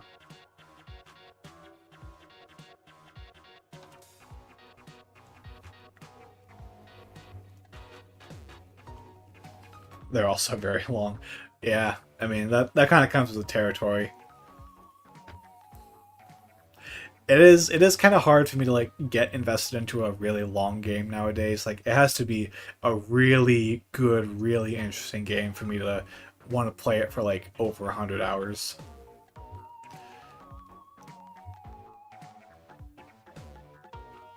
I beat it over a year. Oh my god.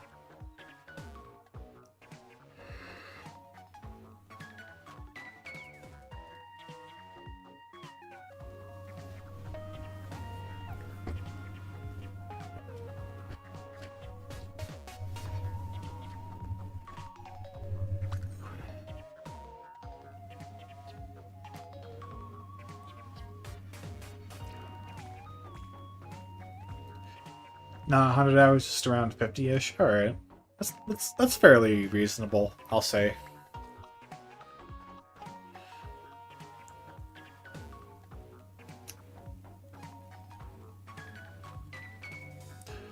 They're also known for random spikes in difficulty. Oh, okay. Uh, I mean, that's fine. Like,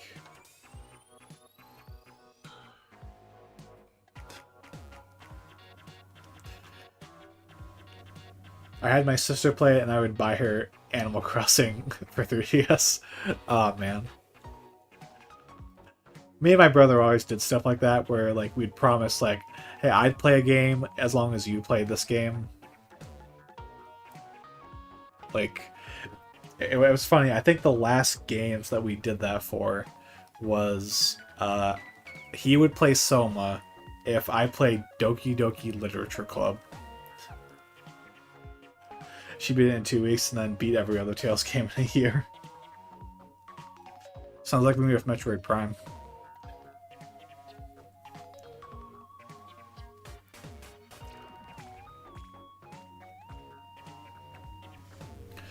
Increasing difficulty is fine. Having two back-to-back bosses with an 8-level gap between isn't. Oh yeah, that does sound really rough.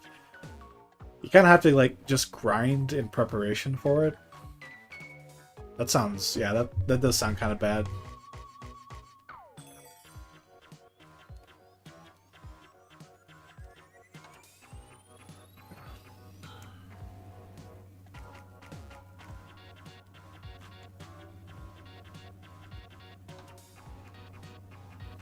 Never played Doki Doki. I know it's gimmick. Other than that, I think it's a mediocre dating game. I mean, that's the idea, is that it kind of masquerades as a dating game, but then you kind of get, into the darker elements. Let's just say.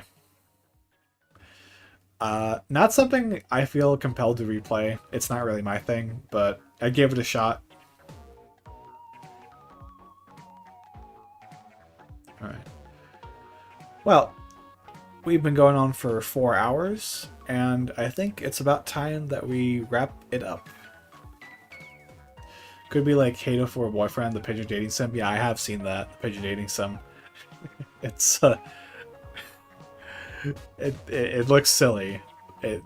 That sounds like something that could be fun to play, but I wanted my little brother to get good at more multiplayer games, so I paid him 100 to get all gold in Mario Kart Double Dash. Now it's one of the games him and my sister and me play. It's free on Steam? Alright. I might look into it at some point. Hateful Boyfriend. Alright. But I am gonna wrap it up here. So to all those who joined the stream today, thank you for watching. I really appreciate it.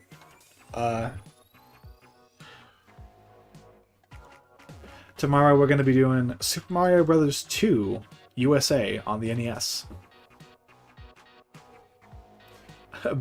By Kirby's Dream Buffet and Let's Play. Dream Buffet is the Switch game.